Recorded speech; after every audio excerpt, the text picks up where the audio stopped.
What's up, fight fans? And we are back at it with another edition or here at Round One Sports TV. Hold on. I got to fix something real quick. Uh, yeah, I got way too much feedback in here in my headset. What's up? Hold on, give me a second. I'm getting a double feedback in my mic. Uh, right. Let's see. Right here? No? How about there? Right there. All right, good. Right there. That still sounds good. Sounds good. All right. Sounds good on my end. So what's up, fight fans? Man, we had a good night of boxing. Unfortunately, I got caught up last night. I couldn't I had to catch the fights later. And man, what a some good fights. So we're gonna break down all the fights. Hold on, this is still bothering me. This is still bothering me. Yeah, in fact it is. Anyway, so what's up, my dude? Listen, man, we had a lot of great fights last night. Sebastian Fondora's sister, you know, Sweet Poison, Gabriela Fondora, man, she's something else. She is really something else. Oscar Collazo, he did his thing last night. And Arnold Barboza surprised me in a lot. There's another fight in there that we need to talk about, Jojo Diaz. And I don't really think that the scorecards told the story of the fight. You know what I mean? We're gonna break down all of that. I want to know what you guys think about these fights.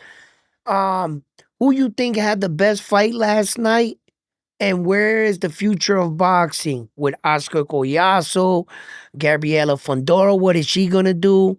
You know, she was talking about going down in weight. So we're gonna break down that all that and more here around One Sports Talk. Join us. Let me know what you think. Drop a comment. Don't forget to hit that like button. Subscribe to the channel, and let's hop right into this video.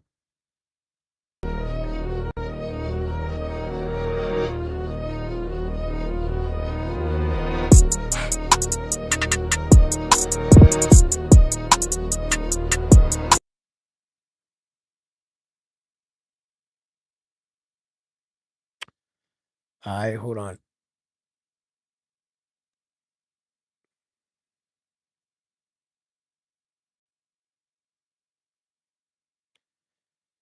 Yeah, I gotta fix this.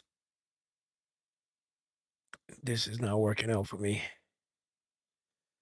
All right, hold on. Oh, you know what I'm doing wrong? I got it.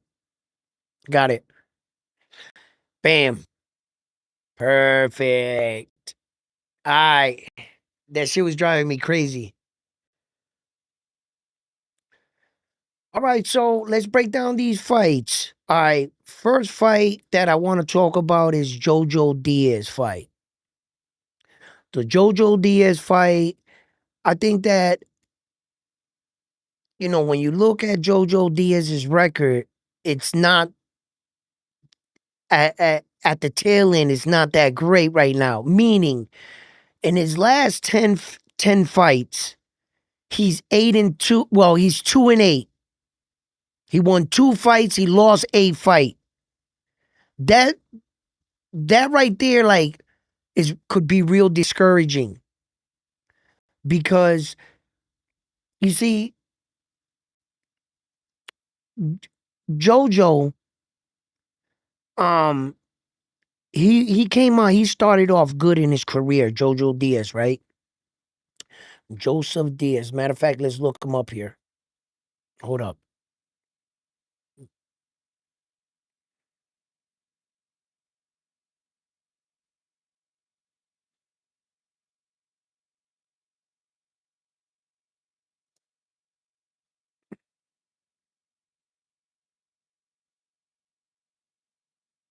right here. All right. He has a record of 34 fights, 9 losses. He got stopped 1 time, and he has 15 knockouts. What's up, Frontline? How you doing? Um, Malasa con sabor. What's up? Look, check this out. So he's 33 years old. He's a southpaw. He has a 44% knockout ratio. He's 5'6", and he has a 64-inch arm reach. Joseph Diaz. Now check this out. In contrast with a lot of other boxers, in the boxing world, we talk about opponents, the level of competition. Who did you face, right? Jojo Diaz came out. He was a pretty decent fighter, coming out, Olympics, good amateur background, stuff like that. And he came out and he had a great start. But Jojo Diaz in the world of boxing and in many athletes, this affects many athletes, is the lamplight. The lifestyle outside of boxing. And what do? Joseph started hanging in the party a little bit too long, and his career suffered for it. His training suffered for it, and I think that, at one point in time in his career, he was on a high. He did win it. I think it was an interim champion. Then he lost it on a scale against Tevin Farmer, right? But that's what I mean. If you go now and you look at Jojo Diaz's resume, right? He's fought a lot of good top guys. The Gary Antoine Russells. He fought Devin Haney. Look, he fought a lot of good fighters.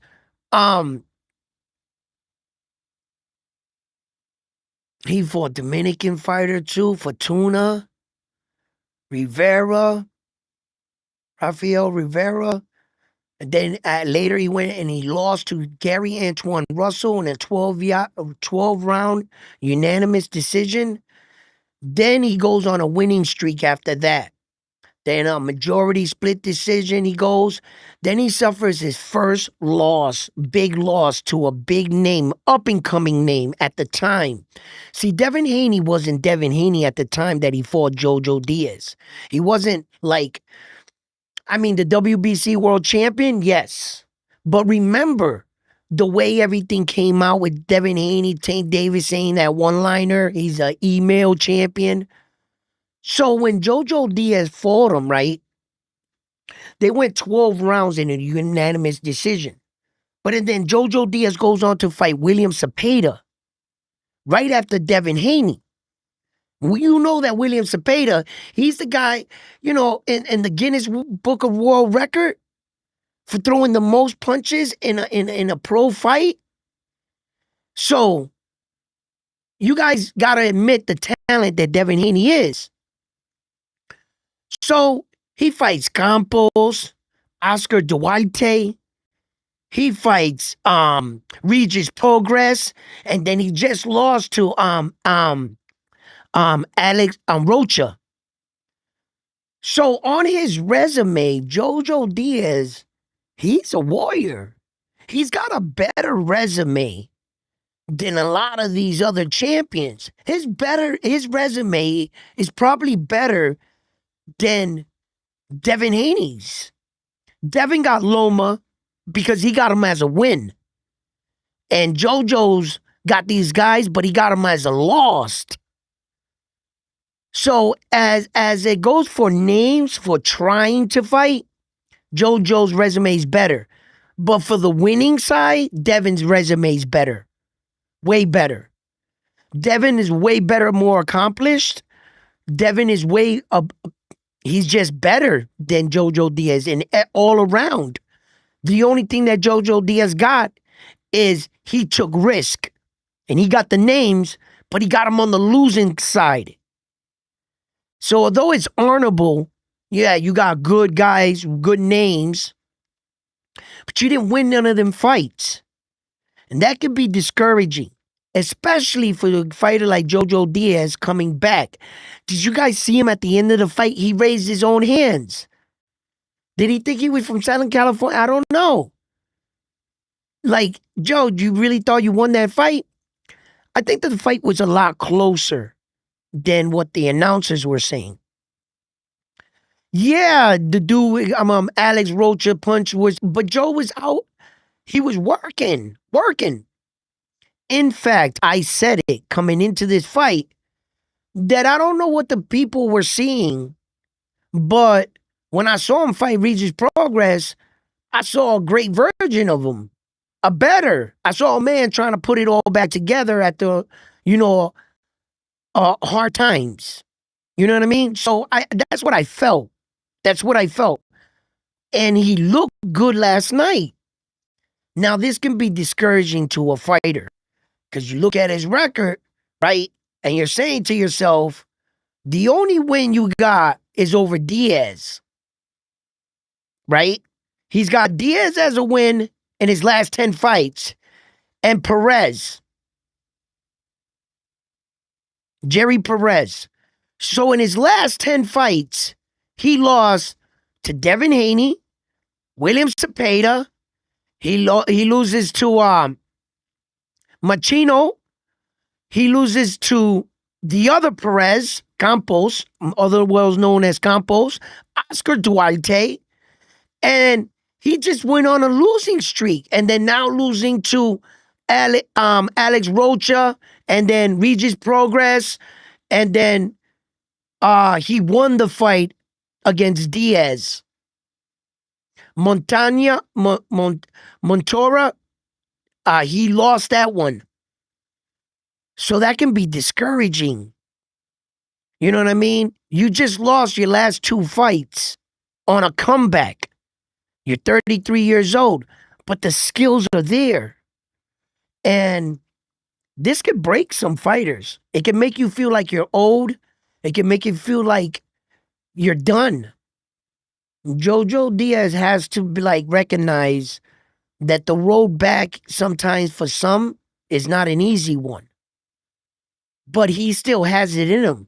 His footwork, everything is still there. He just got to still oil the machine. Don't give up now.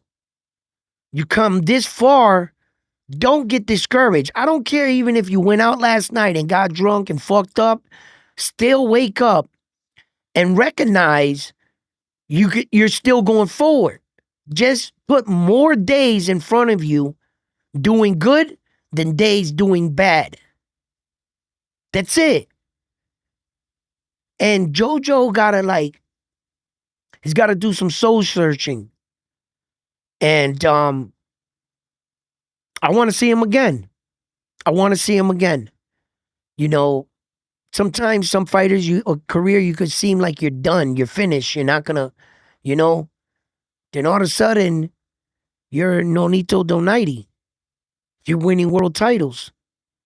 Again, late in your age. And every fighter's road and path to greatness is different. Jojo Diaz can win these fights. He's got to become the fighter that he knows he is. No one said it was going to be easy.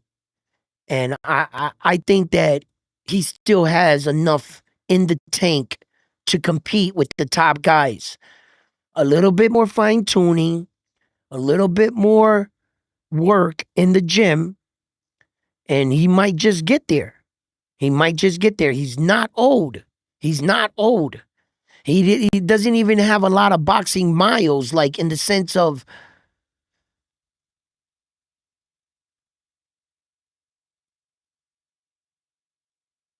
I think his biggest break, like of inactivity,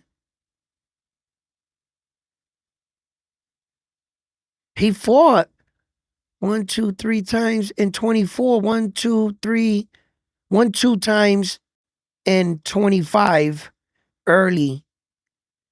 And then almost a year layoff to this one from there to there. But no, JoJo's good, man. He's good. He's good, man. I would like to see more of him. You know, I just know that you know, uh, he kind of slipped off. That's it. But it happens to a lot of fighters. It happens to a lot of fighters. But man, it was a good fight. I don't think that the scorecards told the story of the fight. It was competitive. I saw him compete. So I would like to see more of them. Moving on to Gabriella Fondora. Gabriella Fondora, man, that girl is something else, man. She's a problem. Now I do know that her fighter that she fought last night has no amateur experience. It's a woman that started her pro boxing career at 32 years old. She was suffering from alcoholism herself, and to escape from alcoholism, she started boxing. She was, I think, 43 last night. Listen, that's what I say, and that's what I mean. Not all of us are destined to make it to the one thing we were born to do. Sometimes we discover it late in life. Sometimes we get it early, and sometimes life takes us out. This lady showed a lot of grit fighting against a fighter that arguably no one thinks there's no one north or south that's going to beat Gabriella. She is probably the greatest female champion down there in those lower weight divisions for the females. And I don't see anybody beating her. And here comes this lady, 43 years old, man. And listen, she was doing some things. It was tough against, Sweet Poison. She's just calculated. She breaks the women down. I think she knocked out 4 of her last 5 fighters. Gabriella is something else. And when you watch a woman fighter step up in competition, male or female, when you're getting to the title shots and you're fighting and if you happen to get all the belts and you're fighting like the number one or just get one belt and fight the number one, meaning that your level of competition gets tougher. The knockouts are supposed to go fewer, far in between, because now you're fighting people equally skilled from you that not going to fall for all those setups, baits, traps. They're seasoned fighters. It gets tougher to knock them out. While Gabriella seems to be moving up and her competition seems to be getting tougher, she's knocking these girls the hell out. She's getting better. While her competition's getting tougher, she's getting meaner. Man, she looks like a sweet girl, doesn't she? When you look at Gabriella off, like not boxing or whatever, walking around with the family, usually her brother, right? She has this smile, little black mole right here.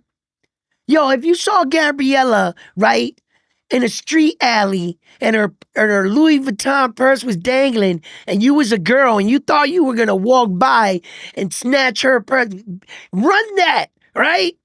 You see Gabriella just in her little attire, right? Because she don't dress like, you know, she dresses like the girl next door type shit. She would rock you. You try to grab that purse if you want to. That'll be the last purse you ever grab again. Listen, she's dangerous. No, her timing and positioning, real talk, right? It's her technique. Her technique is really good. Okay. When the girl was stepping in, right? When she stepped in, Gabriella would hit her like this, like to get her attention. She would let her swing and swoop the shot downstairs to the body. Her legs, her position, her angle, the way she shifts, it was like she's really smart. Place punch when and where, the when and where, when to throw a punch, how to throw it.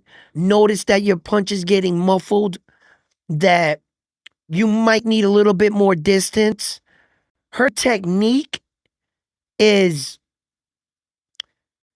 she has like her her technique is pretty fucking good, bro. It is. And in situational punching. Yeah. Yeah, like she's that good. She's that good. I think that the stoppage might have been a little early, but it wasn't gonna give this girl wasn't gonna do much more. Gabriella was already breaking her down, and I don't think that it was gonna get better for her in any sense of the word. So, but um alarming in the weigh-in, Gabriella weighed in at like 110. So this is like the 112. So then she started talking about doing something we rarely ever hear of. Rarely, rare. It's rare. We always hear the champion going up in weight. She's talking about going down in weight, going back down to the 108 and dominating down there. I hear her talk about her diet. Gabriella says she has no diet. She eats whatever the hell she wants. She just doesn't gain weight, she says. Once she works out, that's gone. You know what I mean? Then, like, you also have to think about the woman factor, the lady factor. Women are more, I think, anyway, my opinion, they're more self conscious about their physique and their size than men. Men, we don't care, man. We'll walk around. You see us on the beach with those beer bellies? We look like beach whales. And the belly's just flapping down and we're just laying on the, like men, we don't really, I don't hear too many guys saying, I got to watch what I eat. Like when we get older, we watch what we eat as far as, better foods. Yes. But, I'm a man. I think my whole life I kind of ate what I wanted. Sometimes men, we get a little bigger, stockier. Let's call it stocky. You know what I'm saying? We're husky men, all right? We're not fat, we're husky, all right? So, right? So, like, then we want to watch what we eat. But, Gabriella being a woman, some women don't want to blow up. Real talk. Like, they don't want to put on this extra weight just to go because they don't feel good in it. You know what I'm saying? She's a young lady. She likes to look good outside of boxing too as well, you know? And 108 is the smallest weight you would think when you hear it for a man. But at her height at 5'9", I don't know. I don't know. I don't know. But she's maturing as a young woman too. So I think that she can make it. If she can do it, she can do it. So shout out to her. But yeah, it's I rarely ever hear a person be dominating in a weight division, get all 5 belts, all 4 of the alphabet in the ring, and then talk about moving down. You know what I'm saying? Like, but for women, this could be different. It's different, we're different. You know what I mean? So yeah, yeah. That's gotta register for me. You know what I mean? So what up, guys? Frontline, get up here, man. Let me catch up with you guys in the chat. What's up, Frontline? Team Collazo. Jojo is a what? Gatekeeper at this point? Yeah, man. Yeah. That could be discouraging. Yeah, and I don't want him to quit. Don't be like and leave Papi's house, stop going to church or whatever. Don't let the laws sometimes we ask for God's help, right? And he's going to give it to you. But you got to be willing to endure. See, in the Bible, I don't mean to bring up the Bible because I'm not preaching here. But in the Bible it says when David asked for God's help, in order for David to become something He was a little shepherd boy and become a king one day. When David asked God, bring me to greatness that, in my heart, I would help these people. God sent him Goliath. That's the challenge he sent him. You understand? That sometimes, just because of a loss, it could be discouraging. You're going to be called a gatekeeper this morning. Yes, you will be called a gatekeeper. But Jojo Diaz, from me to you, brother, I see the work. I actually see it. I see the the the the the the new way you carry yourself, the way you talk, everything. And I don't want you to give up because of this loss. You know what I mean? I think your road is much different. And it has to be this way. Sometimes things gotta be, you gotta go through the fire. You just can't give up on yourself.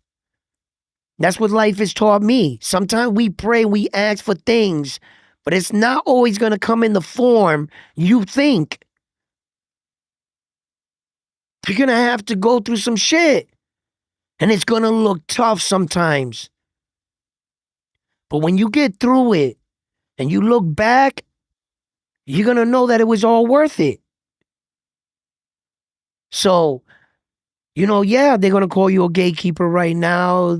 You won 2 fights out of your last 10 fights. You lost 8 of them. That can be discouraging. But don't give up. Don't give up, bro. Don't give up. What up, Frontline? What's happening? We about to get into this Oscar Collazo fight, man, right now. I was Yo, before breaking you down. get in, before you get into that, Mhm. I know you probably gonna touch on it, but Nonito lost today, Oh, this morning. he He got lost? it was a bad head clash. Split his eye. No. Yeah, it split his eye. He was leaking. It was hard for him to see. He was just getting caught with all type of shots. They had to throw in the towel. It was bad, but he was still showing dog. He was still showing dog. Your typical Nonito. He was showing dog. Yo, he even got mad at the corner for throwing in the towel. Yo, I had a long night. So, and we talked on the phone, and I apologize for not going on. But this was a great card. Nah, Hey, fuck yo, that. by You the don't need to way, apologize. Family come first. yeah, Fuck that. yo, Mexico, where y'all at? yo, Yeah. listen, y'all know that y'all were gonna hear it. Stop it. Stop playing with me.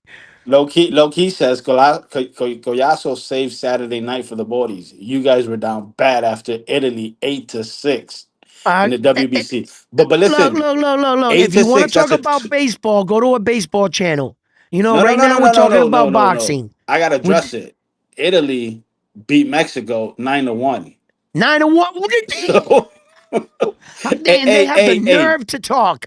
They and have the Mexico nerve to talk. and Mexico didn't make it out the quarterfinals. I mean, out the pool. They didn't make it out the pool. They didn't even make it out the. Yeah, how are we down bad? And they had their best Mexico had to offer. Now, I ain't gonna lie though. Our coach did with AAA and AA players. Hey yo, and shout out to my Venezuelans. Y'all motherfuckers kicked ass last night. They fucked Japan up. Did they? They didn't fuck them up, but it was dude. They went in. All Shout right, out, that's baseball. I don't know. You know what I mean? shout out to All Venezuela. right, listen.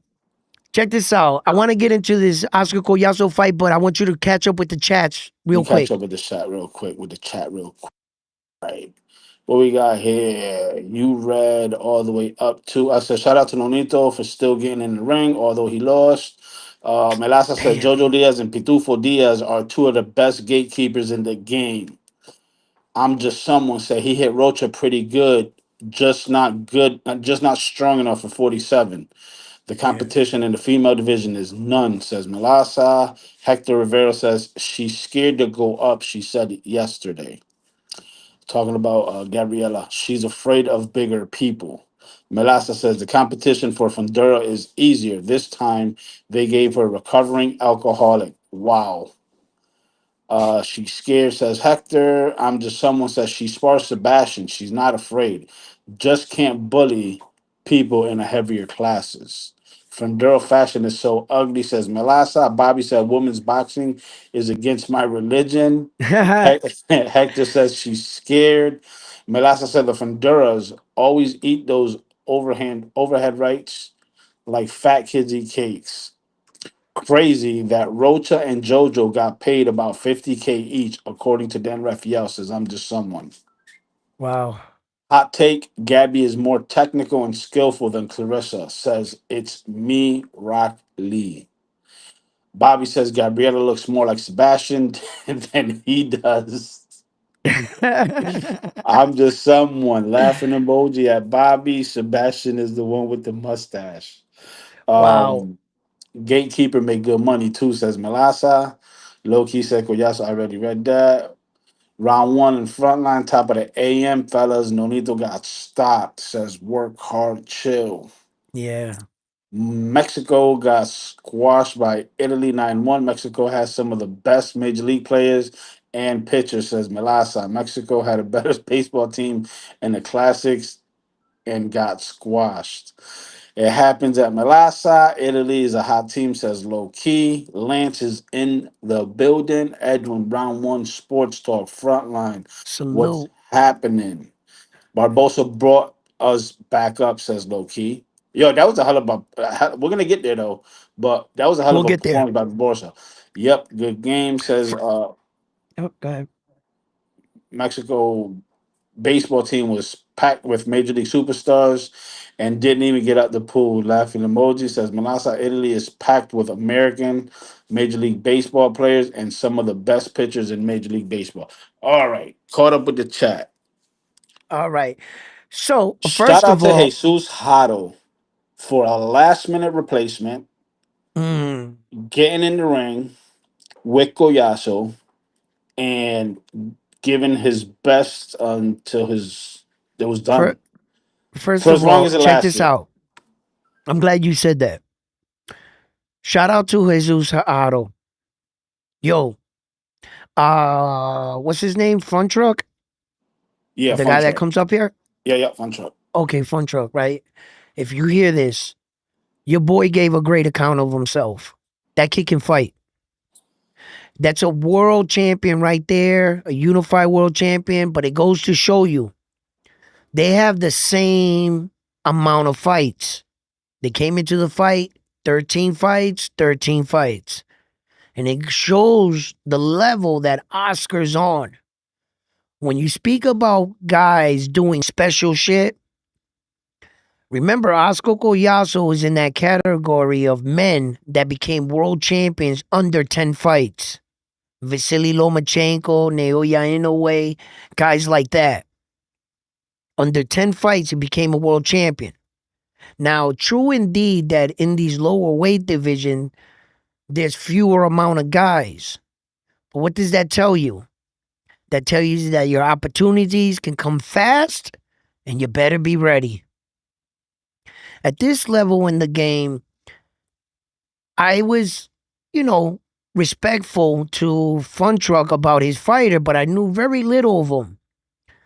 That kid can fight. What wore that kid down, my brother? Them body shots. And the pressure, the relentless pressure Yo, from the Collazo. relentless pressure of Oscar. Yo, you know what it was? The kid couldn't raise Oscar Collazo's blood pressure. Oscar Collazo was fighting too calm. He was he weathered all the kid's stuff. The kid did some good shit. He did. First two rounds, you saw his ability Yep, until Oscar Collazo took that away from him. yep. But the fighter that he you saw it. And he, for a kid that, fought the level of guys that he fought, he did good. But And for a I last got, minute replacement, don't forget that either. He didn't really yeah, have I much time to think that prep. his corner didn't help him. I think that his corner fucked up by telling him 6 more rounds. 6 more Yeah. rounds of this, 20 more minutes of this shit. And like, I think that he, you know what I'm saying, he gave up on himself. I think Yeah, he took a lot of damage, but I would like to have him come on my show. I would like to Melassa and I ask him was a few watching a fight. questions. We was watching a fight together yesterday, Yeah. and let me tell you something. Haro connected a couple good shots No, he on did. Collazo. A No, couple I good. need to know, was it Collazo's punching power or was it his placement of punches that was surprising him? Well, that's only a question Jesus can answer. Right. That's what I said. I would like to Now, have him come on the show. now, if you're Eh, asking a public view, I would say it was a combination of the placement of the punches yeah. and the pressure. Mm. I wonder if it was the power because, and these are things I want to ask him because one of the commentators in the fight this morning, I went back and I was listening to it, and he was saying that Haro was, touching him, hitting him, but he was mostly like playing for points. And I wonder if he ever got in the position where that he felt like he can load up on Oscar. How tricky was he? Facing a fighter. What did he learn from that fight?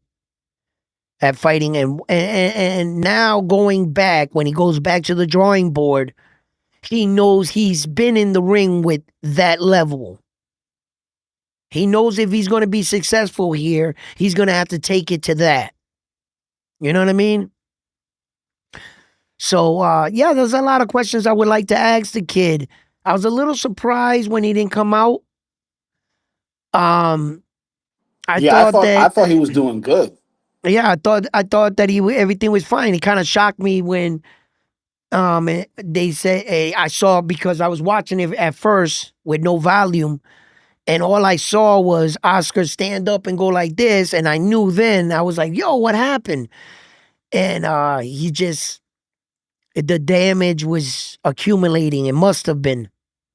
I want to ask him, did he break your rib or was it just everything was just throbbing? Like, what, you know what I mean? Like, and Collazo just showed the levels that he has in boxing. When you look at a fighter like Oscar Collazo and you look at what he's doing right now, right? And he wants to unify, right? Right. And he wished, what was his name? Say his name again. Melvin Jerusalem.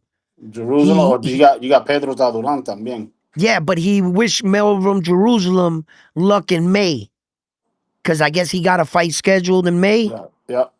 So he was like, "Yo, good luck in May. We already got the deal worked out. So I guess after that fight for Melvin Jerusalem, they are gonna fight for the unification, according to Oscar Collazo last night. Hey, I was on the Biz, Biz, right? I was on his Yeah. channel this morning. Yep. He was narrating the Nonito fight, Oh, okay. and he said it's official for April 8th. I think is the set date. The Suarez versus Navarrete 2, the rematch. It was Yes. ordered and it's official. Yep. Yeah. Yeah. April Yeah. I 8th. saw that. I saw that. I think it was who the WBO was the one that mandated the fight. Yes, yes. Yeah, I saw that. Yeah, and Collazo he's on a rise. The Ring magazine acknowledged them down there for the first time, and that's good. He said that he made this weight better than ever. He's really staying disciplined with his nutritionist and everything, and staying the course. So, look, sky's the limit for Collazo, man. I just can't wait until we actually see that unification. We get that third belt. Now I know shit got serious. If Xander can get that third belt too, I know shit got serious for us. Because, like I say, look, my criteria for calling fights and boxing is like this: boxing first, all boxers first. uh my nationality, Latin fighters, Mexican fighters, all Latin fighters. I support a lot of that because I am a Latin man. And then my last criteria is then it would have to be like my favorite fighters. That's how my criteria for calling boxing is. First is boxing first, then like all Latin fighters, and then like my favorite fighters. That's how kind of like I view it. And when it comes to like, opportunities in the sport for Latin fighters and stuff, you gotta be proud when your country does something no fighter in your country has ever done. And just let us have our moment. Before I die, I want to see an undisputed Puerto Rican champion. That's something that has eluded Puerto Rico. We have a champion in every weight division in the history. We carry our own weight. I think we compete great. Uh, and that's something that has eluded us in the men's division. The female Amanda Serrano, shout out to you. You did it. I recognize that. But when it comes to the men's division, that's where I'm at.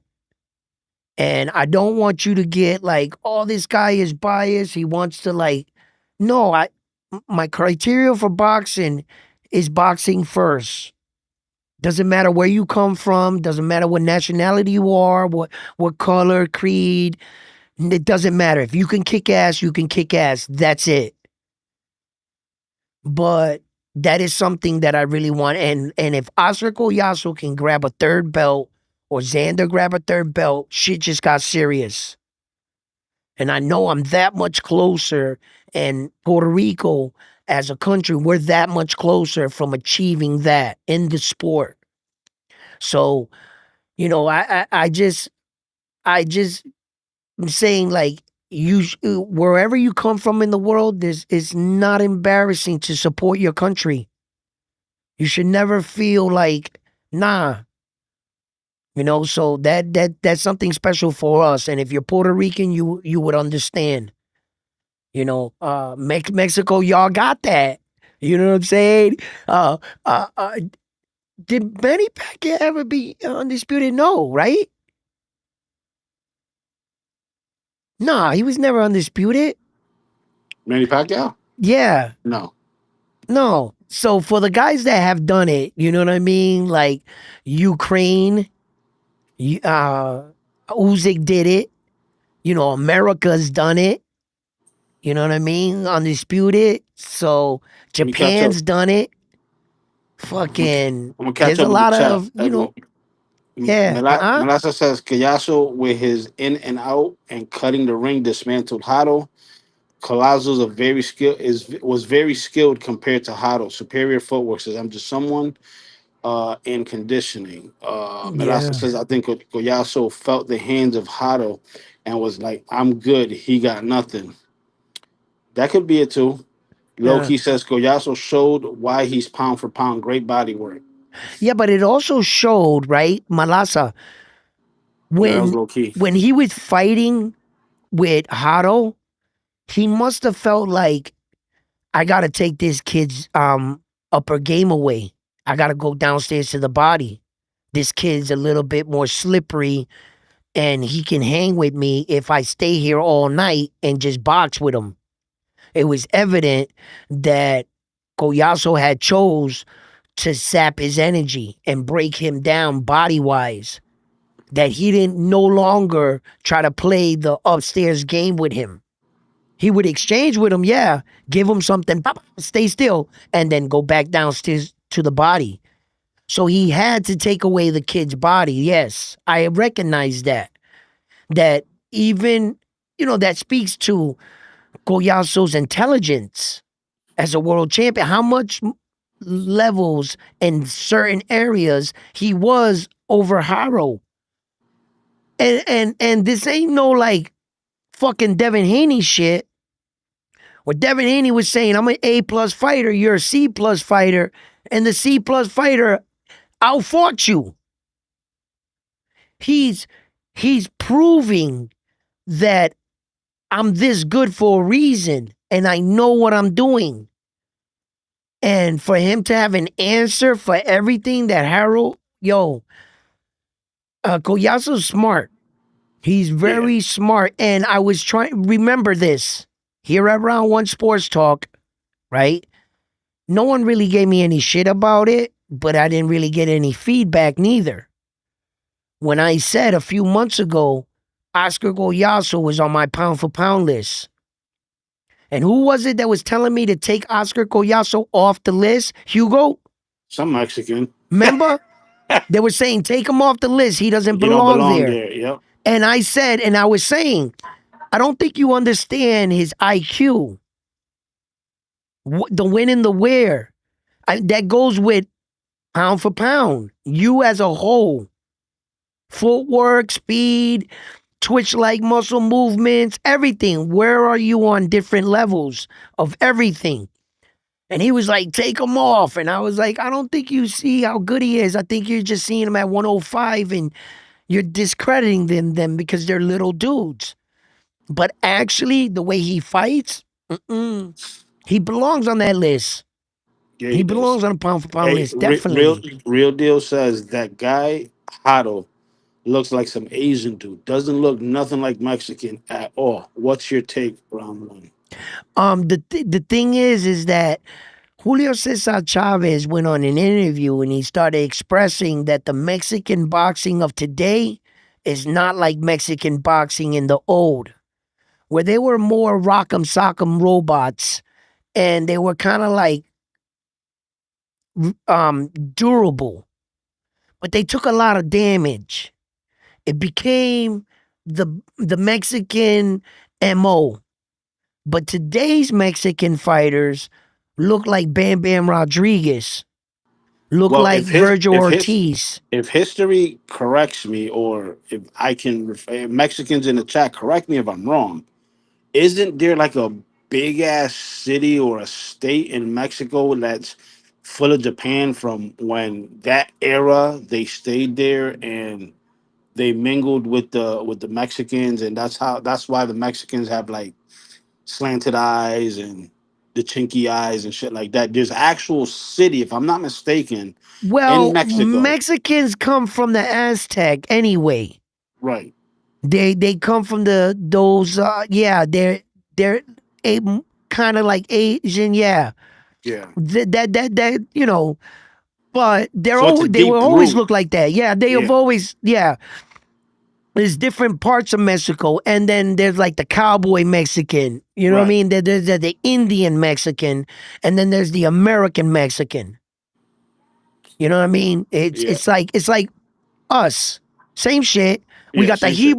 Jibaro Puerto Rican, we got the city Puerto Rican, and then we got the New York Puerto Rican. Same shit. Same Yeah. shit. We all No. look different all the way down the line. You know what I We mean? could be white as snow or Yeah. dark as But charcoal. as far as their boxing style, these Mexicans of today are not fighting like the Mexicans of old. Now, I'm going to tell you where Mexico could have changed in the boxing world, but because of people dying and not being around, they fighters like Salvador Sanchez would have changed Mexico boxing way back then. But because he died and another Mexican star took over, like Julio Cesar Chavez, they adopted his style. If Salvador Sanchez would have stood alive and he would have fought, because he didn't fight like those kind of Mexicans, he was a lot smarter. And he would have led the way. See how the ripple effects affected a whole culture? For years, centuries. Because he died. If he would have not died, Salvador Sanchez, Mexican boxing would have been different. Because he would have been the top echelon. he would have been the one the Mexican kids would have mirrored themselves off of. Not like a rock'em sock'em type fighter. Then every Mexican fighter wanted to be Julio Cesar Chavez. You see how the ripple effect affected a whole fucking country and their style of fighting. One death, one guy you took away, it did all that. I really believe that. Yep. And now the fighters, the Mexican fighters, the American Mexican fighters, they're in America. They're walking into these gyms in America and they're turning into Bam Rodriguez. They're turning into Virgil Ortiz. They're turning into the Sebastian Fondoras of the world. Oh shit! I thought you were talking about. Damn, you talking about two ducks there. Who's turning into ducks? Nah, listen, look, I'm saying they fighting style, Oh, I thought you was not talking their about the. boxing career decisions. Okay. I Keep thought you that was talking out of about. this. I know your little Puerto Rican bias want to take shots all day. You and fucking low key. You know what I'm saying? You know what I mean? You guys are cut from the same cloth, right? Just different sides of the club. Yeah, but we can be honest here and give our own honest opinion. So, look, I thought you was I'm talking just about the saying ducky the part of their Mexican career. style as fighting is changing and it's looking better. I like Bam Rodriguez. I like fighters like that. I'm not going to sit here right now and say their decision making, but let's move on to the Arnold Barboza fight, right? And well, frontline, Arnold Barboza surprised me. And I told you, didn't I tell you that if the Arnold Barboza that fought Jack Catterall shows up, and I said Kevin Sims Jr. should be able to beat Arnold Barboza, but what did I tell you? I'm telling you, Yo, I think this Barbosa, yeah. his performance Mhm. was better than the Catterall performance. It was better. Not only was it better, but it was also better than how he approached the Tio fight. Right. He looked like he was angry in the Tio fight. He looked like he couldn't wait to punch Tio in the face. He was just being patient and loading up a little too much. You can see it like he just wanted to punch Tio in his face. It didn't allow him to flow. Last night, what you saw was a fighter executing his game plan, flowing. When Kenneth Sims would hit him and you thought it was a big shot, Barboza was answering back. The entire time he was in the fight, he wasn't out of a fight because I really felt that smack that Tio gave him embarrassed him. I think all the shit that he heard coming into that fight after that smack, he took it. It was like he took it personal. Look. He had a good like face in the Tio fight, but you could see it in his demeanor. He fought free in that Sims fight last night. He was flowing. He was moving. He took his time and some. He set up the punch. He didn't do any of that shit in the TO fight. It looked like he was reacting. He was just reacting to Tio and waiting to land a good shot. He was just there with Tio, like, okay, doing boxing shit. He was like, just waiting to fucking hit him. He wasn't flowing. And last night, that's what I saw. You know, he just felt, he fought, he didn't have anything like, you know what I mean? And that's what I say about boxing.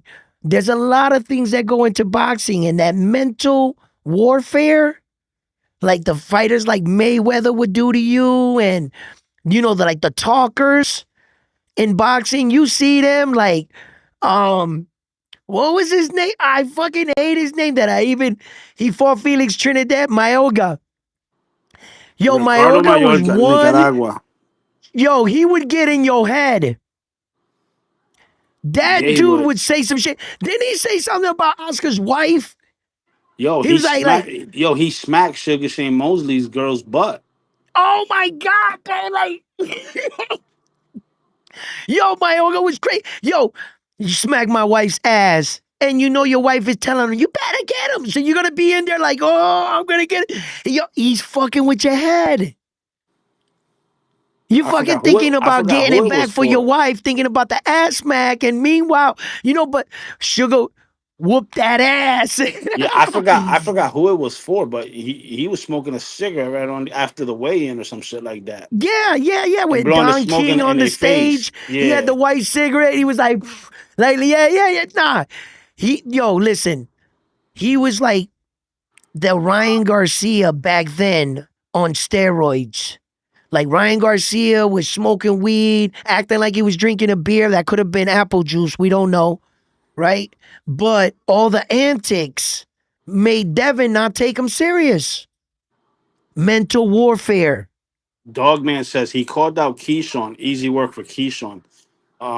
He did. I didn't listen to the post interview. If he did, good for him. Arnold Barboza was like, he called out Keyshawn, but he called him Devin's nickname. Debo. Yeah, so it fucked up. He was like, come on, Debo, I'll fight you, Keyshawn.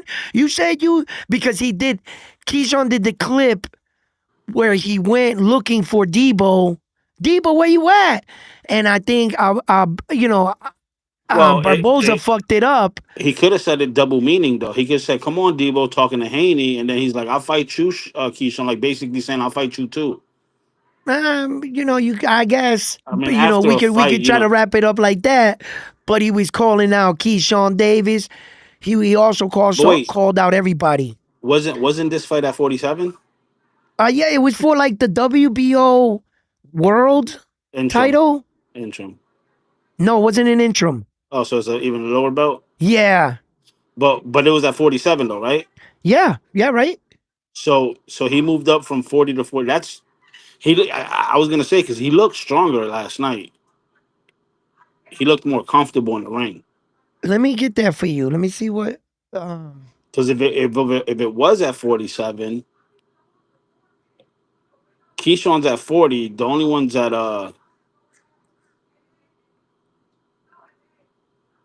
Keyshawn's at 40 and Devin's at 47. So I mean, he could have been caught because I know Keyshawn's been talking about moving up. I don't know, bro. These fucking guys nowadays, it's like they don't know what they want. mm, Hey, did you catch Chris Mannix yesterday? He mentioned something about that Edgar Berlanga's in negotiations with Sufa. I hope that's not the case. really? I hope that's not the case. Yeah, Loki said it was 47. It was 47. Yeah, that you could tell because Barbosa looks strong.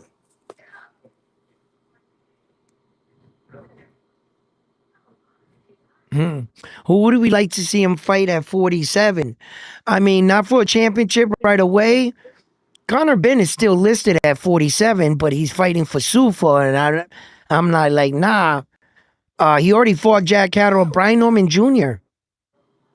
Brian Norman Jr., fucking Juan Polanco. That'll be a good fight. He's a little bit further along than Roland Polanco in his career. You want to stay in the upper echelon, just in case this younger fighter comes up and takes your slot. you know, you fuck around and fight that Dominican fighter, man, and he beats you. That's it. He takes your spot. So if you want to take a risk at this point for Arnold Barboza in his career, me saying, I would stay with these guys up here. There goes Even if it, Captain. There goes Captain taking shots. what's up? What's he saying? Well, nah, I'm gonna let you to finish your thought. We'll get to him later. No, I was just saying He, that Arnold Barboza, because there's always Liam Paro, He's up there because he moved up in Patty Dullivan. You got Karen Kajujian.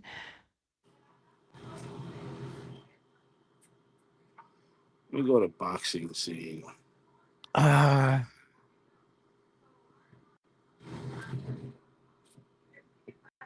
Let's see what we got going on here. you want to put him up against Manny Pacquiao? Yo, technically they do got Manny Pacquiao ranked at 147, right? He fought I think Mario so. Barrio at 147. Yeah. You know, talk Shit. about a money grab. You know what I'm saying? Let's go. Where's Barboza Arnold ranked Barboza at him? doesn't give anything to Manny Pacquiao. He'll never take that fight. He'll never take it. So So he's ranked in the WBC. He's also he just fought Cannon Smith. yeah. So he's only ranked in the WBC. What about that Walker kid? What about Walker? You can get Arnold Barboza to stay up there. I think he's. Hold on. Give me a But second. yo, it's crazy because Teofimo's ranked number 8 at 47. Is he moving up? Yeah, he already announced it. But do they got him ranked in 47 already? Teofimo's ranked number 8 in the No, WBC. he's not. Okay, he's Hold not. on. At 47 for what? For what? I'm here. Where is it? WBC. WBC. WBC? Let me He's see. ranked number 8.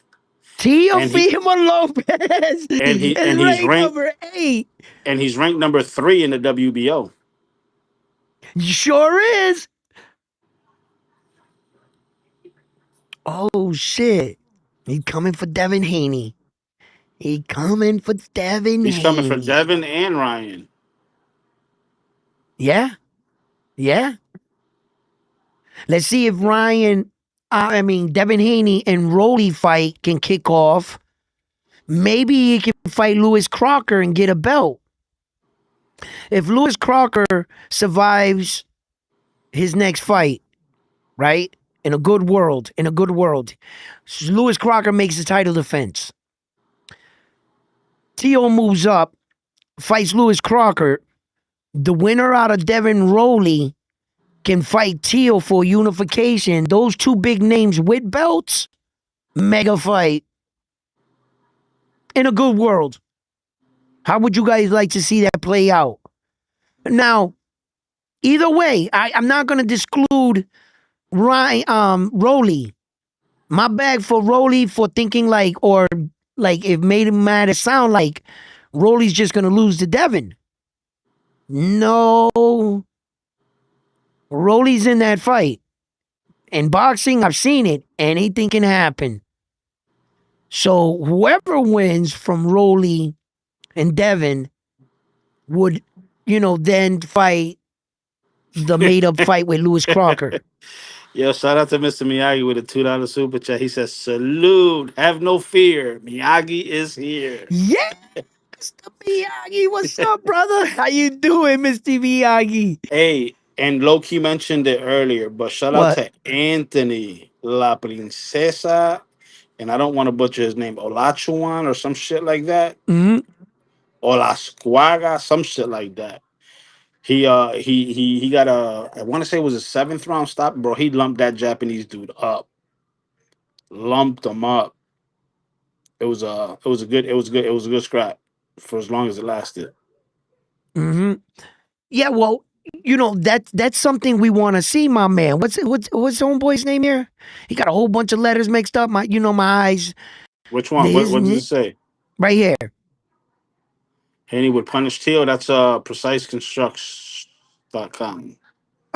Precise. Listen, and that's my whole theory here, right?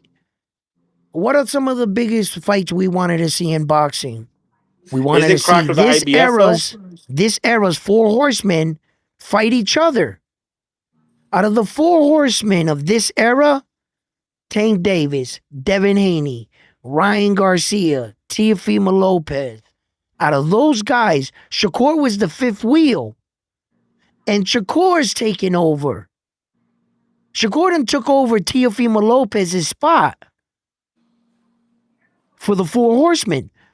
So when we say we want to see these fights and the best fighting the best, bro, all the way since 130, 135, I've been wanting to see Devin fight, Tio, Devin fight Tank, Tank fight Tio, and etc.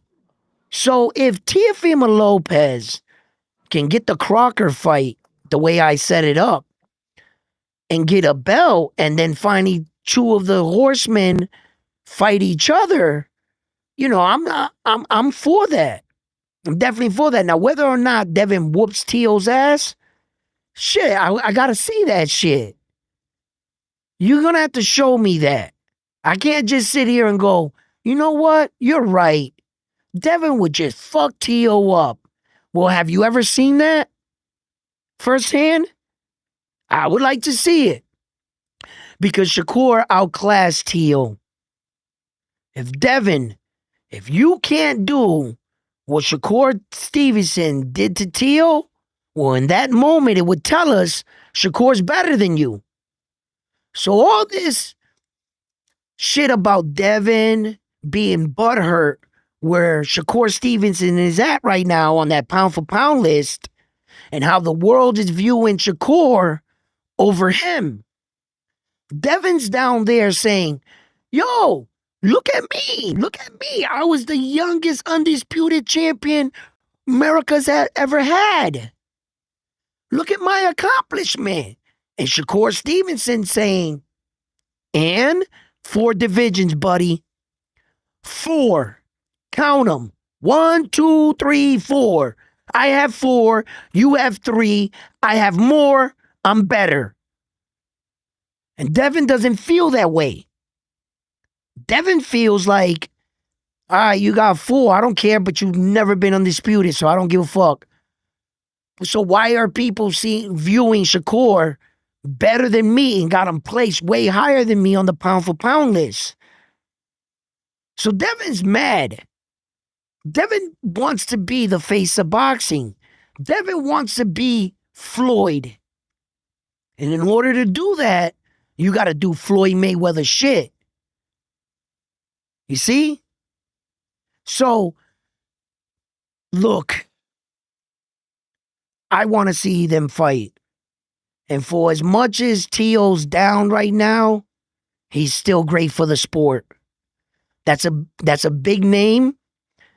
When you're thinking about just the 1% of boxing, Tio's got a decent name. That's a decent scalp. Tio's an accomplished champion, a multiple division champion. That's a good win on your resume. To have Teofimo Lopez's name on your resume on the winning side, that's important. And when they look back, who'd you fight? Look, I fought Loma, I fought Tio, I fought Ryan, I fought Devin. You know what I mean? Now that's a resume. So don't be so fast to discredit the fight. Like, he'll just whoop his ass. Nah, let's be like, all right, let's see that shit. I want to see that shit. So definitely, the guys we have in the sport, we need them all. And we need more. I want to see Abdullah Mason back in there. I want to see a lot of these young top, fighters that are making their way. And like I said, I want to see more unifications. When we talk about our fighters, the Shakurs of the world, the Devin Haney's of the world, right? They got to do more. You have to do more. See, in boxing and in life has taught me this. That there's sometimes things in life that can be right in front of you, don't make any sense. It could be very valuable, but we've deserted it. You look at that pyramid in the sand in Egypt, that shit don't make sense. It's very valuable, but it's abandoned. It's outlived its use. Whatever it was. Do they use it? No. But is it prestigious? Yes. Is it a mystery? Yes. How'd you build it? We still don't know. So there's a lot of things in life that are still here that don't make sense. And if you look at like some of these guys, like situations in boxing, and you look at like, I don't want to use any fighter in particular. I don't feel like I need to downplay a fighter to make my point. I don't want to do that. I don't want to tear down somebody. You know, I'm stopping to do that because I always got to think about promoting boxing. All right, so You tell me know, who it is. Text me and I'll say it for you. nah. Shut up. You're, yo, frontline. You be on that shit. I just want to make a point that sometimes, like,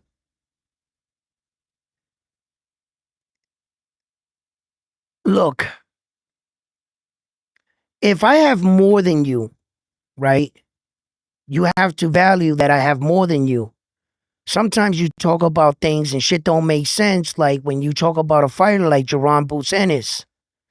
You talk about a fighter like Jerron Boots Ennis and you say that he's the best fighter at 154, right? But yet there are fighters there that have one belt and two belts.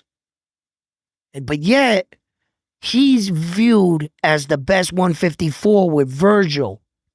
They're viewed as the best 154. And when you look at situations and you say to yourself, this shit don't make sense. The other guy's a world champion and the other dude is a unified world champion. At what point do you value the word unify? So now, by public opinion, you can overtalk somebody's accomplishment. In some senses, unified nowadays, what? Because your name is Xander, it doesn't mean anything. But if you're unified and your name is Devin Haney, it means something. But yet, wait, there's more. Then there could be a guy with no belts that can be viewed better than you. And if you're already lost in what I'm saying, this is exactly what I mean.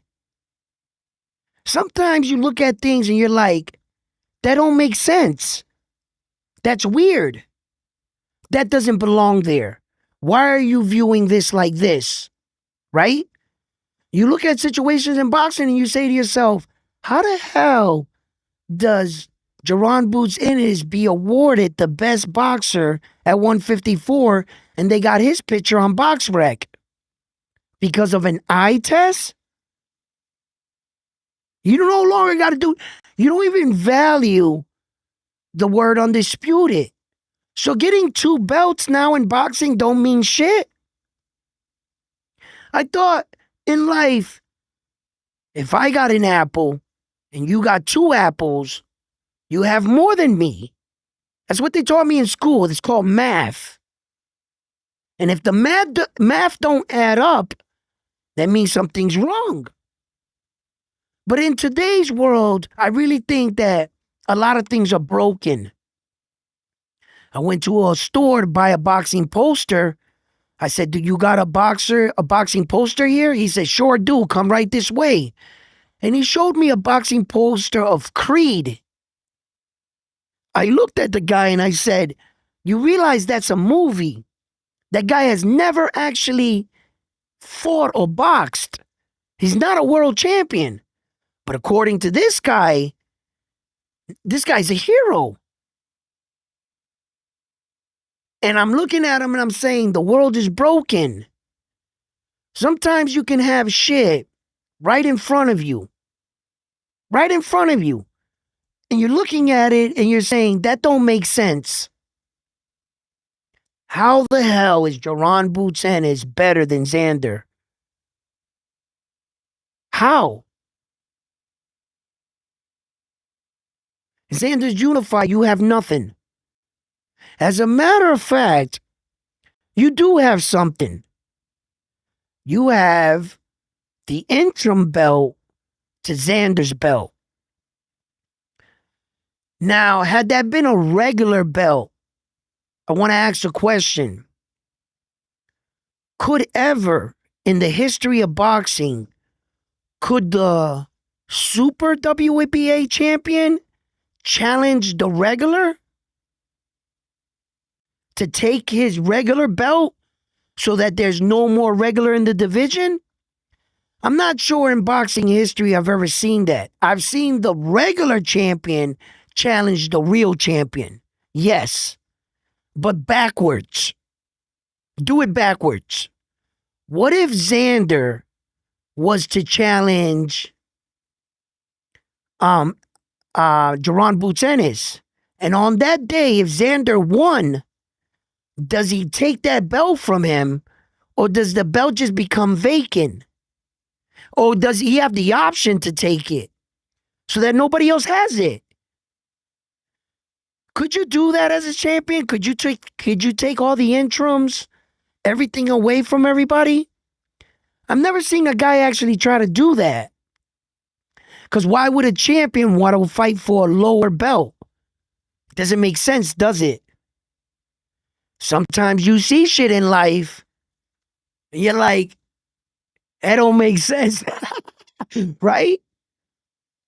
So, when Jaron Boots challenges him, he could put in the paperwork for that belt. But yet, somehow, the boxing world, the consensus, if you asked them, who are the best fighters at 154? The first two names that are going to come up, I guarantee you, in whatever order you want to put it in, it's going to be Jaron Boots and Virgil Ortiz. And neither of them are champion. And somehow, they're better than the existing champions and better than the unified champion. How does that work? Explain that to me like I'm 5 years old. Oh, because Jaron Boots did this down in another way. Get the fuck out of here, bro. What did he do here? What has he been doing here? He's been chasing around some dude? They've been playing fucking catching their tails, going around in a circle? That's not my fault. Your career is at a stall? It has been for the last 4 or 5 years?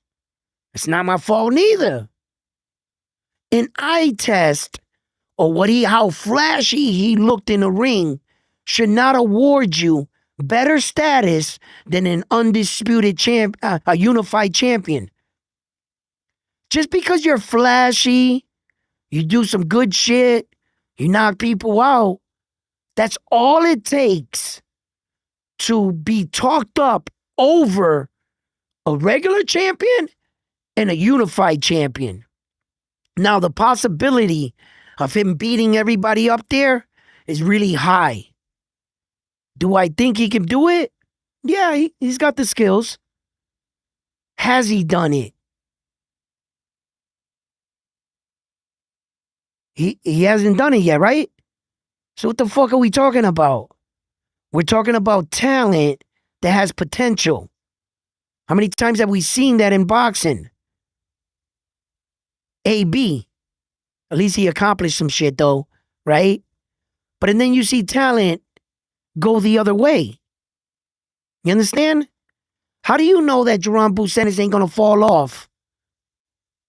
And you guys just awarding him all this status off of what? I'm not arguing the fact that he can't beat Xander. Nah, that's going to be a tough fight. He has the potential of beating Xander. Xander has the potential of beating him. That I would have to see. But just off word of mouth, yep, you're better. I can't do that. I can't even give him credit over the other champions there. You can't do that, bro. I told you guys what I'm about. I broke it down what I'm about here on this show from day one. I'm about the champions. I'm about these belts. And if you have one of these belts, I respect you. That's it. Josh Kelly, man, he's a fucking champion. Do I think that Josh Kelly's better than Jaron Boots Ennis? Yeah. Yeah, I do. He's got a belt. Is he better in fighting style? I haven't seen that yet. My opinion, I think Jaron Boots Ennis is a better fighter than Josh Kelly. Yeah. But Josh Kelly got a belt. That makes him better. I'm not arguing the fact can he whoop his ass. No, we haven't got there yet. We got to get there first, and then we'll talk about the fight. But as far as accomplishment and respecting these champions, Josh Kelly got a belt. That's it. That's a done deal. Until you beat him, fuck what I think. Fuck my opinion. Yeah, I think Jaron Boots Ennis can beat him. But Josh Kelly's like, I don't give a fuck what round one's saying. I got a belt. And I could hear that. And I'm like, he's fucking right. Yo, Jaron, do something. Jaron, get up there and kick these dudes' ass. What the fuck are you doing, Jaron Boots Ennis? Get up and whoop these ass and bring these belts back to the U.S. Come on, man. But he ain't did it. So, unfortunately, reality sometimes is don't train yourself to live in Fantasy Island. Yeah, I think he could beat him, but he's got to do it first. And Xander's the champion, and Sebastian Fundora's the other champion. And until you beat Sebastian Fundora and take that status away, or Xander, then you're going to be another Virgil Ortiz. You and Virgil Ortiz right now are equal. They should just be saying, who's the better fighter between Virgil Ortiz and Jaron Boots Ennis, and talk them up down there. They can fight for their interim belts. Maybe if you win a WBA interim belt and a WBC interim belt and you rub them together real fast and then rub them on your chest, maybe they'll turn into a real world title. That doesn't work? Nah. Well, then you got shit. So they can go fight for their shit. Why these dudes? Because sometimes I hear this shit and I'm looking at this shit and I'm saying to myself, this shit don't make sense. It just don't make sense. I can see why people have Shakur over Devin. Devin, you got to do something. So that's why Devin is going at the Rolly. And Rolly, he's a live dog, but if you're in boxing and you grab the belt, you put a target on your back. See, and the funny thing about Rolly is he's not ducking the smoke. Anyway, it doesn't sound like he is at all. He looks like he's all business. And Rolly's ready to take on these challenges. He really does. Rolly's, he's got a different aura about himself. Very mysterious. You know what I'm saying? When you think, I can't learn nothing from this dude, you learn something from him. And I was just like, Rolly, like, he's in it. So definitely, a lot of these situations in boxing can be subjective and it can be opinion based. I'm more on the line of what is. I have to give the boxer credit, man. Dalton Smith kicked Subriel Matias's ass, but Dalton Smith is the champion. And I will not allow anybody to be like, Dalton Smith got handed that belt, he didn't fight nobody. No, man. Man, that shit is over with.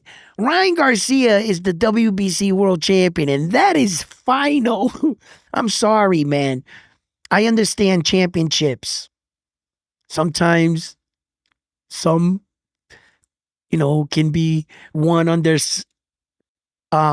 flagrant or suspect situations, but champion is a champion, brother. That shit is not easy to do. Just win one world title. Just win one. There are fighters in the game fighting 10 years and ain't got an opportunity yet. Just win one. And these kind of men I'm talking about, they winning belts in multiple divisions, unifying titles. that can't be just overlooked by a sentence. I feel he's better. Wow, man. You like really discredit these guys' shit? Like, nah, man. Josh Kelly, champion. Dalton Smith, champion. The rest of the champions that got their belts, they fucking champion. No matter what I feel about Richard Hitchens, he's a champion. I could call him a duck all I want. He still got that belt. He still got that belt. You know, your decision making in the world, hey, it is what it is. But a champion is a champion. That's it. Because I value the value of this belt and how hard it is just to get one, man. And what I would have to give for someone to fucking smack me in the back of the, wise it up, kid. You know, just the thought of being a world champion, some of us have different paths, but I gotta respect that shit. I got to. Rolly isn't what? Let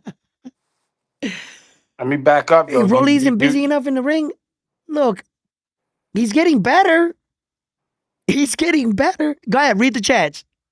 Malasa says unification between two vacant champion without title defenses don't have weight. Xander Zayas unified against another title holder. This are the consequences of that. Puerto Rican Rum says, I'm still hurt. PR lost Italy yesterday. I'm a huge baseball fan. Shout out to Puerto Rican Rum. Omega, how's he better than Virgil? Question. Who? I want to say he's probably talking about Zayas. How is when you were Xander better than Virgil? See, that's what I mean. A statement like that is everything I talked about, so I hope I explained it. We're going back to read the chat, so we're going backwards. Yeah. So I hope I did explain it. Like, that's how the fucking society got us. The world and opinions that it's like we're on a world boxing courtroom and everybody's arguing points and throwing out different views to try to lower the bar for their guy. You have lowered the bar so much by belts. See, this goes much deeper. What they're doing is telling you that belts don't matter. By lowering your standards for the belts, you no longer value the belts. By no longer valuing the belts, you can lower the bar and get fighters like Virgil into the conversation against unified world champions. And 20 years ago, that was absurd. Virgil would never be talked up over Xander. And today's social media shit, they broke you down as a boxing fan. First, they had to break these down in your head to make the belts not have value so that you can talk up Virgil and put him in the same conversation with a fighter like Josh Kelly. Virgil is not better than Josh Kelly. No, they don't got belts. Period. Now, your opinion on how he's better than him in the ring, inside the ring, boxing wise, you can argue that Virgil's a better boxer than him. But he's not a champion. So who's better? Josh Kelly's better. He beat you there. Listen, Virgil has been in the boxing game a lot longer than Xander. How is it that Xander accomplished more at a younger age and you've been in the boxing game longer and haven't accomplished none of Xander's success? Not a third, not half, zero. Zero. So you're literally putting zero against accomplishment. Now, Styles, what he looks like in the ring, if they were to fight, that might be a different conversation. But who's better? Xander. He's better in the sense he's a unified champion. The only way you can take his spot is by beating him. And by the old way, You didn't get that status. Floyd Mayweather was better than all those boxers. But until he beat Oscar De La Hoya, he didn't get to earn the status. But he was clearly better. We all felt he was better. But back then and back in the day, did Floyd become Money Floyd? No, not until the night he beat him. He had to earn it. Today, Virgil somehow is better than Xander. The world is broken. They broke y'all, man. They took the belts. They had to diminish this first to lower the bar for other guys to be talked about like world champions. Are you fucking kidding me? This is one of the biggest shenanigans in all of boxing. That this dude, and I don't mean to fucking discredit Virgil because I love him. He's an amazing fighter. But to use him, that's why I didn't want to keep going in this point. And I said I wasn't going to use a fighter. And Frontline was like, tell me the fighter, because I don't like doing exactly what I'm doing right now. I don't like this feeling. I don't like disrespecting a Latin fighter. Captain wants to know, so when Gotti fought Floyd, was he better than Floyd? Yes. Gotti was way better than Floyd. Floyd didn't have that fucking status like that. Gotti gave Floyd an opportunity. Gotti was the A side. Gotti was the world champion. Gotti had them legendary wars. Gotti should have never took that fight against Floyd. Until Floyd beat Gotti in what was one of the worstest landslides in a fight I've ever seen a champion take in history, that I've never seen a world champion in a complete round not land one punch. Dude, you're a world champion. How are you not landing a jab? That was dominant. That's why Floyd cried in the ring after he beat Gotti. You don't beat a man and cry because you just accomplished something. Gotti was better than Floyd.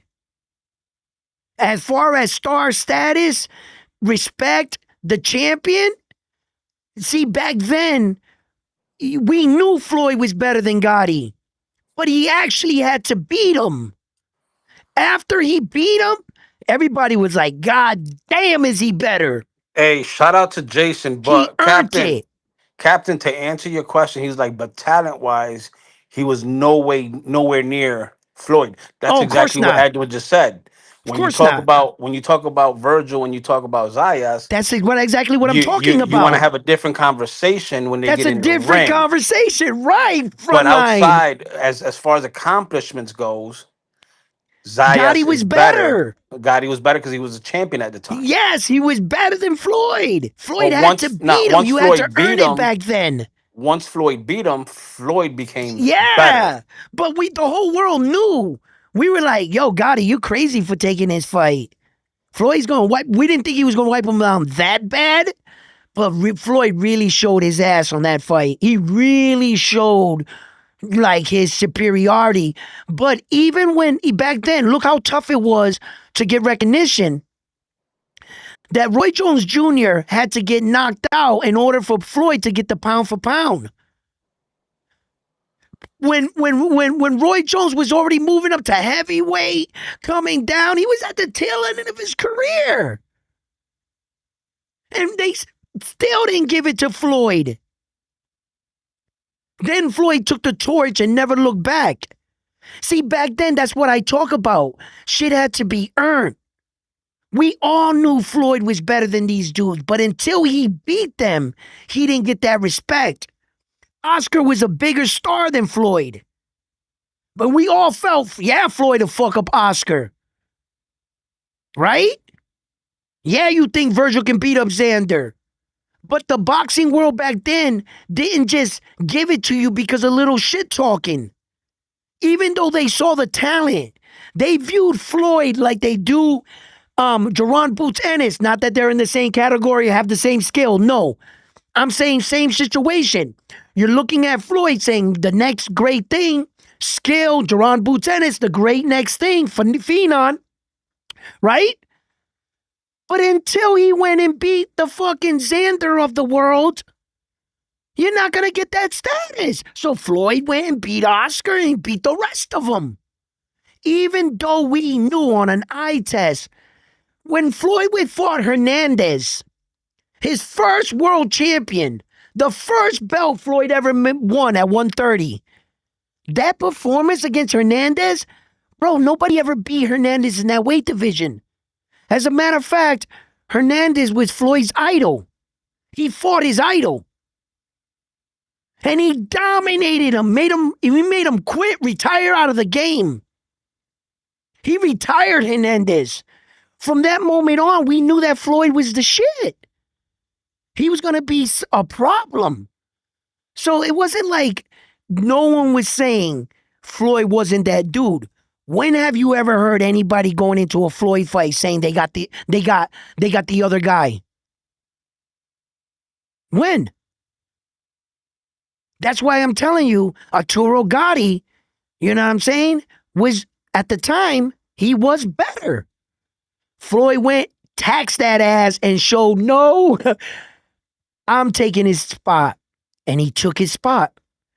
He beat him like a warrior, and he took his clout, his title, everything. And Floyd just kept taking everybody's shit. The real Debo. He just kept taking everybody's shit. There's levels to this. But that's my whole argument right here. That back then, you had to prove it. Now, Duran's just better than everybody. And I'm just like, yo, that shit is crazy. He's got to, I can see what he's doing. He's just got to do it. Floyd did it. There's the difference. He actually did it. Oh, Diego Corrales? Yo, listen, Diego Corrales was an undefeated fucking, what was he, 6'1"? Right? Mayweather, all 5'6" of them, moved up in weight. Diego Corrales was a knockout artist. He was not, yo, Mayweather effortlessly floated around that dude and brutalized him. You know what that actually looked like? I would like you guys to go watch a little documentary for me. Go look at a Texas spider. Like a Texas mud wasp. It's a little fucking, it's what is it? It's like there's bees and hornets. It's like a hornet. But they're big. They're like this big. They're black. They're like that big. A Texas mud wasp. And the only way a Texas mud wasp can mate, it goes out to like the desert part or like dry where the tarantula buries itself on the ground. When the Texas mud wasp looks for a tarantula and it finds it. And it just stings it all around the tarantula. And the tarantula's like this, trying to fend it off. And the Texas mud wasp is just stinging it like this. Like it's just a vicious cycle for a long period. And the spiders rolling around on the ground. And this little fucking hornet is just stinging it. That's what Mayweather looked like against Diego Corrales. Diego Corrales was the spider and Mayweather was the Texas mud wasp. And they were fucking it up. And what it does is it paralyzes the spider, then it flips it on its side, then it buries its eggs in the stomach of the spider. Meanwhile, the spider's alive during this whole process, paralyzed, and the eggs hatch and eat the spider. That's their first meal. And then they get out like that. And that's the way that they lay their eggs. They got to go find a spider to fucking fuck it up. And that's what Mayweather looked like against Diego Corrales. Diego Corrales was big, tall, lengthy. He brought a lot of attributes to the fight. And none of that shit mattered. None of it. Just like I feel like Junto Nakatomi's height, reach, none of that's gonna matter to that kind of fighter like Naoya Inoue.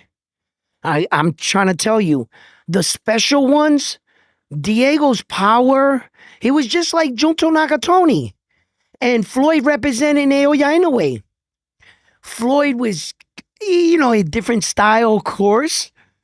Floyd's rhythm, bouncing rhythm, the in and out, the pullback counters, like Naoya don't fight like that. Naoya's more forward, slipping, different styles. But you get what I'm saying. And it's gonna look like that. I think Naoya Inoue is gonna break down Junto, just like Floyd broke down Diego Corrales. Yeah. Mosley was really getting past that speed and defense, but just couldn't get it enough of it. Where are you talking from? Wait a minute, I gotta read your first one. True, but until they fought, it was okay. There's a better conversation. My reader got a phone call. So when Gotti fought me, was it okay? You got that one. But talent wise, he was nowhere near Floyd. Yeah, we got that. Man, Floyd put a beating on Gotti. Plus Floyd was odds on beating favorites. Yeah. Zab Judah versus Mike Ward was way more competitive. An 18-year-old Judah versus a 30-year-old Ward. True, but until they fought, it's all speculation. Since a low skilled fighter can give skilled fighters hell, so that's why they fight the fights. I remember when Floyd dominated Corrales. Yes, well, I thought Mosley was going to beat Mayweather. Uh, I don't actually remember ever thinking anybody could beat Mayweather ever. I never picked against him, so back then, I was just a Mayweather fan. I didn't see any other fighter, so I can't say that I had the same perspective or eye that I view fighting now. I was way biased back then. I used to argue with my dad all the time. My dad hated Floyd. Yeah, because my dad was into that shit that he's running. Tell him to stand right in front of the guy. And I'm like, Dad, he's standing in front of the guy. He's just moving on him. And like, my dad hated Floyd. My dad was a hardcore Latin fighter, and he would cheer for the Mexicans and Puerto Ricans. Any Latin guy that would have beaten Floyd, if you hit Floyd, my dad thought you were the greatest fighter in the world. He was a straight hater, right? But the man knew what he was talking about. He was very insightful, and we used to like sit there and talk about boxing. And one of the things is that I'm not sure back then if I ever saw Floyd had the potential of losing. At back then, he was such a big fucking dominating force in boxing. I just didn't think he would ever lose. Just like Mike Tyson, I didn't think Mike Tyson would ever lose neither. You know, so I can't say that I thought he was going to beat Mosley or that I even saw Mosley in the fight. I didn't even see Mosley, I don't think, back then. Yeah, I think I was more stunned to see Floyd's knees buckle. And what I remember about that fight, I don't know why. But you want to know what I remember about that fight? It had nothing to do with the fight. Absolutely nothing to do with this fight. It was who was in attendance. Floyd's grandmother. I remember that was the fight. That was the first time she had ever went live to see him fight. He got her like a front row seat ticket, bought her a nice dress, brought her to the fight. And she was never like a boxing fan. She was like, I guess, against it or whatever. And she was like, you one day you gonna get beat, Floyd. You're always cocky and arrogant, Nana, come out to my fight. and her face reaction in the fight when his knees buckled when Floyd got hit, and she was like, they put the cameras on her. That's what I remember about the fight. You know, I remember the fight moments and shit, but the fact you almost got your ass kicked in front of Nana, mm, I'm not losing a fight in front of Nana. I don't give a fuck. I'm not losing a fight in front of Grandma. Hell no. You know what I mean? I don't know. Maybe that's installed in my head as a kid. I don't know. Every single time I fought in front of my dad, my mom, or especially my brother, I'm undefeated. I ain't never lost a fight in front of my mother. No, and I'm not cocky or arrogant. I'm not the toughest person in the world, right? But in my opportunities and situations, whenever they happened, when they happened, I won. That's all I'm saying. You know what I mean? I'm not losing a fight in front of grandma. No, I'm not. No, you're going to have to kill me, man. Nah, dog. It's not happening. Um, so it's weird. It's weird. That's a weird thing. I just wanted to share that. Like, that's what I fucking remember about that fight. His grandma being there, like, why? I don't know. I have no idea why, but that's what I think of. Yeah.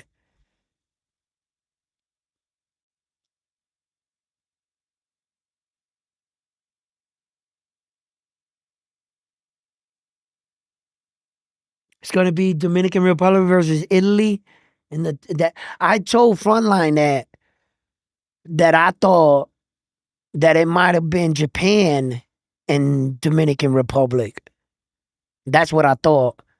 But since I haven't been following this baseball shit at all I know is what you guys tell me in Frontline. That's it. You know, I'm pretty strapped with my days right now. So I'm just like, I got a lot of shit in my day to start like sitting down watching some baseball right now. And I love baseball. I used to be a shortstop, second baseman. I played in Little League, I played shortstop. When I got up bigger, like in like high school, shit like that level, or they moved me to second base because there was a better shortstop than me. This other Puerto Rican kid. Well, he was actually Dominican. But yeah, man, I played a lot on different shit. Hugo, what you got to say, Hugo? Come Nothing on, you much, gonna start brother. today? What you Nah, doing? brother. Come on, man. Nothing much, brother. Just seeing you live and wanted to come talk some boxing. What's up with you, my brother? How you doing this I lovely Sunday evening? it's funny how a couple losses can humble a man. You know what I'm saying? I can Like he see comes in you. today, lovely day. How you doing? If my fighters would have lost and they would be up, he would be coming in here. Oh, Puerto Rico. He would start off the conversation. Puerto Rico's down bad. Nah, man. But Nah, nah. None of it's that. funny how a couple losses in different sports, baseball, boxing, really allows us to have a great conversation and it really shows the humility side of boxing. So how are you doing today, Hugo? Well, I'm doing good. Just enjoyed the fights last night. Most importantly, I enjoyed the Fondora fight and the main event. There were some good scraps. Arnold Barboza showed that he's learning every day on the job. He's showing different types of skills versus a black slick fighter. It was just good to see how a Mexican American is learning boxing, right? So it's not Mm-hmm. always going to be come forward macho mano a mano. And I say Mm-hmm. that to say that, boxing is evolving every day. You got the Mm-hmm. Bam Rodriguez, you got the Arnold Barbozas, you have Mm. the David Benavidez that could box also. So now, man, overall, just enjoyed the main event. I wanted to get a little bit of your opinion on the main event right there. What do you think? How do you think well, first of all, did you watch it? Yeah, of course. I Okay, watched it. okay. I think you just tuned in, right? Yes, Because Papa. Yeah. what I did was, if when you go later, you're gonna rewind this and you'll see. catch the part where I said that Mexican boxing is evolving and that it's no more this rock'em sock'em type Mexican fighter, and that the Mexican style is changing to the Bam Rodriguez's of the world, the Virgils of the world, the David the Monster Benavides, and etc. And I said that I think that what happened in Mexican culture, boxing, the fact that Salvador Sanchez had died, he Mm, had a different style for Mexican boxing even way back then. And when he died, the person that took the torch for Mexican boxing was boxer like Julio Cesar Chavez.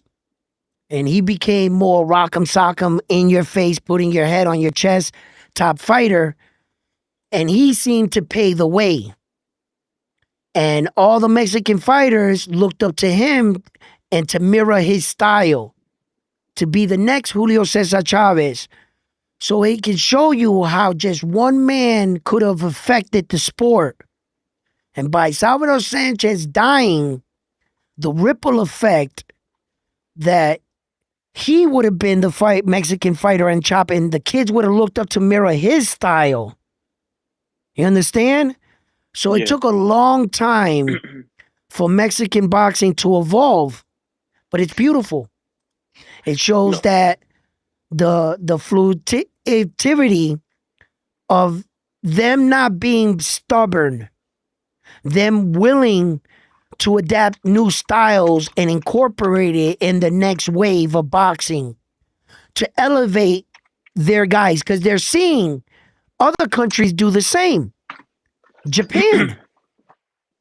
Japan went to America, adapted the American style, and brought it back and put it with their style. And then Mm, the Ukraine and the Russians, they were like, American style, like up top. They were like, okay, okay.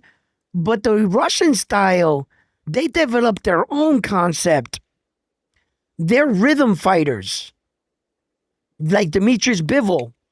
He beautiful bounces. style. Beautiful He style. Yeah, he bounce steps in and out. That's that Russian style. That's that Mm, Ukrainian style. That's is and now they're incorporating their footwork, like Vasily Lomachenko. You see how he spins people? You see his footwork? That's what they're known like that. That bouncing. So, it's great to see these countries evolve and say, nah, we're not willing to stay here just because you think this is how we should fight, like a William Cepeda. No. These mm. dudes is like, nah, I can look like Bam Rodriguez. I can look like Floyd. I can look like this guy. I could break away from the old way and improve on it. And that's always a beautiful thing. And if you Shout don't out mind to me jumping Mexico. in, yeah, if you don't mind me jumping in that conversation, I want to touch on a delicate subject that Mr. Diego Pacheco came out in the interview in Par 106, one of the biggest radio stations here in the city of Los Angeles. And I just want to clear the air that his comments, from my opinion, a Mexican American first generation born here in the city of Los Angeles with immigrant parents, that I don't agree with his comments. His comments stated the fact that that any Mexican American would beat any Mexican, that the Mexicans don't know how to fight. And I just don't agree with it because there's a lot coming from a guy that never won a world title that doesn't sell so much tickets. So him No. coming out and saying, hold on, brother, hold Yep, on, yep, brother. go ahead, go So ahead. so him coming out and trying to discredit our Mexican icons, Julio Cesar Chavez, Juan Manuel Marquez, Eric Morales, and Marco Antonio Barrera. He even brought up El Vaquero Navarrete. And I'm just No. saying that he doesn't speak for all us Mexican Americans that go to Mexico and get a little mistreatment. Maybe they think of us maybe like, oh, this food is a show off. When in reality, I personally never got that. Every time I go over there, even if they give me the cold shoulder, I'll just leave, walk away. I'll just walk away. I'm not gonna hold that grudge and go online and bash on other Mexican people. That is not what we have to do. Even if you think that Shakur will beat a Navarrete or that Marco Antonio Barrera doesn't know how to box, he just knows how to scrap, you keep those comments to yourself, brother. Because that Aztec blood runs through your veins. And I think he just shot himself on the foot. He doesn't sell tickets and he's not going to sell anymore with that comment. He dug Christian and Billy. He pulled out those negotiations. He turns around and ducks Hamza Shiraz, pulls out those negotiations. So what do you expect people to look at you as? You don't go in there and you don't bring championship fights to the city of Los Angeles. So for you to go online and bash our Mexican icons, that is not correct, brother. And we don't back you on that. Okay. Clip this. Get it off your chest. Get it off your Nah, chest, man, brother. You know what I'm that's just saying? what I And I, wanted to and say, I brother, created this because I seen platform yeah. so that we can have our voice. So this is exactly why I created my platform. If you got something about talk about boxing and it's something pertaining with it and you want to get it off, brother, here's your here's your shot. Yes, So this is brother, what I thank you got to so say about much. that. Go This is ahead, what I got brother. to say about that. Everything you said is 100. I agree with you. But there's something you gotta, and I'm not saying this should be overlooked, but he's young. Mm, He's raised in America. mm, He's like my nephew at the time, 10 years ago, watching LeBron James come up and wear his little uniform, and he tell me that he's better than Michael Jordan. Michael Jordan would never survive in a LeBron, and I just see that as being young and really only be able to see your era. As my nephew grew up, he's a grown ass man, very big dude.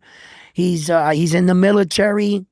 He came back last year, and I looked at him and I said, "Is LeBron better than Michael?" He said, "Hell no, Uncle." He was and MJ can survive in that era and be dominant. That's maturity. So right now, Diego Pacheco is just young, Americanized, and he's around his era. When you start to pay homage and you respect, when the day when David Pacheco becomes older and the next hot young American Mexican comes out, he's going to be all of 19 and he's going to say Diego Pacheco's era was soft. You guys didn't fight each other. You guys never fought the best. You pulled out of negotiations. And he's going to get criticism and he's going to know on that day how he shoved his foot in his own mouth in that interview. mm. And he's young.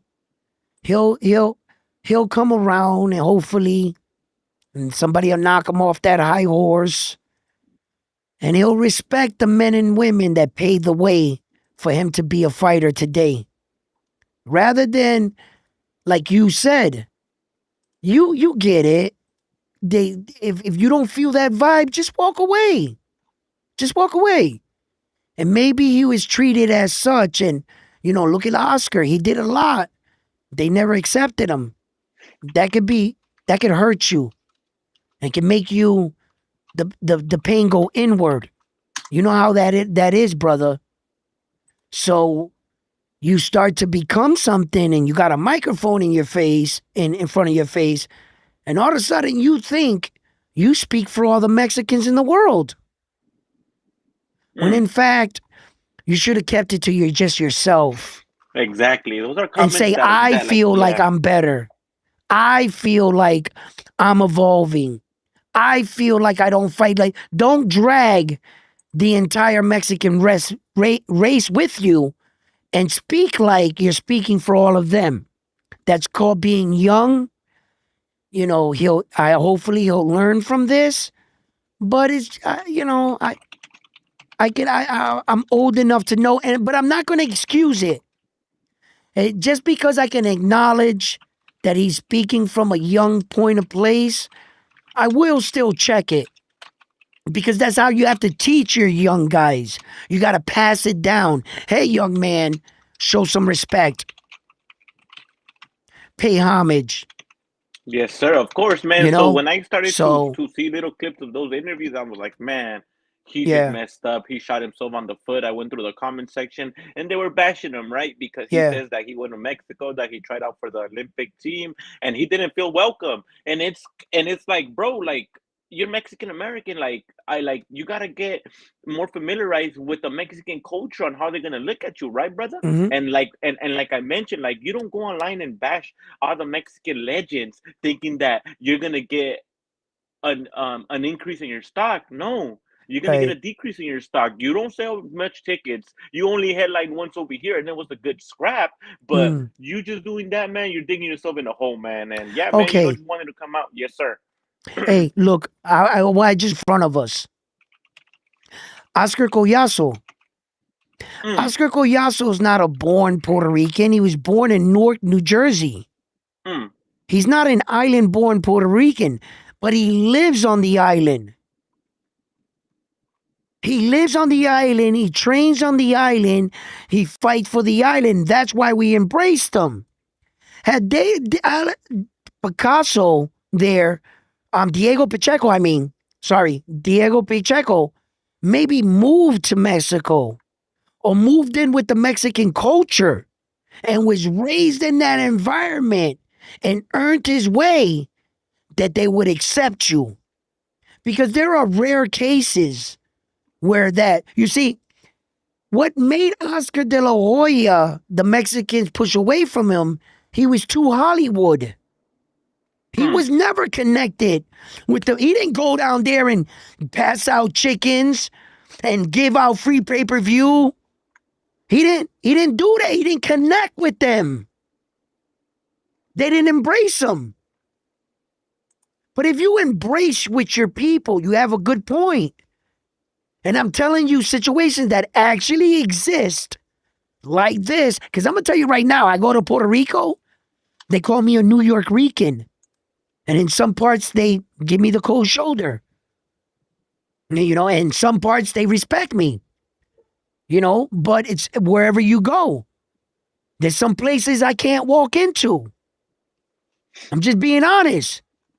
But Collazo was born in New Jersey, Hmm.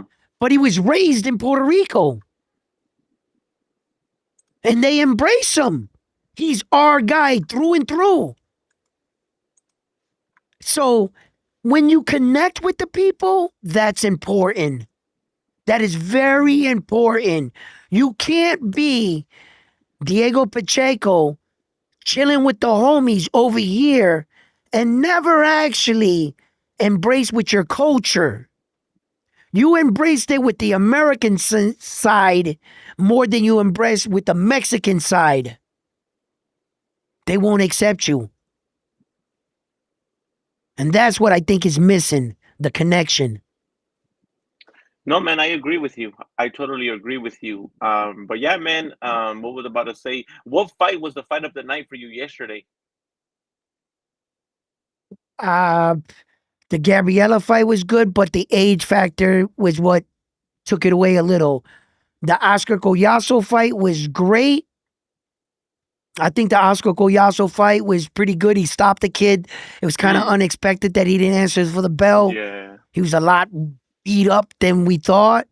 And the kid was actually competitive. It was actually a competitive fight where that the better fighter won. So, and he showed his skills. So, yeah, but Arnold Barboza had his, you know, he uh he showed he's still there. He still got it. You know, and I'm happy for him. But I wouldn't say that. I would say, let me see. Man, Let me, looking at the rankings for the WBO, he's yeah. not even in the rankings at For 147 what ranking? for the WBO. No, he's not in the ranking no more. He's a champion now. Arnold Barboza. He got the WBO world. You get taken out. No, bro, he got like a Latino champion. He got like one of those regional titles. Right. The WBO world belt is a minor belt. It's under the interim. Oh, really? Yes. Oh, dang. Okay. So he gets taken out of the ranking, I think. You don't Okay, you're not okay. You get Virgil Ortiz is not ranked at 154 because he's the interim WBC champion. Neither is Jerron Boots Ennis. He's not in none of the rankings. Jerome Boots, and let me see No. I don't know if you spoke on this, but yesterday they were saying that that Xander Zayas, the Puerto Rican sensation, is in preliminary talks with Boots. Did you catch that? Well, Were you watching it with audio or no? yeah, no, I didn't watch or hear that on that. But here's my take on this. Jerron Boots Ennis is looking for a free ride to the top. Where that fighters like Xander had to earn his way there. He had to fight for each belt individually. Jerron Boots Ennis thinks he can sit on the shelf for a year and that he can just call his shot. He's just going to get up and say, hey, I want the champion to fight me and he needs to acknowledge me. If I was Xander Zayas, to tell you the truth, you don't need Jerron Boots Ennis. You could put him down on your resume with a good name, but right now he has no stock. He has no value. He doesn't have a belt. He doesn't get me further in front of what I want to get to. He just wants to get his fame off of me while calling me shit. While saying I ain't shit as a champion, I'm the weakest link, and that he's better. So if you feel like that, and I'm the weakest link, then don't fuck with me.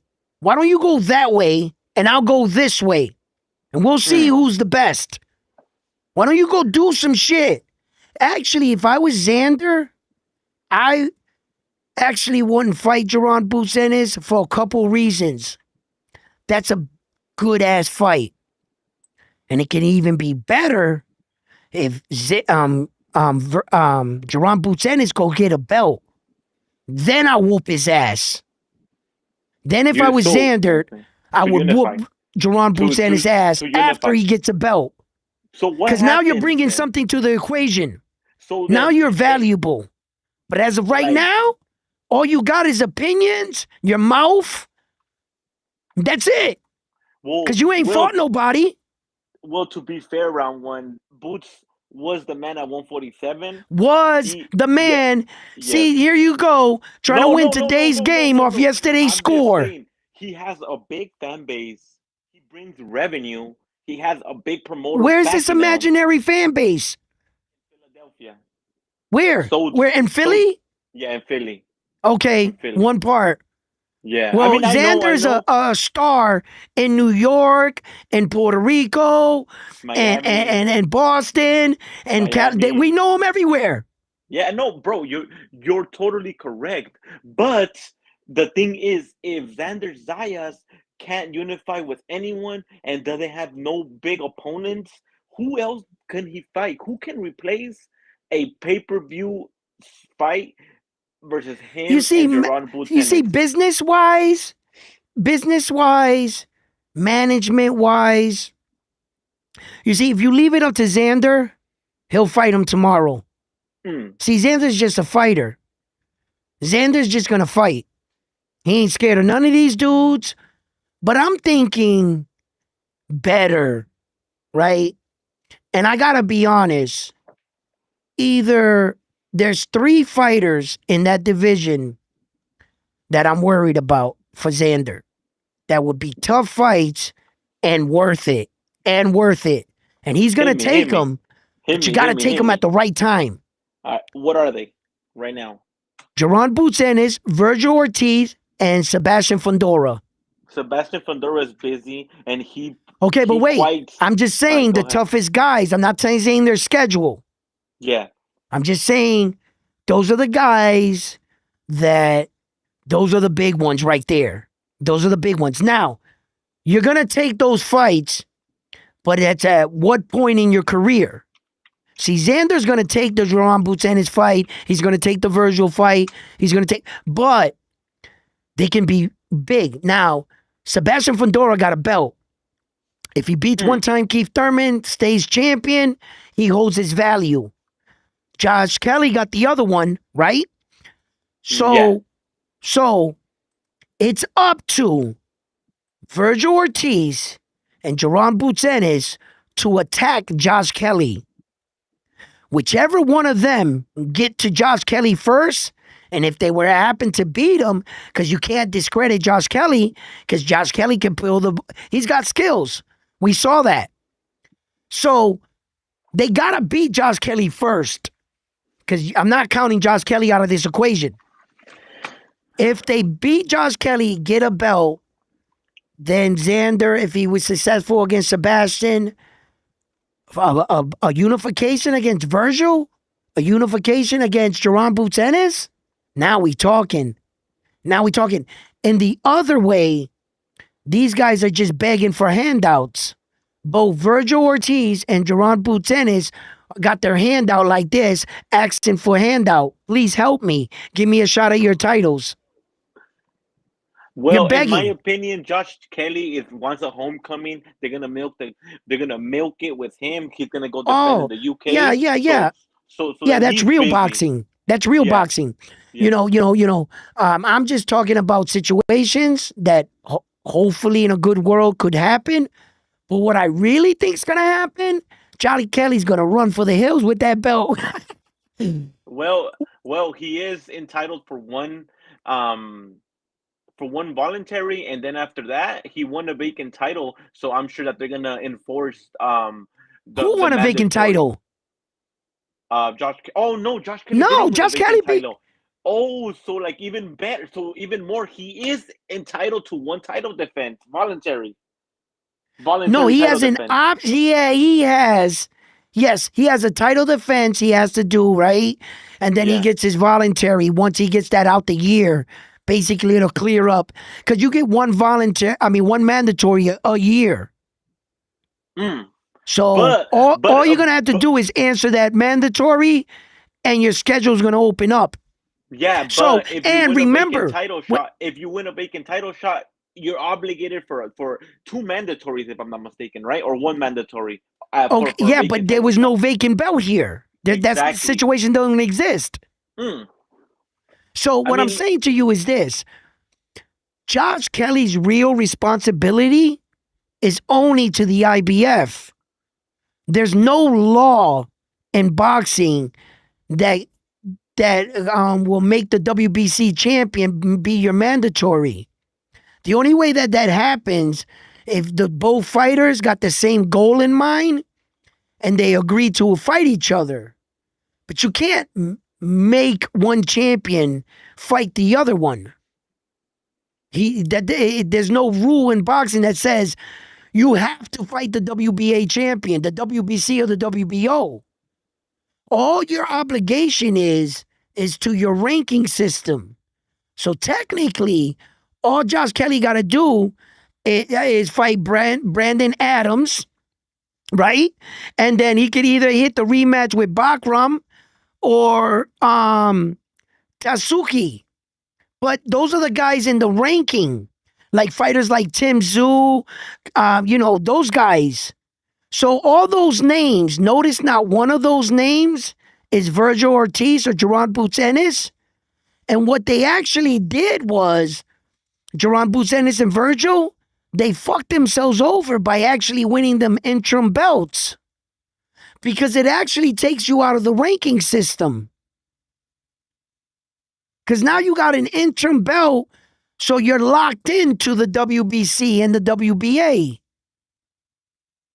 Your power now is limited. As a contender, you would have had pressure to all four divisions. Pay your sanctioning fee, move up the ladder. You can challenge. But by being an interim champion, now you're out of the ranking system. You can petition to fight the IBF. You can petition to fight the WBC, the WBO. You can petition for it. They can accept it because they can view you as a big star, bigger gate, bigger percentage on their fees, sanctioning fees. So and then they order it. They agree. but you got to have both parties agree to it. So technically, the truth, Josh Kelly only obligations to IBF. And Virgil Ortiz and Jerron Boutenis, by getting them interims, they really can't attack him. Josh Kelly would have to agree to it. It's the only way he would fight him. They make you an offer you can't refuse. They pay Josh Kelly an obscene amount of money to fight Virgil or Jerron Boutenis. That's exactly what would have to happen. You understand? But technically, Josh Kelly doesn't owe them shit. Nothing. So I don't know how you guys are going to get these fights with Virgil and Ennis when getting that interim belt is more of a curse than a blessing. So, figure it out from there. Make Yes, him an sir. offer Josh Kelly can't refuse. Get him in the So ring. no, Josh Kelly is not gonna fight Xander Zayas. He's gonna have a title defense. In my opinion, Virgil Ortiz is out the picture. He shelved. Sebastian Fondora is with the PBC. They're gonna do pay-per-views on that side unless Xander Zayas would go fight him in Vegas. But in my opinion, Xander Zayas wants a big fight for Puerto Rican Day Parade, which is in June, right? Yep. So who do you think can bring out the crowd? Give me a name that would be ideal for him. It would actually have to be another Puerto Rican fighter. It would have to be Puerto Rican versus Mexico. That's one of the best rivalries in all of fucking boxing. What You know what I'm about Puerto saying? Rico versus African American? Yes. So we're gonna have to get a Puerto Rican guy, find somebody there for him that he could probably beat on or something, because I don't know any top except Xander, So then you don't and like that the would be a you mega don't like the showdown. you don't It would like be Xander Xander Zay versus Virgil. That would fucking be legendary now, wouldn't it? That you would don't like fucking be Xander epic. Zayas versus Jerron Boutenis Puerto Rican Day Parade in New York City?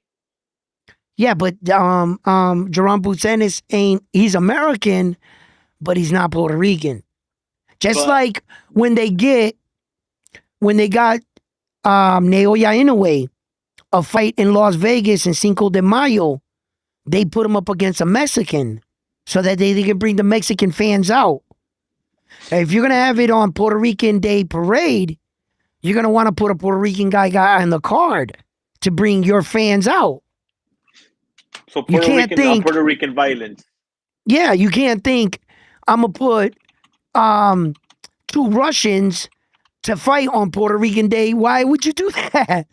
You know what I'm saying? Like, but anyway, the thing is this: if I'm keeping it funky and being honest, right? In order for you to make a fight between Virgil Ortiz and Josh Kelly, it would be more difficult because Virgil Ortiz, well, let's just keep it simple right now. For right now, he's still signed to Golden Boy. And Josh Kelly is signed with Ed Hearn. So to tell you the truth, the person that has the best opportunity is Jerron Boutenis. Because to tell you the truth, that's an in-house fight. They're both promoted by the same guy, Ed Hearn, Jerron Who? Boutenis, and Josh Kelly. Yeah, but then Josh Kelly people are gonna feel that they're feeding him to like a sacrificial lamb. That's what I feel Okay, that. listen. I don't know no fighter that views himself as a sacrificial lamb when you're a fighter. As a fighter, you think you can beat anybody. So if you ask Josh Kelly, in his head, he could beat Jerron Boutenis. Now his management might feel another way, right? But still, what I'm saying is, if it was to be easier to put the fight together, the fight that whether or not Ed Hearn would do this, why would Ed Hearn sacrifice two of his stars to fight each other? Right? Ed Hearn's like, nah, I'm not gonna I already got Josh Kelly a champion. I'm gonna make Jerron Boutenis a champion some other way. And I own both of them rather than putting both of them to fight each other. But it does happen. Tank Davis and Rowley fought. They were under the same umbrella, Mayweather promotion. He put them to fight each other. Mm. There's been a lot of situations where promoters have put their in-house fights. They made the fight happen because both fighters wanted to fight. If Josh Kelly walked up to Ed Hearn tomorrow and said, "Get me that Jaron Boots Ennis fight," and then I got his number right here. "Hey, Jaron." And Jaron says, "Yes, I want that fight." Then the fight would happen. It would be easier to make. It's an in-house fight. But negotiating Ed Hearn with fucking Golden Boy, the way they be at each other, yo, you got a better chance with Golden Boy in the PBC. Yeah, They got a yeah. relationship. It looks like they're building a great relationship. Golden Boy and the PBC. They're gonna do the pay-per-view Zurdo versus Benavides. So it looks like it's becoming like a good relationship over there. You feel me? But as of what do you think of Berlanga and preliminary talks to go to Zuffa Boxing? You like that? Listen,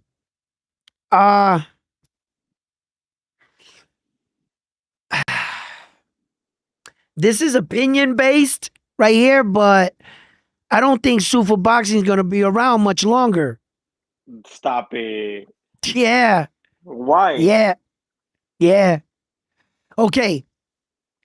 I'm just talking here. Remember, I'm just talking. This is the part.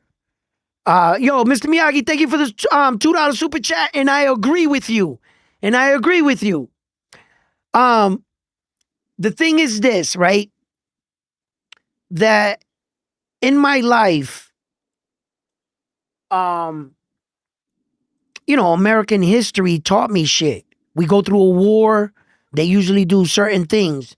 America, every time they're invading somewhere, oh shit, weapons of mass destruction. We go out there, never find weapons of mass destruction, but we do find the oil and the gold. We always find that. So, look, no matter what my opinion is, and I don't know actually Zuffa's problems, woes or lows. I don't. I'm just observing. And I notice that we're at war with them out there. America is not on the side of Turkey al-Sheikh. What is the first thing American does when they go to war? They cut off the money. No more money from Saudi Arabia, Turkey al-Sheikh, wherever they are, Iran or wherever they're from. Sorry if I'm not getting the names right, because I'm not familiar with that side of the world. I don't study it. Wherever they're from, their money is now cut off. We don't do business with them. We don't allow their bank accounts to funny money into all their endeavors. All that shit gets cut off in war. We're actually involved in this war. In the Ukraine-Russian war, we were involved secretly. But that was their war. What did we do? We cut off the Russians' money. They didn't even pay Demetrius Bivol when he lost to Canelo Alvarez because they thought he would take the check and fund the war. For real? Yes. What the hell? No, you got to catch up, though, because that's well public knowledge. Dimitri Bivol went a long time trying to get that money out of the promoter because the check wouldn't cash because America cut off the money because Demetrius Bivol was born in Russia. He might have been raised in Canada or wherever else, but his birth certificate, he's a Russian citizen. Yeah. So they wouldn't pay him. That's what that teaches me. History. Oh, now, I don't know. Dimitri Bivol reported significant delays in receiving Significant delay. Look how long he was. He was paid. Wow. Listen, they always cut off the money. Always. And I'm telling you, Zuffa may not announced it. People might not be reporting on it. I'm just sitting back. I'm not saying this might happen. Maybe they got enough money that they can survive. Yeah, it's possible. Maybe the rest of the investors pick up the slack and Sufa carries on. Maybe, right? So you think that with the war going on right now in the Middle East is gonna affect the sporting department of their um Let me see if I can break this down for you the most simplest way and fastest for we can get past this. Right? Check this out.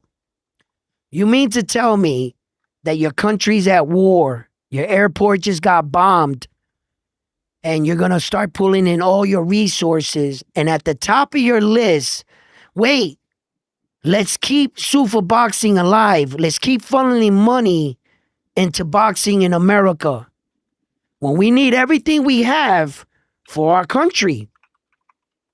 So you think at the top of the priority list is to keep the entertainment part alive? What cuts are you going to start to do to stop spending money to concentrate on where you're at? And since Sufa is not owned completely by Turkey, but he is the biggest shareholder. I think he owns like 60% of Sufa. well, he's the no, not the financier. He's a Oh, yes, financier. that means you are the money. Yep, yes, sir. You're So if correct about you that. are the money and they cut off the money, what does that spell? Hmm. Listen, I'm merely just talking. I don't, I'm not, over here looking at documents in the room with them. I'm just on the outside. And I have the right to think. Not saying these are facts. These are just clearly my thoughts on the matter. And If it does keep going, what do you think of Berlanga signing with them? I mean, he's pretty he much has going not that route. signed with them. Bro, Stop but it. he's in heavy talks with Zuffa Boxing. Even Bam Bam Rodriguez was. No, stop it. Bro, stop trying What you to mean, no, throw. stop it? Bro, he Bam Bam signed. Rodriguez was in talks with Zufa. Offered him Matchroom matched it, and now he's with Matchroom. Right. But just because you're talking to somebody can come and do the same for Edgar Berlanga. Who? He doesn't have a promotional company that he signed to. Okay, but somebody might pick him up. I don't. Wait a minute. You like you're saying like Bro, he's definitely going with Sufa. What if he wants what to I'm stay by saying is that himself? Edgar Berlanga doesn't have a promoter. His Yeah. manager, Keith Conley brought Connor Ben to Zuffa, so he got the connection there. Now they're reaching out to Edgar Berlanga, that's Yeah, promoterless. that's just talks That's just until he talks. Okay. signs or he might take a free paycheck because when you sign, sometimes they give you like a signing bonus. They fuck around, pay him the money, and then the company folds up. Got Stop from free it. money. Stop. You think stop it, bro. Stop it. I don't think Free that would money. happen. I definitely do think that they will sign Edgar Berlanga and right away they'll give him a Zuffa boxing championship fight for the 168-pound division, in my Yeah, opinion. I blame Jordan for not putting. I blame Jerron for not putting pressure on Ed Hearn. Okay, guys. All right. Damn, All right, check this out, guys. Check this out, Nonito guys, right? Donaire got stopped yesterday?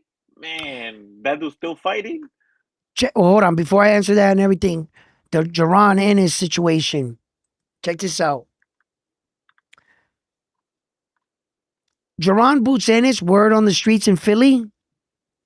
My sister has a gym in Philly. Every now and then I pop in Philly. Just pop in and we shoot the shit, talk. I go to different boxing gyms out there or whatever. And I go out there and I kick it with the fellas.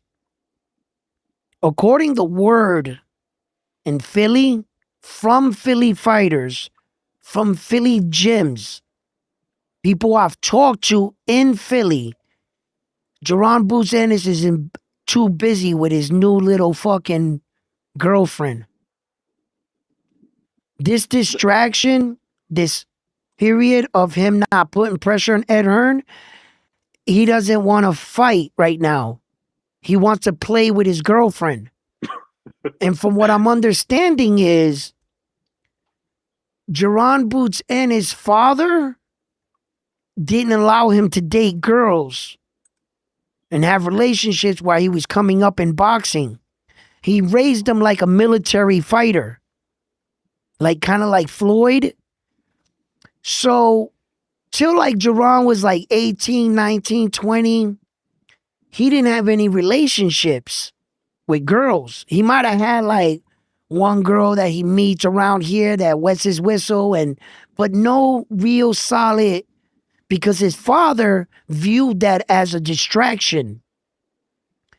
So once Jerron Boots Ennis got to a certain age, this is what I'm hearing from the street, that his father couldn't control him no more.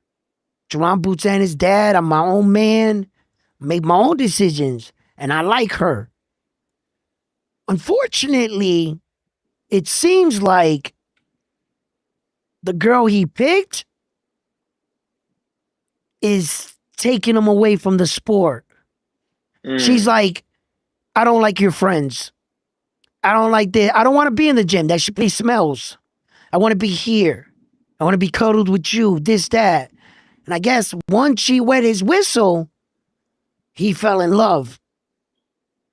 The reason why I don't report on none of this is because this is girlfriend-boyfriend shit. It really doesn't have to do with boxing. You know, I don't get into that. That's two-tone shit. They do that shit. I just like to keep it boxing, guys. Damn, I didn't know that. That's but crazy. To be honest, like, now these are people in Philly that I'm talking to. As a matter of fact, the girl that made his chain, Jerron Boots and his chain, the jeweler, we know her. We know her. And she knows the girl that Jerron's dating. So there's a lot of like things that, you know, you can shelter your kid from the world thinking you're protecting them. And at one point, what you're going to get on your hands is a very disciplined, dedicated young man or woman, but naive to the streets. And on the day they decide to run out to the streets, all your sheltering is not going to protect them. The streets are going to swallow them up. I can't tell you how many times I've seen that. A nice girl come around the neighborhood, they turned her out. She fell for everything because she wasn't hip. Her family sheltered her from too much. They were thinking when you were on that side of the tracks, you would stay there. In my neighborhood, in the projects, we would always get those kids that would cross the tracks. They were rich. They were middle class. They want to come over here and hang out with us. Why? I want to be where you are. I would kill for to be where you are, and you're fucking over here with us. The streets eat those kids up. Seen that time and time again. So when you take your son and you shelter him from too much, you know, he hangs around with tough guys. He hangs around with dudes in the gym, but he wasn't able to chill with them afterwards. He picks up on what they do from the streets. They bring it into the gym. The slang, the talking. So you think Jerron is like street savvy. Nah, that's just gym talk. It's just gym talk. He's not hood base grown. No. Jerron Boots Ennis is not, he's not connected to the streets like that. He's connected to the streets because of his boxing and all the thugs and people that sheltered and protect him. Like, that's like me being in the streets, right, next to all the homies, and Jose Rivera would come jogging down the streets. He was the professional boxer of our city. He got green light to run down the street. Nobody bothered him. Nobody would dare fuck with him because the neighborhood protected him. He was our champion. He was our hope. So I see how the streets can protect you without you being a part of them. Then these guys grow up with this mentality, I'm untouchable. No, we let you walk by here. We allowed you to do that. And then some of these guys become Diego Pacheco and lose their mind in an Oh interview man, come and on, start, dude. you know what I'm saying? Because Yeah. we let you run by because we protected you. And then you think and you grow up and you think you did this all by yourself or you get distracted. Jerron Butzenis. He's too busy trying to tune in Tokyo. Yo, that's a one-liner. If you know, you know. Tune in Tokyo. Tune in Tokyo. Does anybody know what I'm talking about? Put it in the chat. Let's see how you guys, let's see if you really show your age. Right? But anyway, because that's a joke. So, you know, he's too busy playing with the girl and following her around. Who you been with today? Where'd you go? This motherfucker is not concentrating on fighting. And this Virgil situation was perfect for him. He attached his name to Virgil, let that shit spin around the block 10,000 times, and he was able not to put on a fight and concentrate on her. And his father is pissed. Now, I don't know if that's 100%. It might be 10% of what's going on, 20%. He has a whole entire life. There could be thousands of things also taking place in Jerron Butzenis. He could have got hurt. He could have got in, you know, anything else on top of that. And just everyday life shit. So, no, I don't really touch on these kind of shit, but you guys are right. Jerron Butzenis have been, for the most part, inactive. You Well, know, not his last fight versus Lima was, wasn't it come this on. year, Big Dog? Let me check the box track. I forgot when that fight happened, but I mean, yeah, he has been a little inactive, but you know that a big name like Jerome Butenis, they want to get him in a great fight, He's and I, actually not a big name. there you come on, man, let's put some respect Listen, on listen, Boots, listen, listen, bro. listen, listen, Come listen. on. Listen to me. Listen, Linda. Linda, listen to me, Linda. Look, he's a manufactured big name. Ah, man. Yeah, actually, if we're being honest. What are If you we're saying? being He's a honest, listen. manufacturing. Look. I'm not trying to, I don't want to down him. But in actuality, Ed Hearn made him. You're right about that. You're right about that. I do believe that his stock grew significantly when um he signed with Matchroom. That's like Connor Ben. That's like Connor It's Ben and Ed Hearn. Because Ed Hearn sold you on the fact and made Connor Ben a manufactured star with no belt. What he did, Ed Hearn, his connections, the people that he draws out, his investors, he got him sitting in the front row for Connor Ben. It's generating things. That's Ed Hearn. Ed Hearn made Connor Ben. Who the fuck is Connor Ben?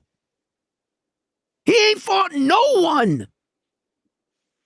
Absolutely nobody. Yo, that's the same thing with Jerron Butzenis. The only thing, Jerron Butzenis got emailed a belt, and his biggest win was Stanionis because Stanionis was a champion. So you got one belt, one champion you beat.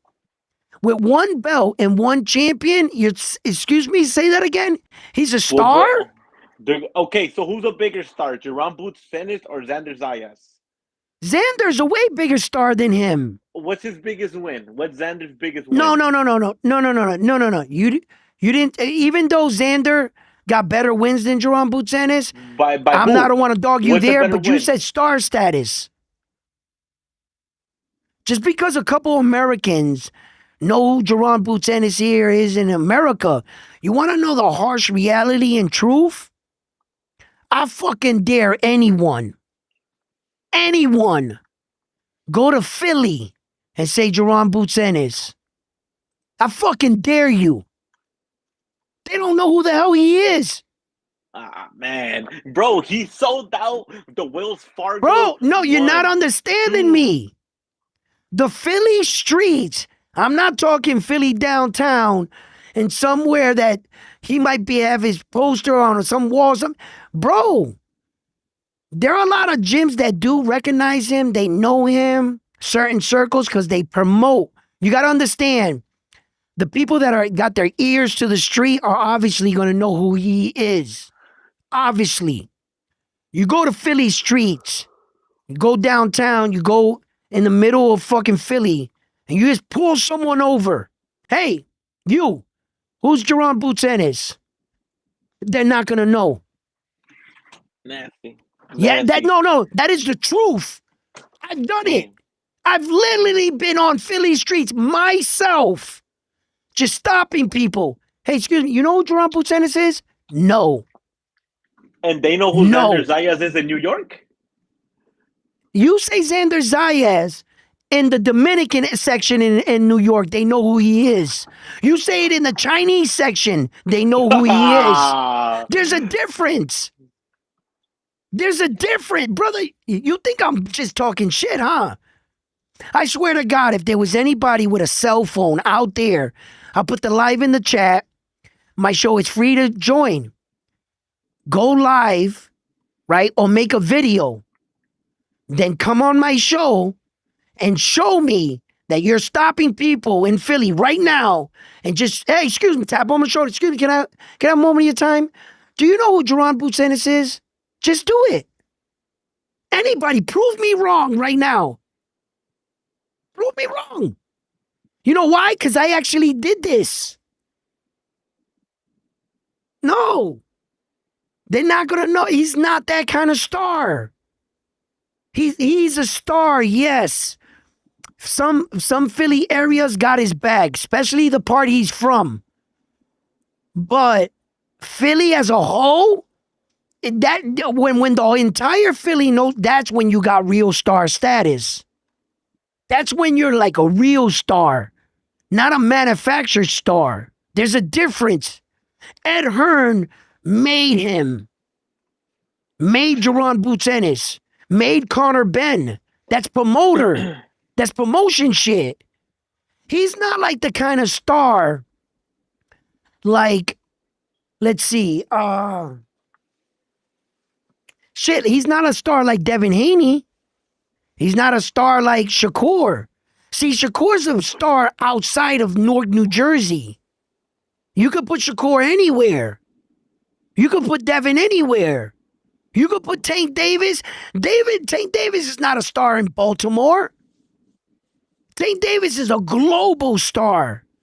That's different. Jerron Boots Ennis can't do that. No, so when you're sitting here telling me, well, Jerron Boots Ennis is a star. I'm like, wait a minute, bro. Actually, he's not. You're just being told that. You're being told that. You're being told that. And for marketing, Ed Hearn knows how to make a guy bigger star status than what it is. This is all Ed Hearn's doing. Watch. I'm trying to tell you. And the only thing is that Ed Hearn didn't go wrong with this because he actually got a great talent in Jerron Boots Ennis. Now, even Ed Hearn saw his value. You just got to get him these fights. That's it. I don't know what's going on over there in Jerron Boots Ennis' world. I hear a lot of bits and pieces. Whether any of these things are true and really affecting him, I don't know. I'm not next to him. I can't 100% say this is the problem. I can't point it out. I can only hear things, bits and pieces. And, life is life. But to sit here and tell me that Jerron Boots Ennis star status is bigger than what? Xander's, that's only because you're probably an American dude that supports these kind of fighters or whatever. And that's all you're looking at. No, well, not only that round one, but what I'm looking at is ticket sales. Even if it's Okay? in his own home city, he sold out the Wells Fargo You center you two want to stop times, this all right now? 15,000 You want to stop 15 this all right now? 15,000 tickets each Okay? time. Okay. Atlantic City, 13,000 tickets. Go look up Xander's ticket sales. Okay, where at? Puerto Rico? Only one And fight? no. You didn't single out Jerron Boots Ennis, so don't single out. See, that's that bullshit. Who you go? You Xander think you're slick? Zayas ticket sales. Let me see. Oh, Wait, like you did Jerron Boots Ennis? All his venues? Well, then you do the same for Xander, you little biased Mexican. Give me. Yeah. let me see here. Yeah. You be trying to get slick, Hugo. What are you talking about, bro? Now what am I talking about? He points out all Jerron Boots Ennis's events and says it, and he goes, "Oh, for Xander, only in Puerto Rico? You don't want to bring up the New York with Top Bob Arum, Top Rank, when Xander was mainlining with fighters like El General, Abdullah Mason, Baby, when Bob Arum was putting them all in the Mecca in New York City. Xander did the majority of the fights in New York City, but I'm allowing you to put your foot so far down your throat that I'm just walking you into the shot. Come on, bro. Come So on. just bring up all his I see your radio silence. Read them off. Xander Zayas versus Patrick Teixeira sold 5,600 tickets. Bro. You are something else. You are. Listen, keep going. Xander Zayas ticket sales versus what's this dude? Hold on, because I gotta go to the box right here. Yo, you're bad. You really called out his ticket sales in like his third, fourth fight? Versus Patrick Teixeira? What are you talking about? No, I'm just saying right now that's what you're doing. I know that's what you're doing. See, there's not a lot of there's not a You lot see of, how you just focus on Jerron Boots Ennis? You're a little hater. No, bro, because he headlined. You're a hater. Arena. Xander Zayas has never headlined the big room. He always headlines the little small theater with that only holds 5,000 people. Wait. In comparison to who? Jerron Boots Ennis? Did he headline the big theater? So who the fuck are you comparing him to? He headlines the big arena. You see, you think you slack. Yo. No, round one. Xander Zayas always headlines the little small Hulu theater that holds only 5,000, 6,000 people. Okay. You're talking about and where did Jerron Boots head? Did he open up the Mecca of boxing? He headlined in Wells Fargo that holds up Wells to Fargo. That holds 15,000 people. What is that? 12,000? 15. But he didn't get 15. He didn't pack Yes, it. He did. I bet you he did. He got about 12 or 13. Stop lying to me. I'm not lying. You are a liar, bro. Go on Google yourself, brother. He sold 15,000 tickets in an arena. Xander Zayas never headlined in an arena. Yo. He hasn't headlined. That's it, Hugo. That's it, Hugo. If you lie one more time, Hugo, you mean to tell me that the Wells Fargo sold 15,000 and you just sat here and said he sold 50,000 tickets? No, 15. 15. You just said 50,000 tickets. No, bro, 50,000, bro. I'm gonna rewind the tape and I'm playing. Hold up. I'm going. No, I gotta rewind 15. It now. I said 15, 1-5. Really? 1-5? That's what you said? Okay. Yeah. Okay. 1-5, brother. You know what the beautiful thing is? We have instant replay. Go ahead, brother. We have instant replay. No. Hold on. No. Because you're right. 15,000. 15. Bro. Hold on. 50,000. That's in a stadium. Bro, this ain't no stadium. Oh, yeah? Okay.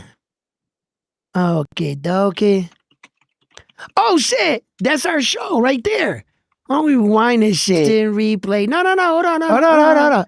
Because you're right. You're right. You're right. 15,000, You're right. You're right. You're right. You're right. You're right. Hold bro, on. Hold on. Hold on. Hold on. Hold 50,000 on. Hold on. Wait. in a Wait. Let's stadium. don't over Bro, talk it.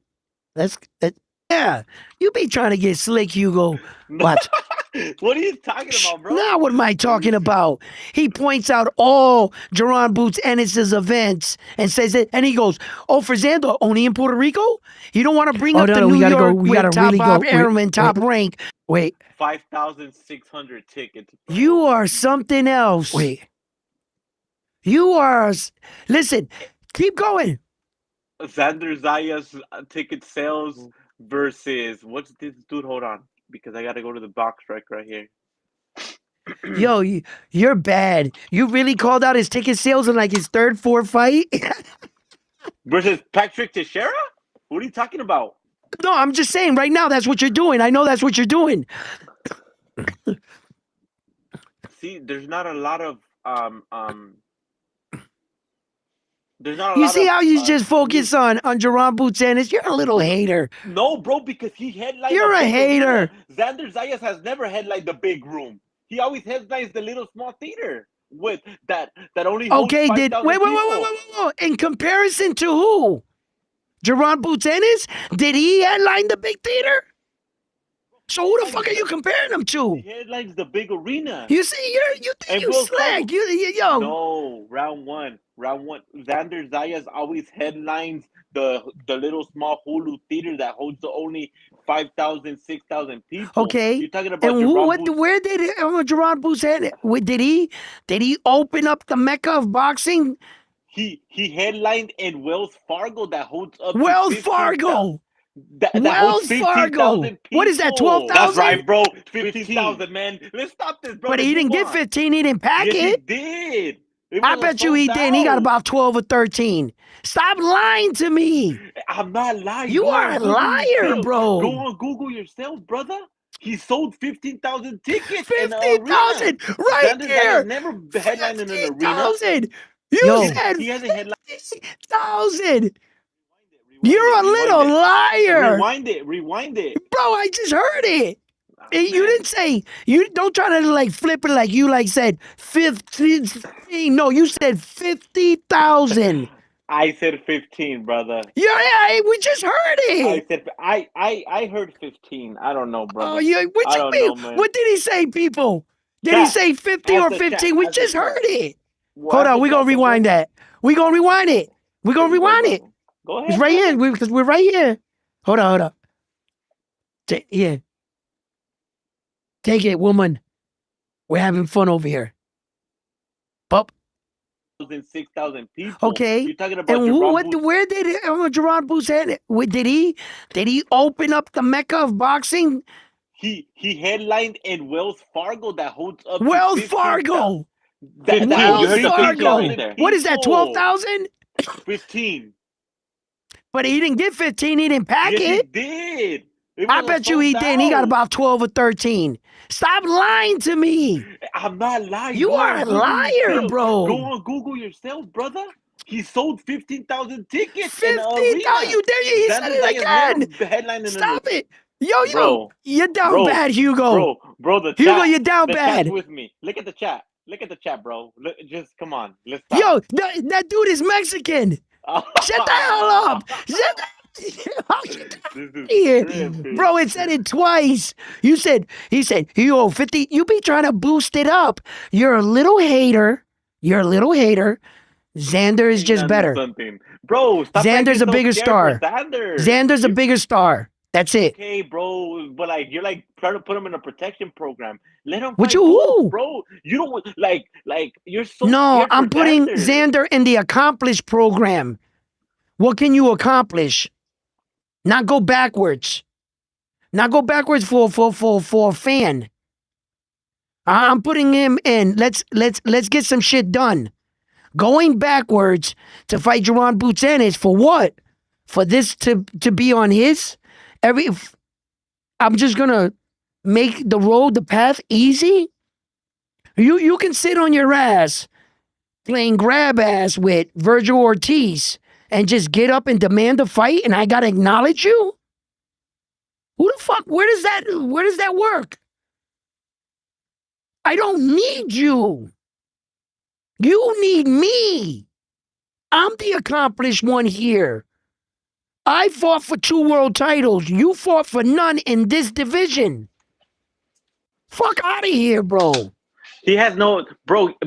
Top Rank doesn't have a network deal. If Xander Zayas wants to get paid, he has to fight a big name. They have to have You keep a assuming streaming that. deal. You keep assuming Bro, that. that's just the facts Top that are Rank will out be there. fine. Top Rank Bro. is going to be fine. Uncle Top- Bob is going to take care of this streaming thing. Don't worry about his pockets.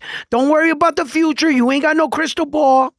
I can't tell you how many times they done came up here and told me that the PBC is done, finished, finito. This year, the PBC is going to fold. That was 10 years ago. Well, at least the PBC's always had Every a streaming year they deal. say that the PBC is The going PBCs under. have always Al had a Heyman is streaming deal. done. The PBC has always That had a motherfucker's streaming still deal. standing right there. So I hear a lot of shit in boxing. Stop it.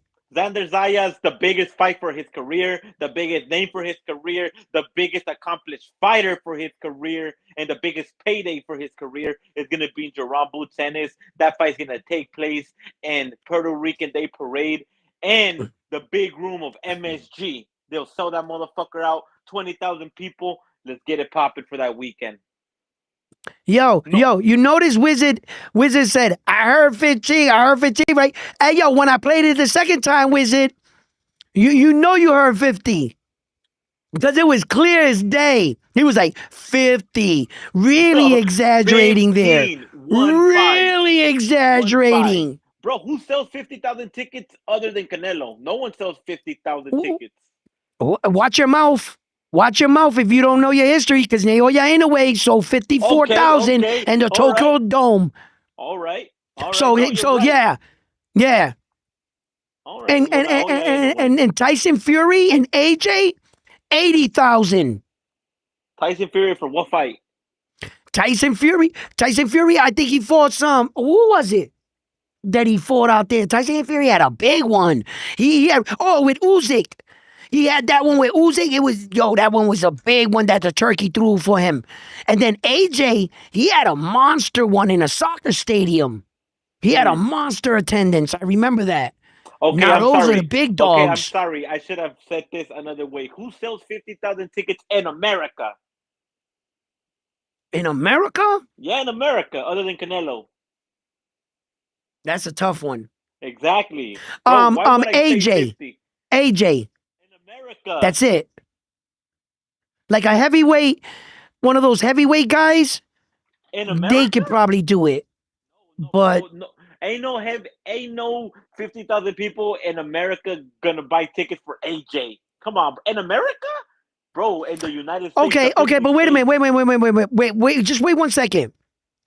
That coronation with AJ when he came to New York that he lost to Mexican Andy the Destroyer Ruiz.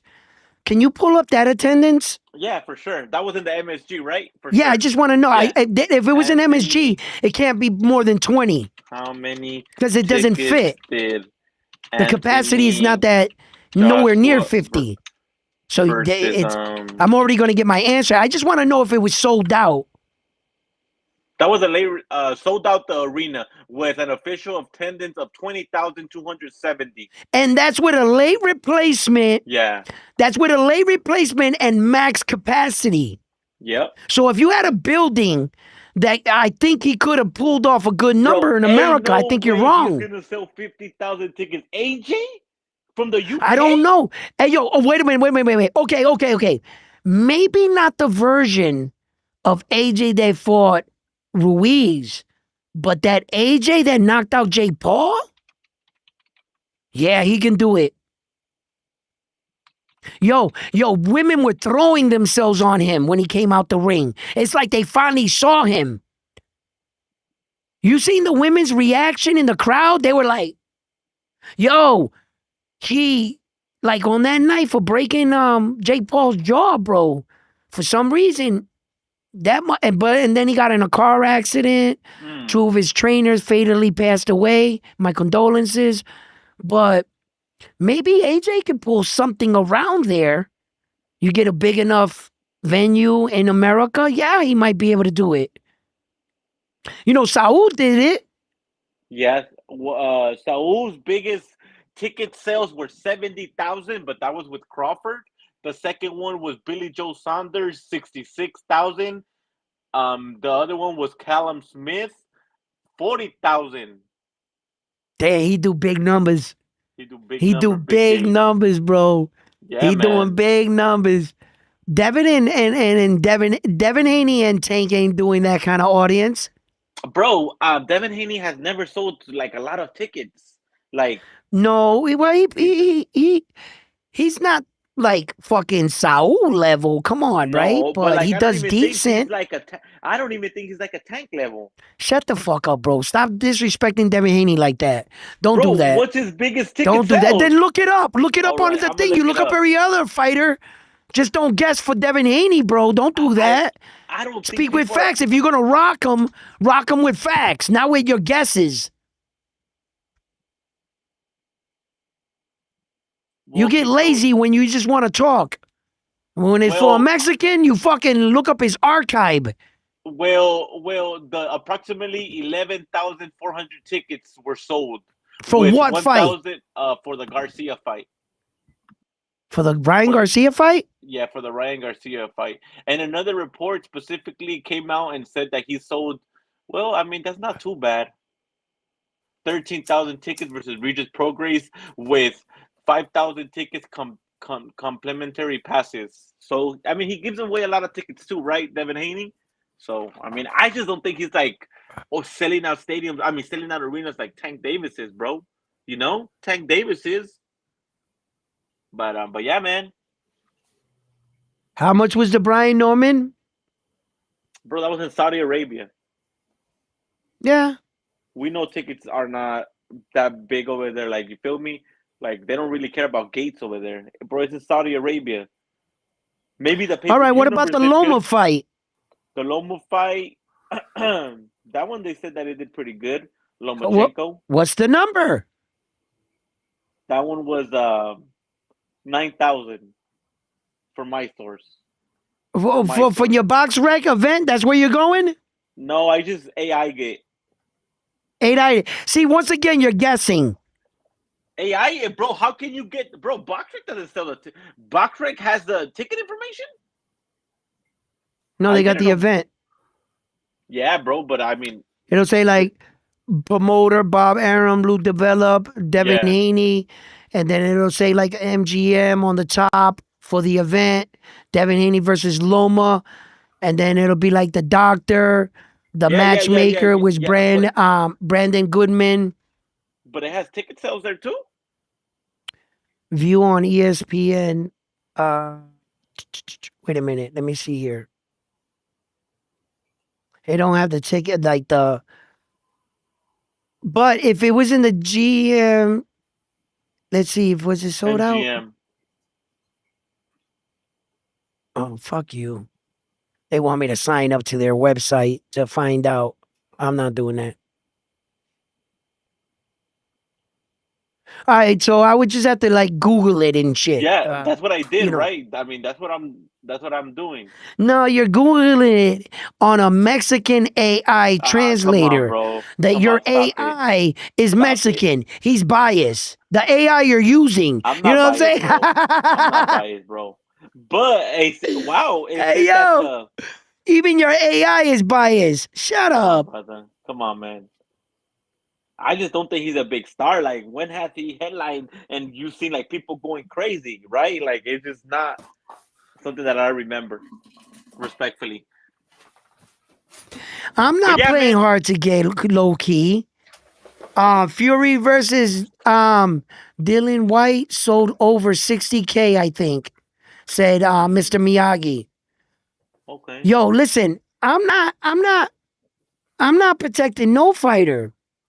What I'm doing is just, you know, um building the fight better and making the other guy do some shit, be accomplished, not get a free ride to the top.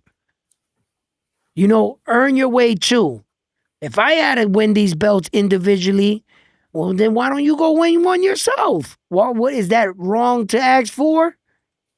to wait to the fight can actually have some meaning behind it?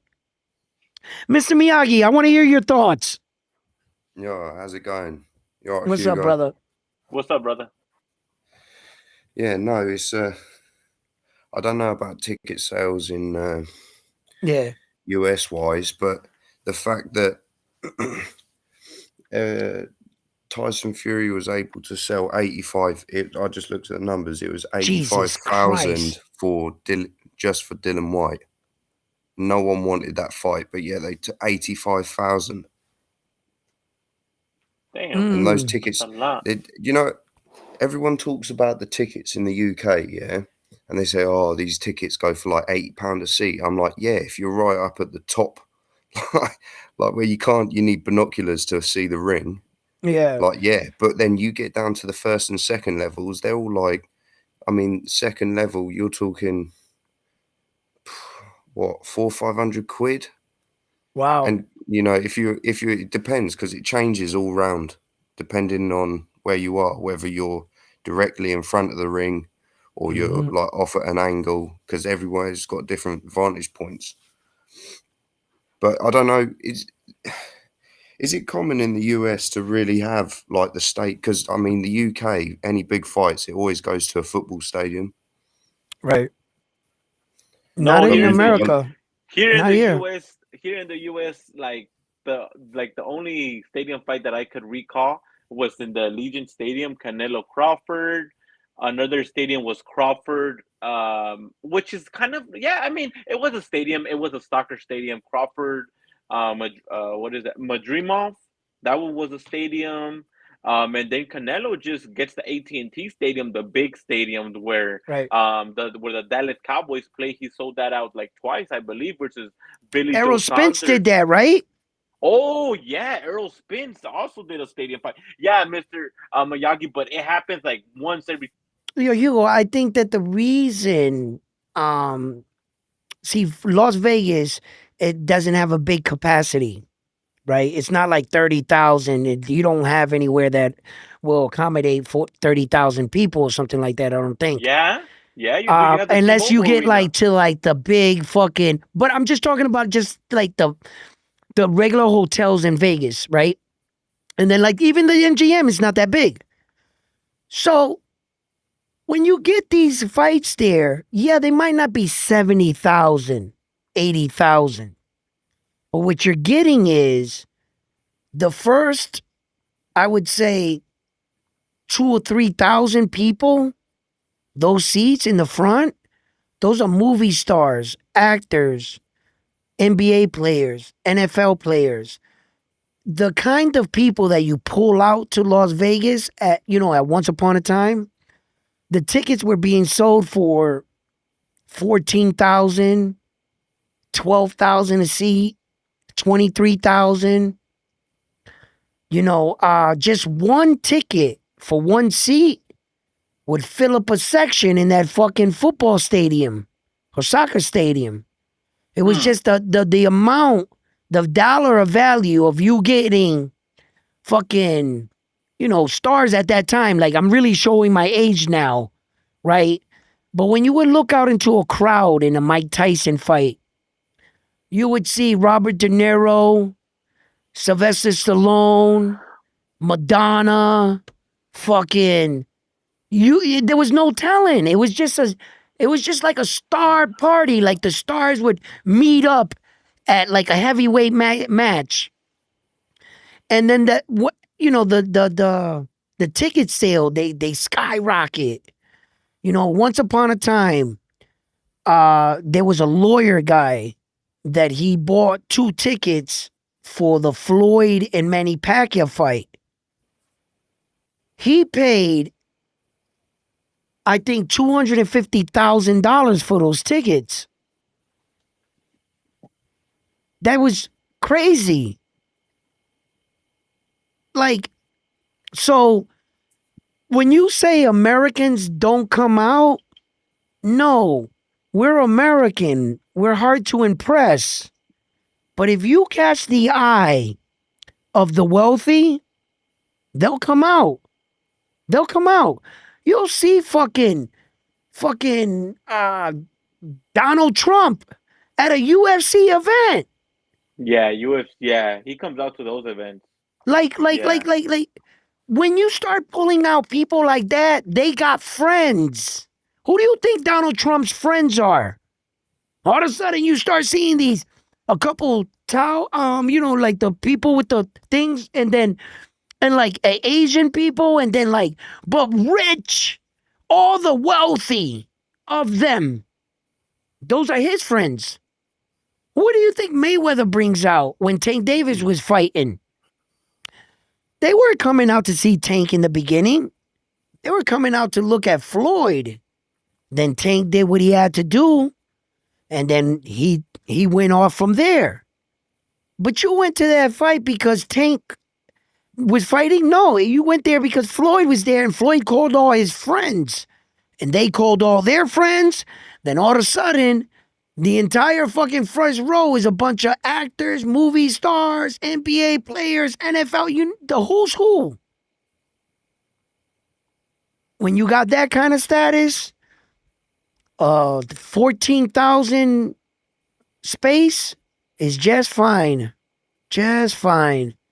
Sell 14,000 tickets at that price, or even remotely close to all that. You're good.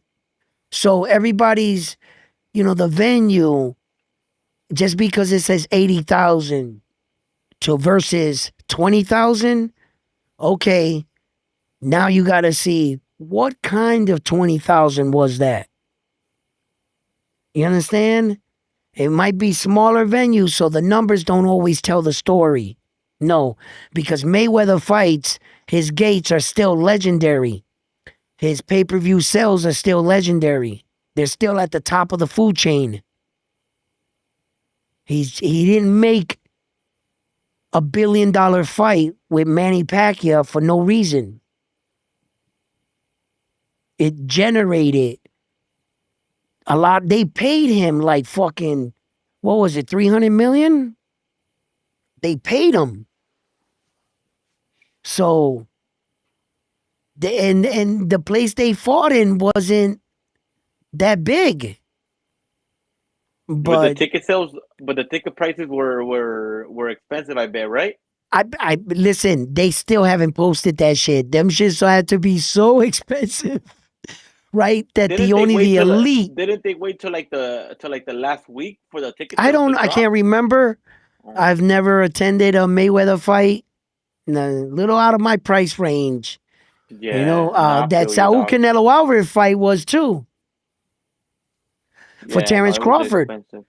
They wanted like $3,000, $5,000 just to remotely sit close enough to fucking be there. Like, and I'm not even talking like I don't even got that kind of money to start looking up front row seats. Nah, that's not my price range.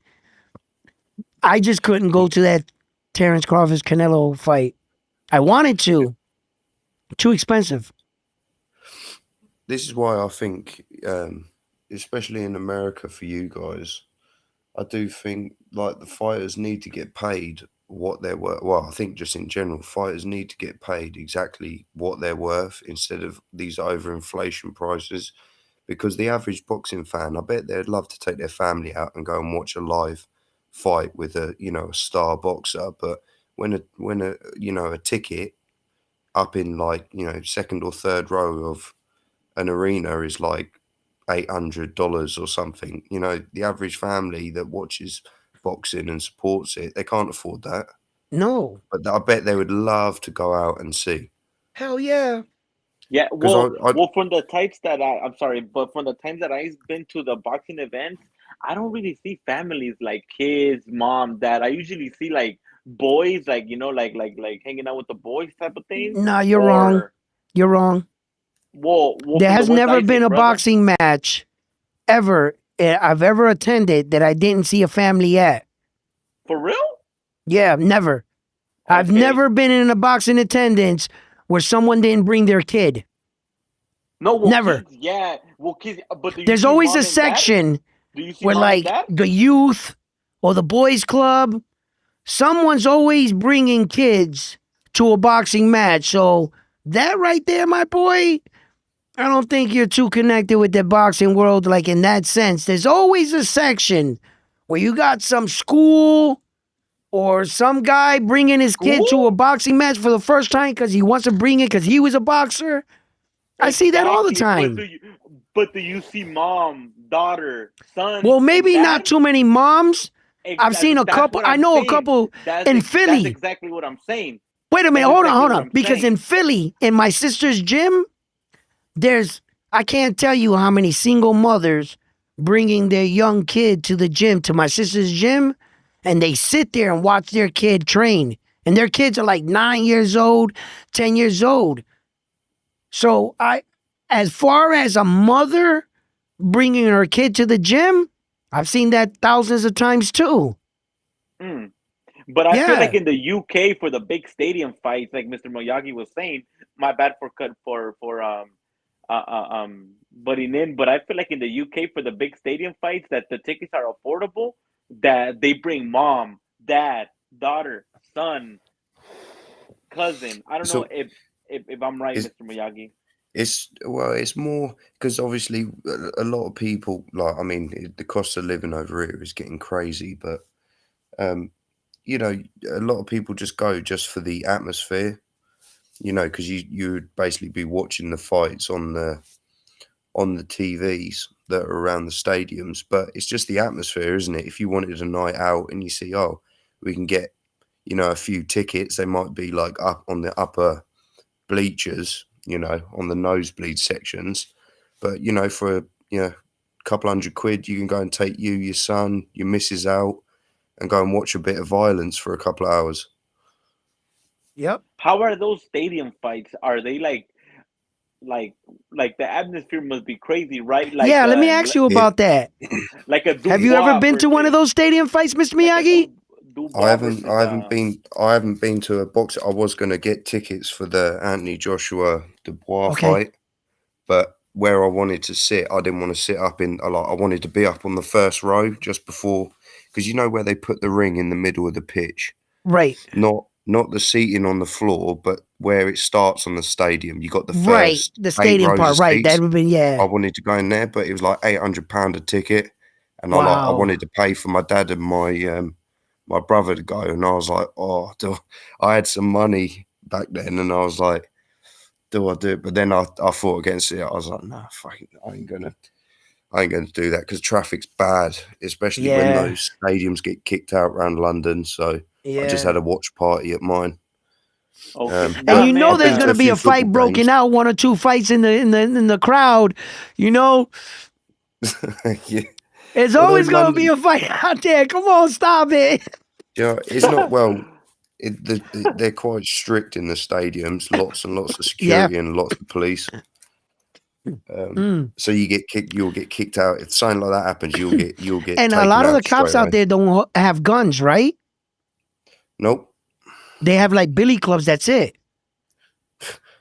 Yeah, the billy clubs would be better than the batons that they use over here. Really?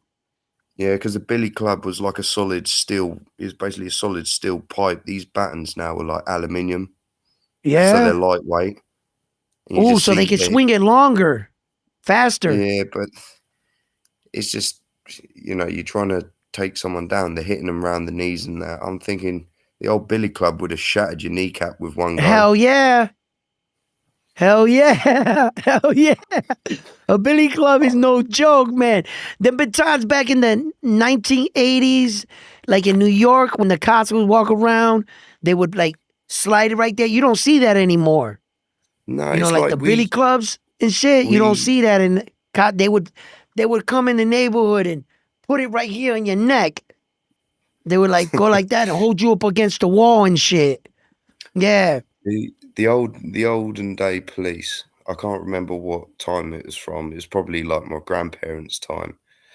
Um, they used to have like it was a leather strap, and it was Yep. almost like a steel teardrop, which Oh was yeah, yeah, yeah, yeah, probably yeah, about yeah. 6 inches, I had but one with of just a those. mass, mate. Those things, and they would swing it with the leather. Yeah, my mom gave me that. My mother gave me one of those. Yeah. Listen, okay. It came with a leather strap. I had two versions of it. It came with a leather strap.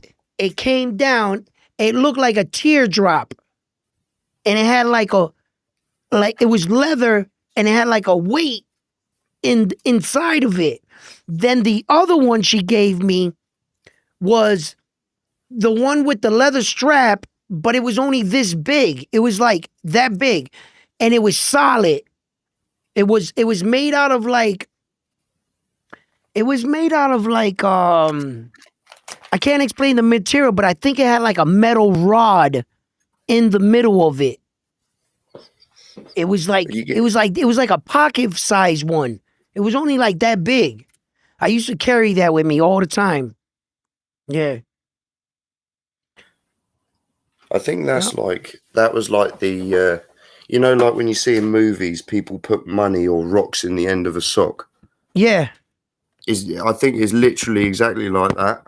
Yeah. Basically, it will have like some sort of hard material, whether it was like metal in the end or Yeah. a solid bit of oak or something like that in a ball in a leather pouch. And Yeah. mate, they used to beat the shit out of you back then. Yeah. Yeah. Well, and like I've been in like some bad places in my life, and juvenile detention center and shit when I was younger. This is a long time ago. They used to take bars of soap, and you would take the bar of soap and you wet it, connect it to another bar, it fuses. You take a third bar, you put a little bit of water, you go like that, and it fuses. It sticks to it. Then you just rub the sides. You take that and you put it in a sock. Then you double it, put it in another sock, tie it in a knot, and then that's what we used. You get hit with that in the side of the jaw right here, it's lights out. The soap is gonna crush after like 4, 5, 6 whacks. It's just you're just gonna have a pile of dust in your hand. But those first 2, 3 shots, yo, it's a wrap. If you connect, he's going down.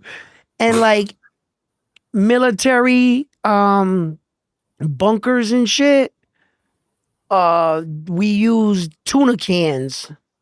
Tuna cans. You get a tuna fish can, put it in a sock, wrap it up. Boom.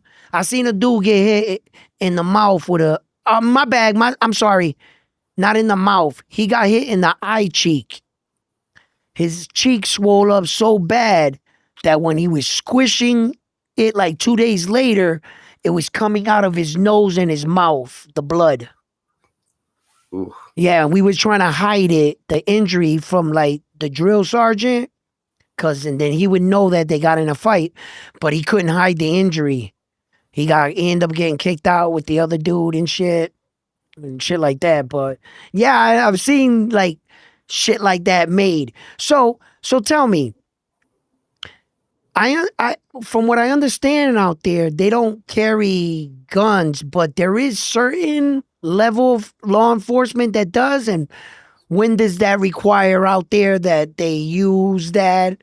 Because you see sometimes when they have fights, they use the tear gas. Have you ever like seen things like that? And when is it that they feel like that kind of force is necessary?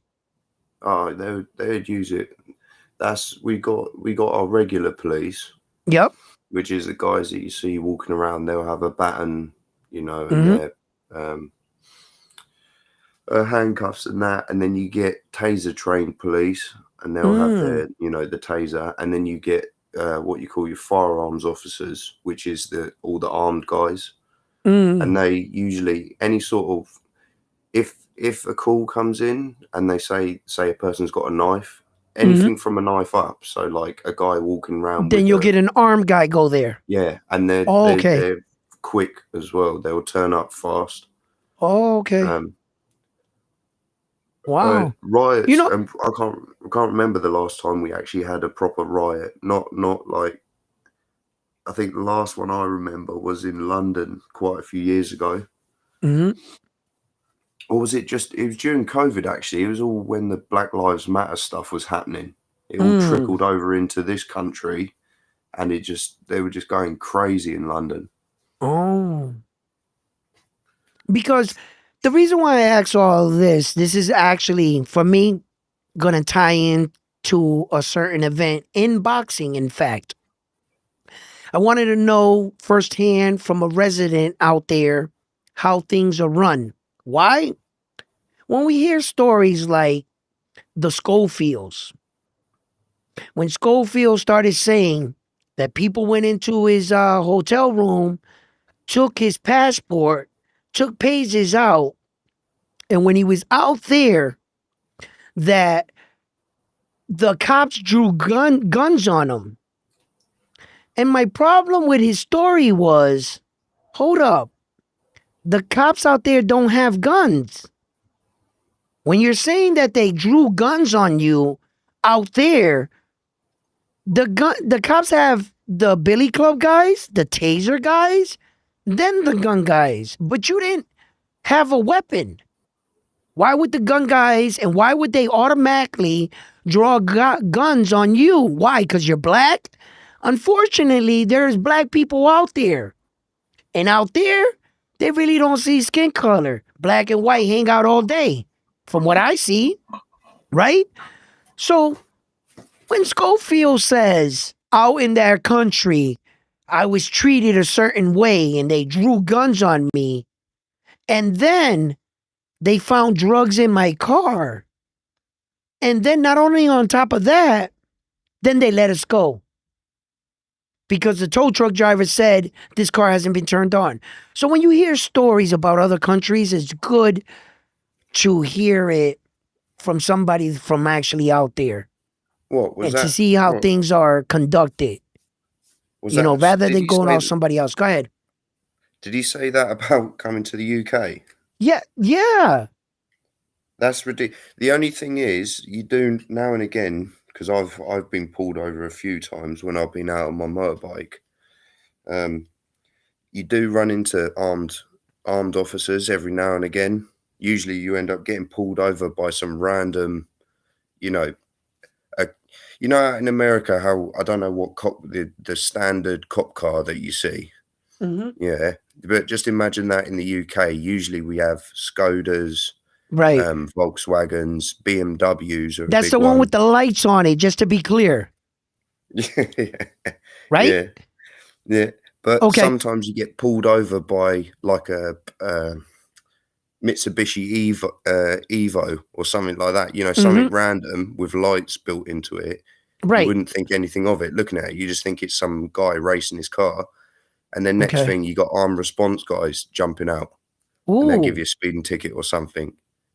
So, it could happen, but generally we don't really have like mobsters like that, that are all tied into the police and stuff like that. And realistically, a guy like, people like them they're not high priority to get messed with. Can I ask you a question? Yeah. Okay. Is it like over there? Is it like America? Well, I'm just going to speak from where I'm from. Okay. Let's say there's a cop. He's a foot patrol guy. He's walking the beat. We're in Boston, right? This is what I'm talking. I'm in Boston. We got foot guys. And in Boston, they ride on horses sometime. They be riding on horses. They got the regular patrol cars, but they like to be old with the horses and shit. So every now and then you'll see a horse galloping downtown. But what I'm asking you is it the same way if I see somebody from my neighborhood standing there talking to the cop? Is that a no too where you're from? Or do you guys have more relations? You see guys laughing, shooting the shit with cops. They can go into like a pub, say, hey, what's up? Sit down with you guys.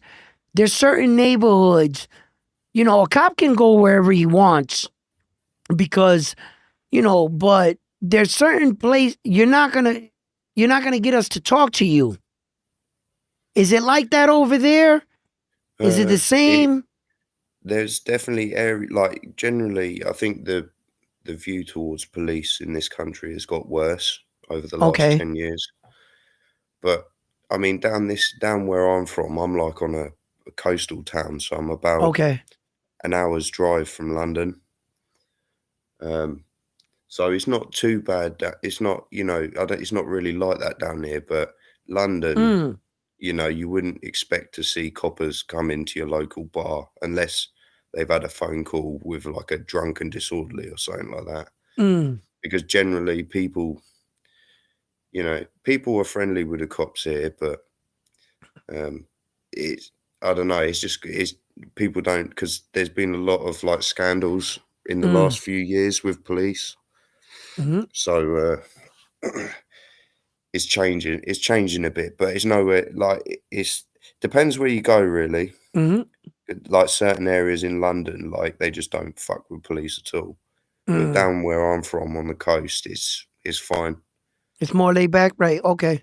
Yeah, Because like in my neighborhood, I just want to know different cultures while I have the opportunity, you know.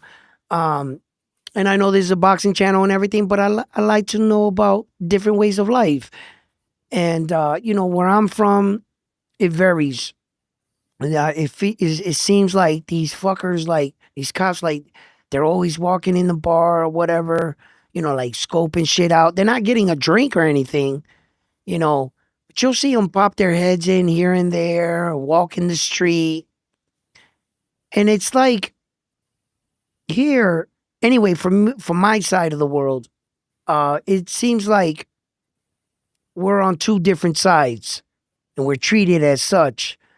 I see that in some parts of the world, they're viewed different, and I just asked that because I'm out of curiosity of the way of life, of how things are over there versus the things over here and shit. That's all. But because you hear like some people will say things like, okay, like was Schofield, he started saying things about that side of the world, and I just want to, talk about it and see how you guys are treated versus us. Because America is a lot different than a lot of places that I've traveled and been to. For instance, I'll talk about Puerto Rico. I go to Puerto Rico, bro. The cops are different. They different, right? In Puerto Rico, you basically can get off the plane. Basically, get off the plane, go to the car rental place. As long as you got the cash, they don't even ask for your license. You're just like, yup, here's the money. You literally can drive around Puerto Rico with no license. We speeding on the highways. Like the cops are worried about different shit, way different shit. And for the most part, from my experience going there, they treated us just fine. It was just like, you know, and then versus going to other places in my life where the police were more military and they were intimidating, to say the least. You go there and you're like, this fucking cop got like a fucking AK right here, and they look like a gang. They got like this fucking car, and there's like five of them, and three of them got fucking ski mask on, and they're cops. That shit looks intimidating. It was just different. that's like It was Poland. just, yeah, it was different. Different part. That's why I just asked you about that. Like, how is it, and versus that, and then American cops, right? You say that statement about what kind of car will come and pull you up, pull you over, or whatever. Fucking a Dodge Charger can pull you over here in America. These motherfuckers are detectives. They don't even got lights on the car. Sometimes you don't even know who's pulling you over. And then in America's real fucked up, right? They'll sell you a car from an auction. You literally can go down and buy a fucking used police car. It's against the law to keep the headlights on it, but you can keep that fog light on the corner that you move, like you shine on the people like that. There's fucking weirdos in America driving around in detective cars with the fog light still on, acting like they cops trying to pull people over. So it's just crazy everywhere, different shit. But it's cool to talk about it and shit. But let me ask you a question. While I got you up here, Mr. Miyagi, do you believe that Gabriela Fondora is the best female fighter that we have right now? She's looking like it. She's looking like it, right? Do you know what? Every time I've seen about 3 of her fights, Yeah. um, and it's real interesting because we've probably talked about it before. When watching Sebastian fight, I remember when he got knocked out by Mendoza, and he was Yeah. he was very much an inside fighter, pressure guy, typical, what you call typical Mexican style. And then since that fight, he's been just practicing. And I think you said it actually, he's taking bits of how his sister fights, because you really see it with their Mm-hmm. long, straight punches, and they love the uppercuts as well from like about mid range. Mm-hmm. And I look at her. How old is she now? Isn't she like 23? She's young. She's doing some boxing shit that it would train me years to train a fighter to do, to understand it, to make it like flow naturally. She's got some shots in her arsenal, the where and the when. She's really good at that. She's I got feel nice that timing. a lot of people can like try to when you start winning and you're that tall, that big, they start saying automatically you're only winning because you're bigger or taller. That's not so. That's not so. We saw her brother get knocked out. We saw other fighters, smaller fighters, beat taller fighters over the course of the year. Mayweather beat Diego Corrales. A lot of fighters. So it's not always your height that guarantees you the win. It's what you do, right? So I think that Gabriela, fundamentally, her execution to the game, she's good. She's really good. And she has to be punching as hard as they're making it out to be. Because she's really stopping. I mean, if you look at her last 6 fights, she knocked out 5. Out of her last 6 fights, she knocked out 5 of them. She's got to be punching. That's not all just style, technique, and facade. No, she's actually cracking. Yeah. She likes changing up her cadence of how she throws Yeah. the punches, because that fight that I just watched, some of her punches look slow, and then all of a sudden she would just snap her straight, out of nowhere at like full speed, and it would just hit flush. Like it's almost like she would lure you in, lull you to sleep with these slow punches. You would try Yeah. and blitz in, and then she just cracks you with a fast one. I think don't know. I think she's Yeah, go on. above the curve though in understanding. Mm. Man, she's pretty good. You know, in life it's taught me always, if you think you're the shit, just wait a minute. That person, that guy's, he'll be there in a second. You're equal. Eventually your equal will show up. I'm just waiting for that to happen. Her talks about not going up in weight, actually going down in weight, doesn't make me think that there's anybody there that's gonna stop her. So eventually, as she gets older, maybe her body might start catching weight because according to Gabriella, she says she has no nutritionist game. She eats whatever Really? the hell she wants. Her body just burns, her metabolism just burns it fast. So she's very fortunate that she has that kind of metabolism. And I just want you to know, I don't think she's a weight bully.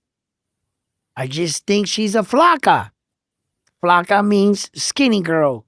That's it. There's just people in this world that their metabolism just burns through the weight. Because I ask myself all the time, how the fuck does her brother make 154 pounds at 6'6"? But he's like a skeleton, though. He's How got the the wolf. fuck do you make 154? It doesn't make sense. I was joking with my brother. I showed him a few Sebastian Fundora fights, and I joked with him. He reminds me of like a spindly alien out of the Alien franchise. Like, what is it? If you put like a white mask, just a plain white mask over his face, put him Yeah. in a black suit, he could play Slender Man.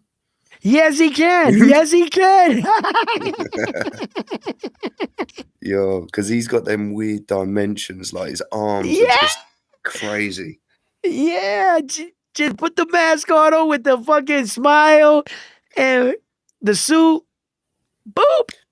Oh, he should. I know Well, they call actually, him the that dude Tower don't in the got a photo. smile, but No, he don't. You know, I but know. I was connecting him with the character on The Nightmare Before Christmas, I think it is called, or some Oh, shit. yeah. I Remember know. him? He also had Yeah. a white face, but he had the smile with the stitches. Oh, I've just thought of a great idea. If Fundora ever has a fight before Christmas, like the month before or before Right, Christmas in December, he should come out dressed up as that. And right. they name it The Nightmare Before. Oh, that'd be That's brilliant. it. That's how you sell that Yo, shit.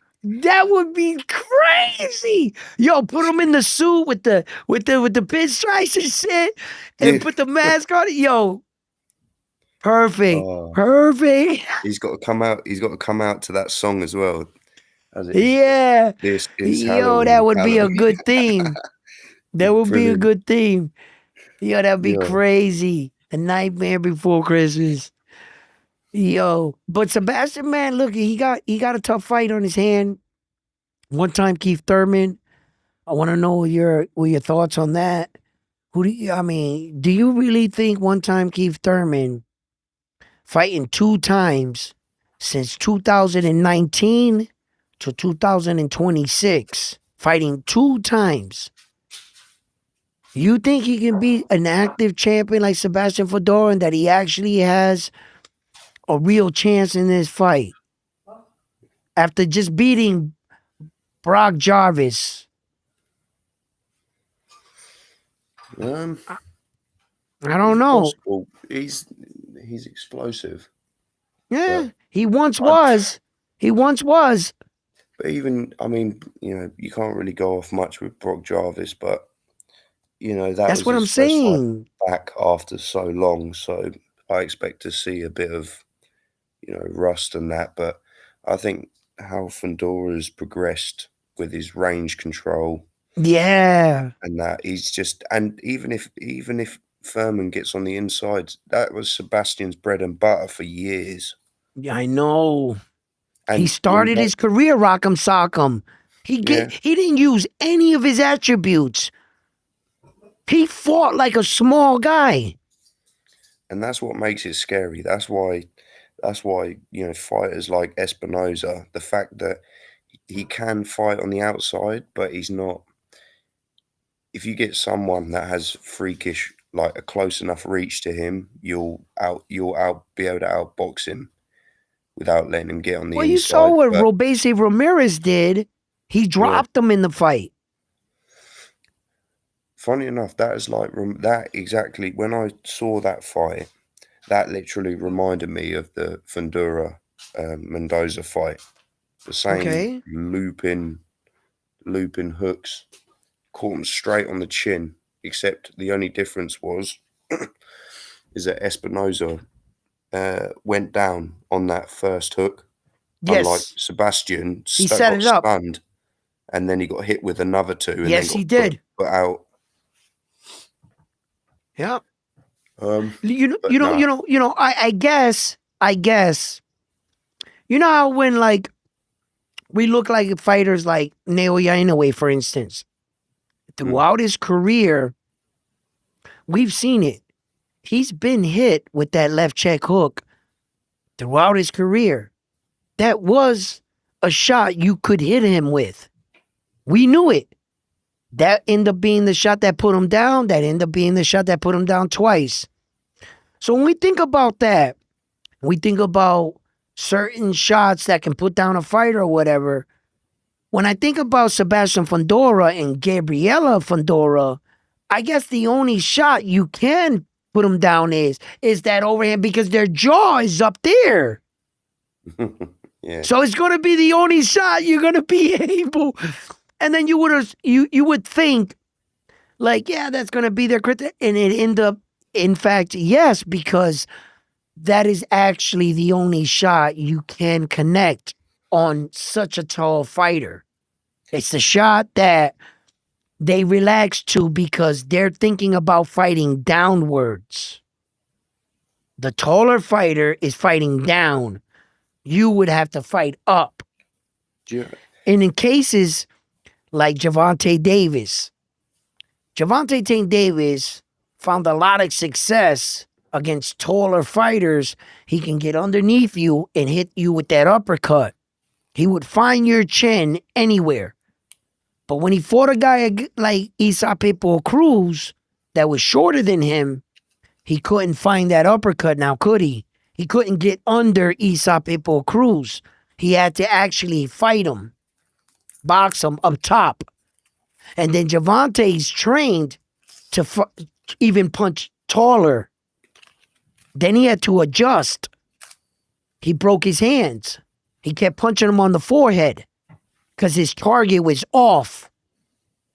So when you fight against a fighter like Sebastian or his sister, I guess the only shot you can really effectively would be that looping upper, because I don't think you're going to hit him with an uppercut. I'm not sure you're going to hit him with an uppercut on the inside. It's not going to work. Let me ask you this, Edwin.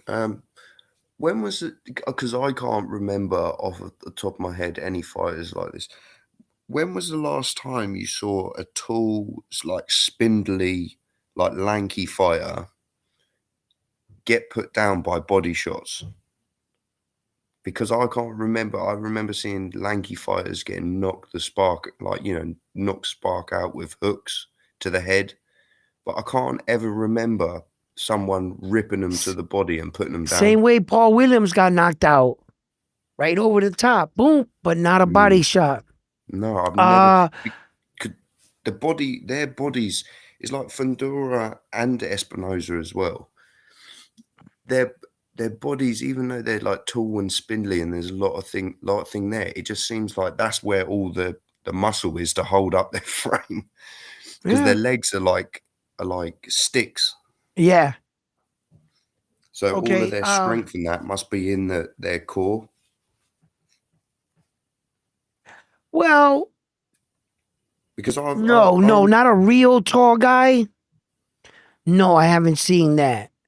The closest thing to a guy getting, like, I can't even say he was tall like that. I mean, you want those guys with the long torso. I know what you're talking about. I'm just thinking, the vision I got in my head, he would have to have like a swimmer's torso, like your Espinoza, like one of those long guys. Fundora. I mean, the closest I ever seen somebody tear up somebody's torso, devastating, was Naoya Inoue when he beat up David. Not David. What's his name there? What, James? Are you talking about when he moved to 118 and when he he beat fought Jamie McDonald? Desmarinas. Oh yes. Do you know what? Desmarinas was slightly tall. You know, he was taller than Naoya anyway at 5'5". That's not going to be No, hard to beat. that's another good point. You know, Daz Marinas fought Elijah Pierce, like, Yes. and he dropped him with like the lightest little left straight, yeah. Yeah. But the Des Marinas, I'm pretty sure Des Marinas is like 5'7". Yeah, he's pretty tall Southpaw. for that division. But there's, do you know what? When we're going back to the body shots, I was thinking of Brandon Figueroa was really tall for super bantamweight. Yeah. And he fought Luis Neri was cracking him to the liver, and he just was didn't. cracking him. He just walked through him like nothing. He did. He did. He kind of did. Yeah, you're right. But the thing is, do you know what? I saw the comments when Fundora, not Fundora, when Figueroa beat Nick Ball, and then everyone's saying, "Oh, you know, Shushu will knock him out. They'll do this and that," and I'm like, that guy is literally one of the worst. Because I thought Nick Ball would beat him with his speed and get on the inside and bully him back. But the way that I saw Figueroa fight in that was that last shot that got Nick Ball right on the jaw was brilliant. The way he put his right hand, he kind of threw the right straight out there just as a diversion, and then dipped his head and just looped. That's like some of the old school fights that I watched. That's like the highlight reel knockouts that you used to see. And I just feel like Brandon Figueroa, you know, to me in the featherweight division, Brandon Figueroa is, people don't regard him as this, but me personally, I look at him and I feel like he is definitively, not skill wise, but I think he is definitively the number one featherweight at the moment. The fact that he's actually beaten, not just beaten, but obviously he fought Stephen Fulton twice and he got beat. And then the first one was like, you could argue it was close, but I thought Fulton was hitting him with clean counters constantly. And then the second one was a bit more definitive because I don't know what he was doing for the first 4 rounds. Right. But I mean, he took Carlo Castro's the guy that Bruce Carrington just knocked out to win that title. He took Luis Neri's when he was undefeated. Yeah, back at, was it 122 or was it one? It might have been 118 actually. I don't know. 121 was the official weight for the Luis Pantera Neri. Oh, so they were at super bantamweight. Okay, so yeah, so he beat Castro, he beat Neri. He beat the shit out of Mark Musayo, who's a real strong Filipino fighter. I think he's up at 130 now. Yeah, he just signed with Zulfa. He's gonna be making his debut in the next Zulfa card. Shout out to him. And also he knocked out Jesse Magdaleno as well. Yes, you're right. He knocked Jesse Magdaleno out in the 9th round. Mate, I'm telling you now, that guy, because if his toughness, and I was arguing back and forth with people on Instagram about it, and I said, if Bruce Carrington can't hurt Figueroa, he's going to get worn down. He's going to get knocked out nasty. Right. If Carlos Castro can wobble you, because Figueroa is one of those guys that you've either got to counter the shit out of him and move, like Fulton did in both fights, or you got to hope that his chin cracks in that fight, because you're going to be in for a 12-round war. And no, that's definitely a good fight right there. Great. Because the thing is, everyone wants Espinoza and Figueroa, but the problem is that they're in the same camp. So unless you had like a situation, you know, say for instance like a Robert Garcia fighter, because Robert Garcia's got his son also training, you could do that, because you could have Robert in one corner and his son in the opposite corner. Yeah, so you know, you could do them fights, but Are they in the same camp? I don't know Yeah, if I've ever they've seen they've that. trained. Robert go No, against I his don't think son. so. No. But I No, don't think they're in That the would be same nice camp. too. Or oh, he's with Father and Manny son go Robles, against each right? other. He's with Manny Robles. yeah, yeah, Manny If not, Robles. So, yeah, yeah. I do you mean, know what? go ahead, sir. I would like to see they're I mean they're moving Ramon Cardenas still at 122, but to be honest, I would have liked to see Ramon move up. Move up. Why do you say that? I think he's a great fighter at 122. He faced the number two pound for pound fighter in the world. He dropped him. He ended up losing that fight. Yeah, but he came back at with Pro Box and got a great win, Yeah. devastating knockout win at 122. Let me see if he's ranked at 122 right now. I'm sure he is. But yeah, man. Um, what do you think of the fight versus Naoya Inoue and Nakatani round one? You think that it's gonna What? happen obviously at 122, right? Yeah. Okay. Do you think that'll be Naoya Inouye's last fight at 122 to seal the deal? Yeah. One of the greatest junior featherweights in the world. Yeah. That'll be Okay. that'll be coming off his 7th consecutive title defense for all 4 belts. I think that he cleaned up the division. There's really nothing there left for him to prove. I think that the wheels are in motion for the upcoming bout against Bruce Carrington. I think that he's been studying Bruce Carrington. He obviously went to one of his fights. He saw Bruce Carrington personally, and I think that he's sizing him up. He He's was sizing doing. Bruce. He Huh? was like an official business that time, right? He was like Yeah. in the Ring Awards, or he was like in Yes. the Hall of Top Fame, Rank right? was honoring the fighters that day for awards. He was there in New York City for an award ceremony. He heard about this fighter that was calling his name, Bruce Carrington. Was talking about he'll beat him. He went to the fight. He literally only watched one fight. He didn't stick around for the main event, nothing else. He went there, he watched Bruce Carrington's fight. Yo, Naoya Inoue didn't even wait for the announcement, like who won the fight or whatever. He didn't wait for any of that shit. He waited until the fight was over. He looked at Bruce Carrington. He got up, walked out. He said, I saw everything I need to see. I'm Naoya out. Inoue. And if I was judging Bruce Carrington's performance on the day that Naoya Inoue watched him fight, Bruce Carrington fought the worst fight he fought probably throughout his pro career. I didn't see him ever fight that bad, that nervous. And I never thought of this. I actually never thought of this, what I'm thinking right now. Was he a little intimidated that Naoya Inoue was watching him fight?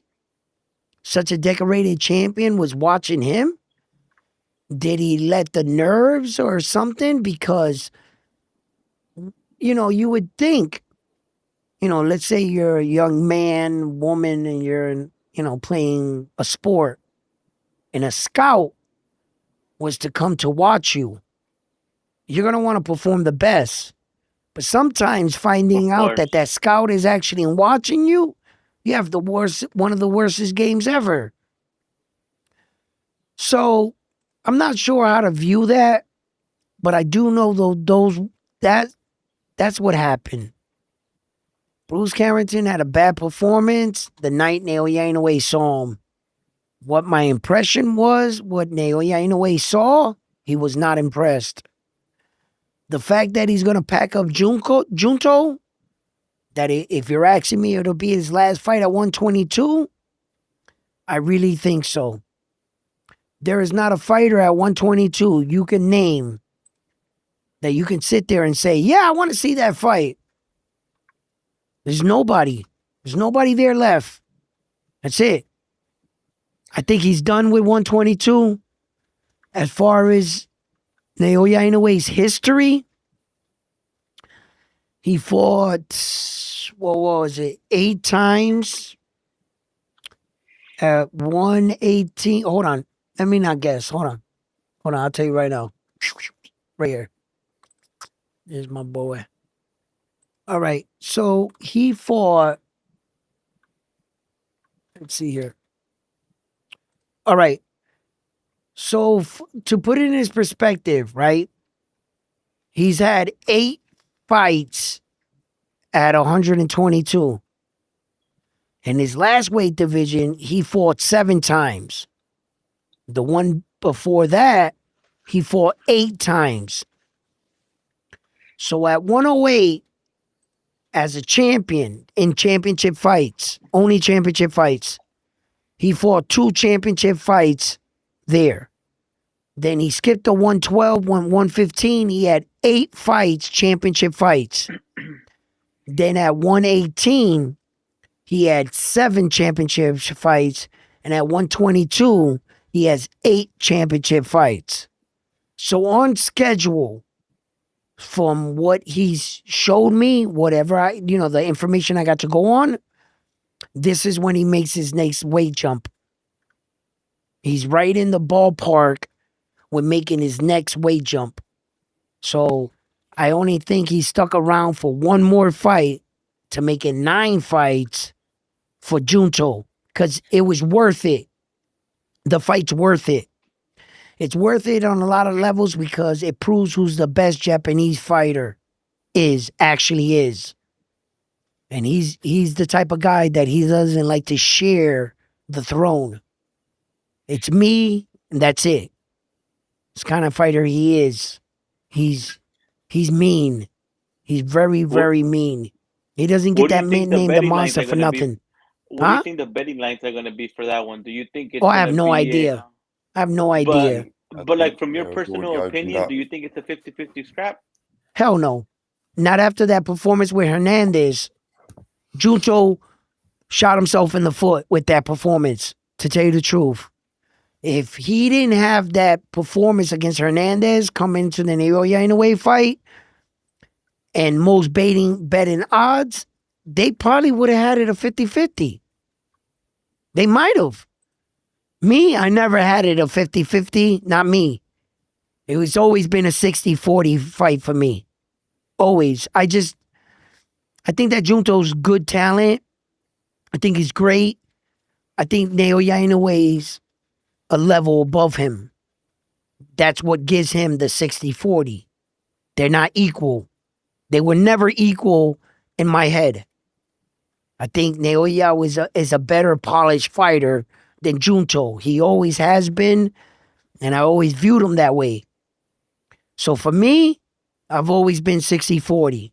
For the rest of the world, that Hernandez fight exposed Junto. If you ask me, I think that shift the betting odds, whatever they are on that night. Let the betting gods dictate that.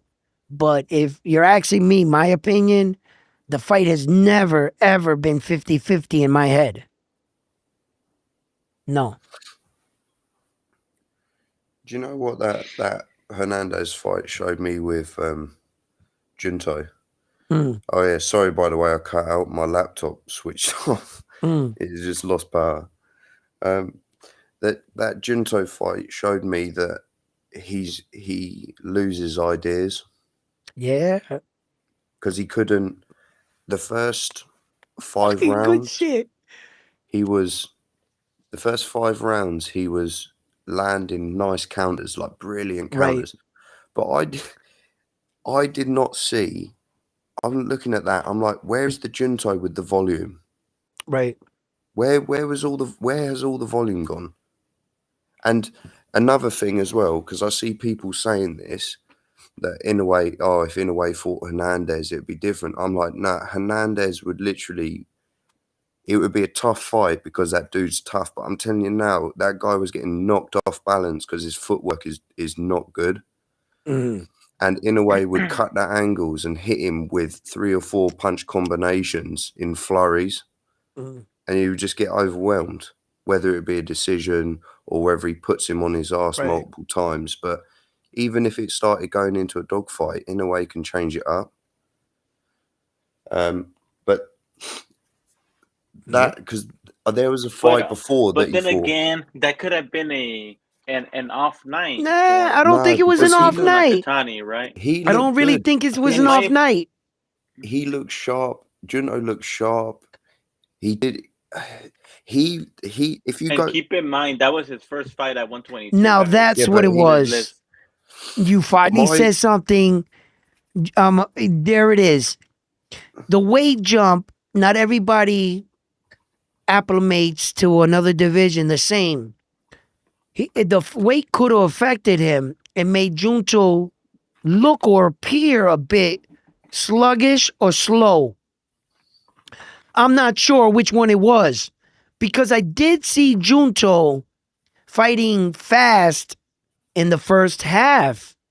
Maybe the weight, the new division started to show up, started to, that weight started, but I see him tall and lengthy. I thought I, he would I think adjust to the weight just I think fine. I think it was them body shots, Edwin, that Hernandez was hitting to Yeah. him because his feet is. Or was it his feet? His feet slowed down a bit, but it seemed like he was throwing, but there was just no, like, the snap in his punches completely just disappeared. Right. From the first 5 rounds, as soon as Hernandez started just constantly going to the body, he wasn't even trying to headhunt. He was just like, right, you're going to throw, I'm going to sling a hook straight to your midriff and just gash you every time. Right. And because that's what I noticed. Did you see the amount of times Junto tried throwing that overhand left that he knocked out Andrew Maloney with, and it looked slow as anything. Like it was just laboured and slow, and it just missed Hernandez. It just kept missing him. Yeah, and the thing when he hit Maloney with that shot, Maloney was a beaten fighter by then. He Oh, was running on fumes. He literally blinded himself like this. And when he came out of the thing, it was just a fucking shot hitting him. Junto set it up. He knew that he would fake dip, get him out of his guard, and he would come over and hit. But Maloney was a weary fighter by then. I don't think he could have evaded much. I think if you threw a jab at him, he was just gonna stand straight up.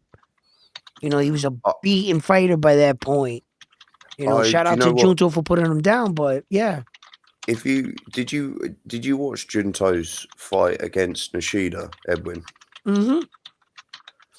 There's things in that fight that I saw with Nishida that literally I saw exactly the same thing in the Hernandez Hernandez. fight. And funny Yep. enough, you should bring up that Andrew Maloney fight.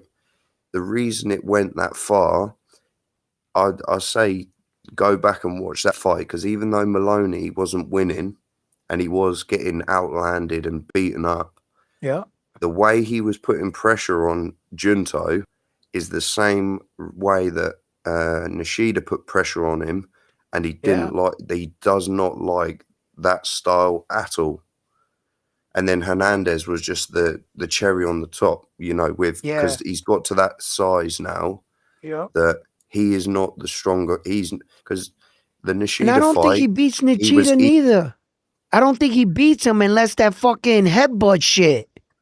Yeah, that was. Well, I heard it wasn't necessarily the swollen eye that got it called off. It's the fact that Nishida's elbow or something. I don't know if he broke if he tore ligaments in his elbow or something, so he couldn't throw his right hand at all. Because when they were clinching up, if you go and watch that, the way that they were clinching. Yeah, you're right. Yeah, I remember that now.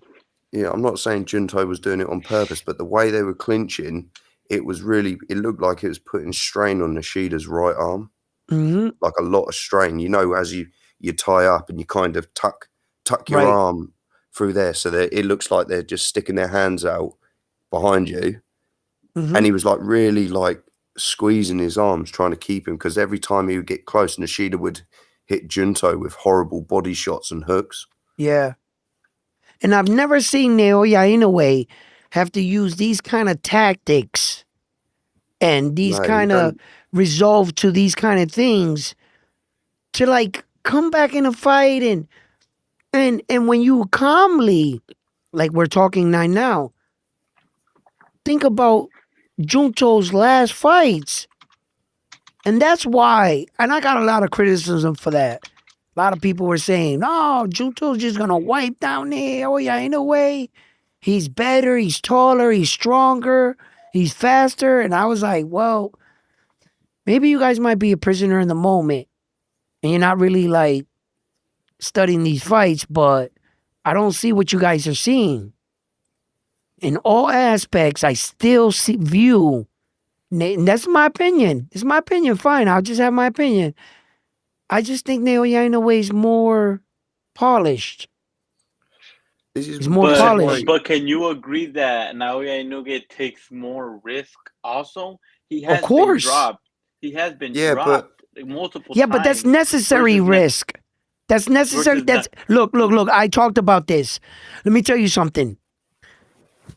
Devin Haney and Shakur Stevenson, they're the type of fighters, they're very skilled. What happens is they get up on the cards. They put the other fighter in the position where he has to take the first risk. Brian Norman Jr. Devin walked him into a shot. Boom, put him down. What separates Naoya Inoue from Devin Haney is Devin Haney never crossed the threshold in the 50-50 exchange. Naoya Inoue does. When he crosses that point, he was already beating the fighter. He was outclassing him, outbeating him. What happens is he crossed the threshold for the 50-50. And in that, see, you have the opportunity to put me down. Luis Pantera Nari and Roman Cardenas. But if Naoya Inoue didn't want to give you that 50-50, after he got dropped in the fight, what happened? He showed you that Roman Cardenas can't come in on the inside by himself.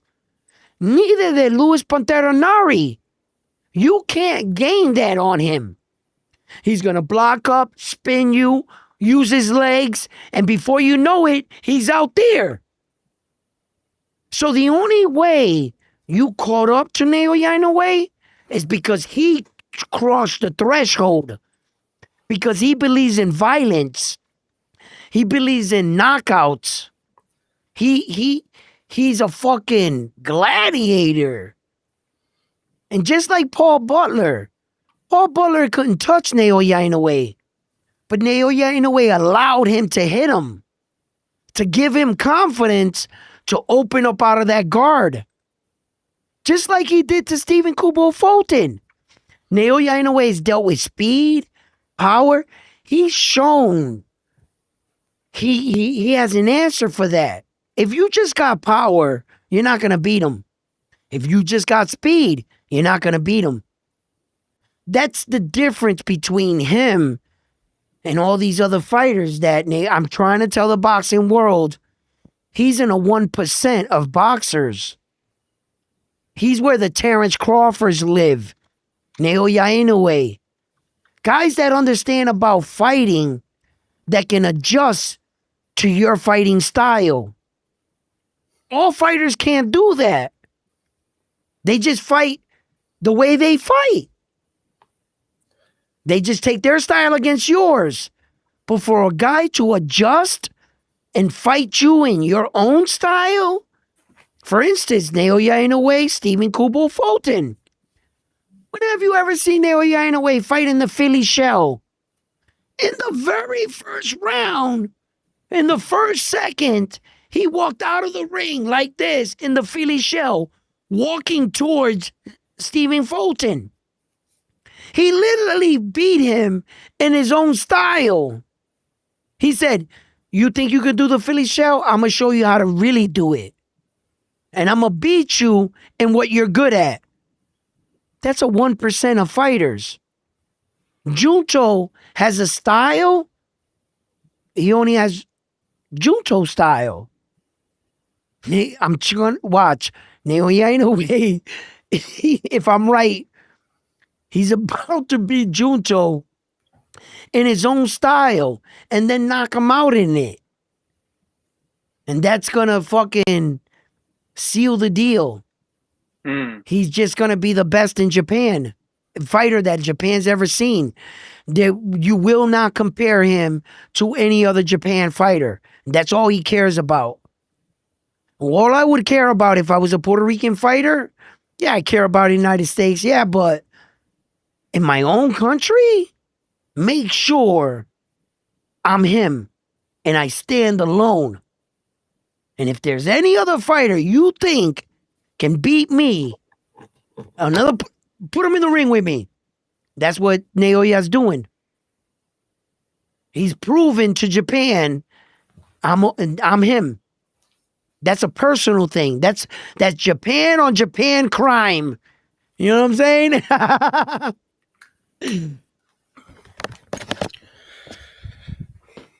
You know, so I like that fight.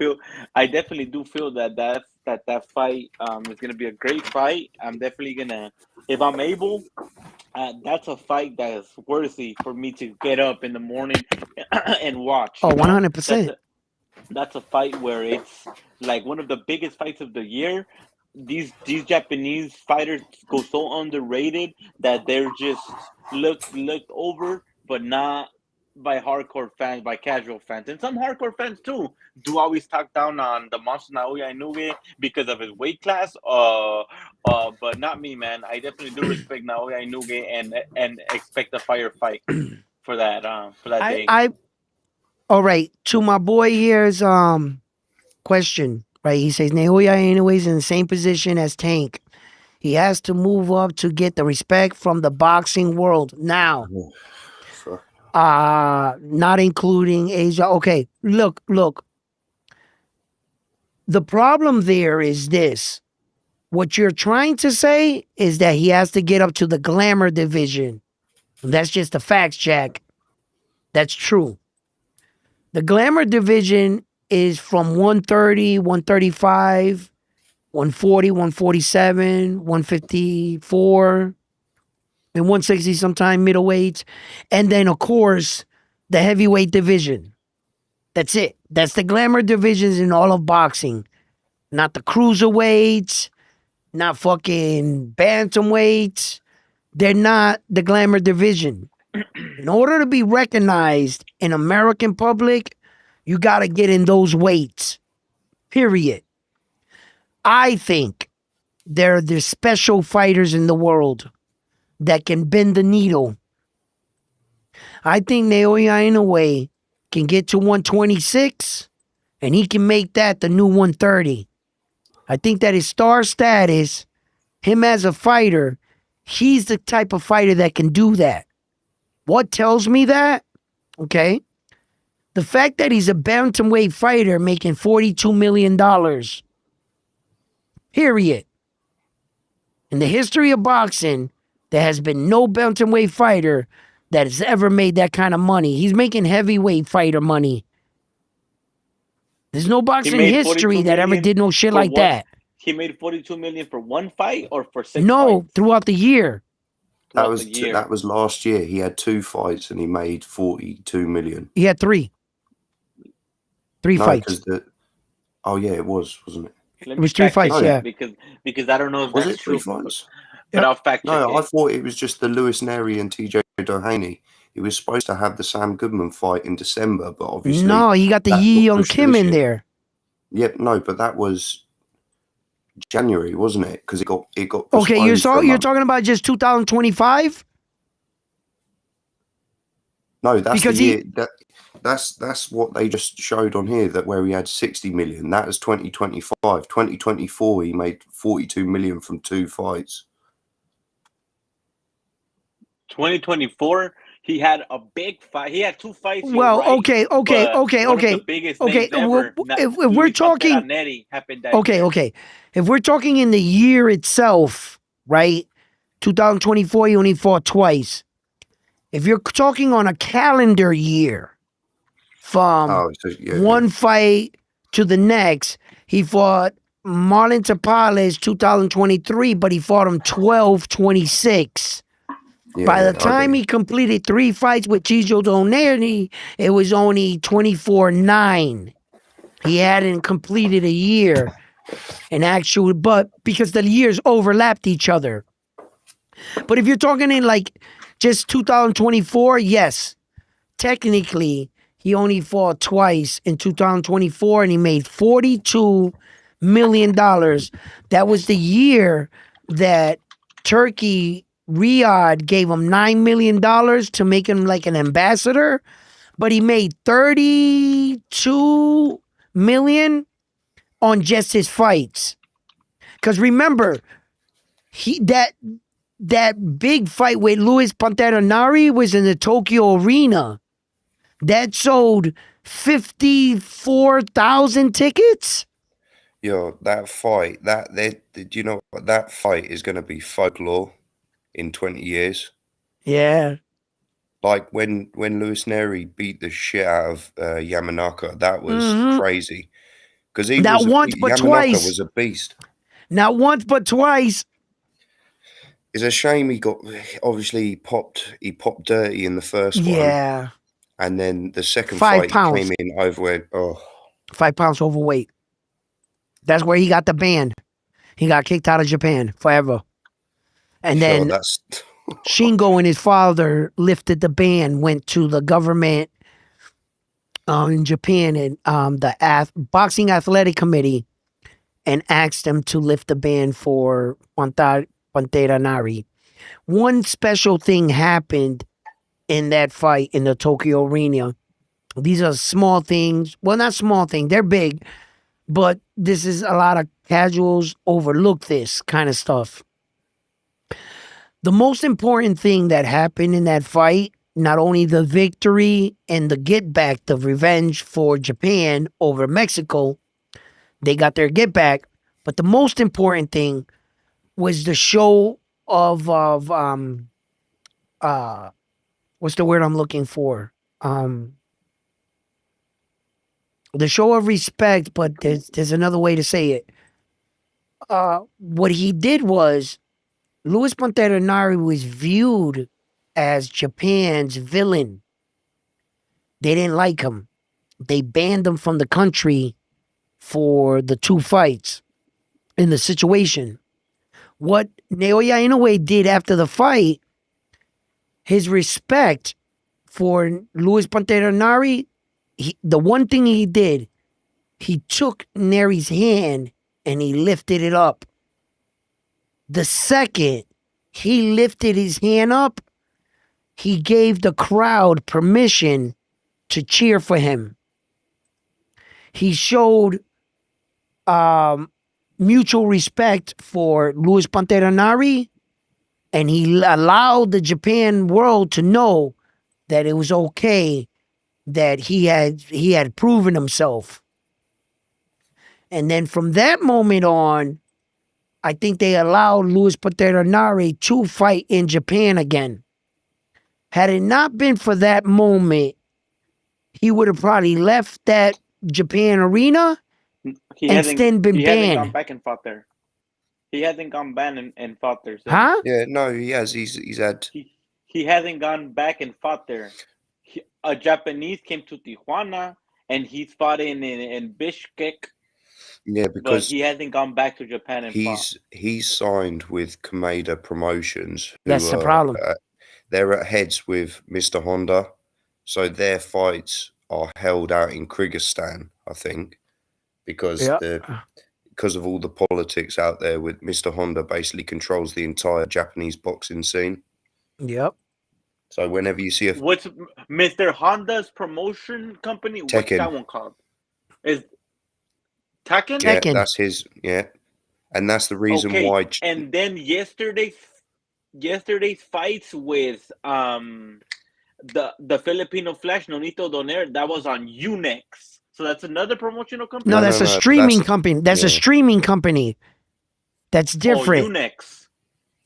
Okay, and let me go check what's the promoter for that one because they had some. And you got to They had some understand fighting. too that Luis Pantera Nari is not like your typical cross the sea Japanese fighter.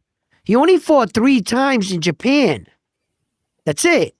He only 2 times when he beat But they that were Japan big. But guy they were big main twice, events, right? and then They were Naoya big main Inoue. events. That's it.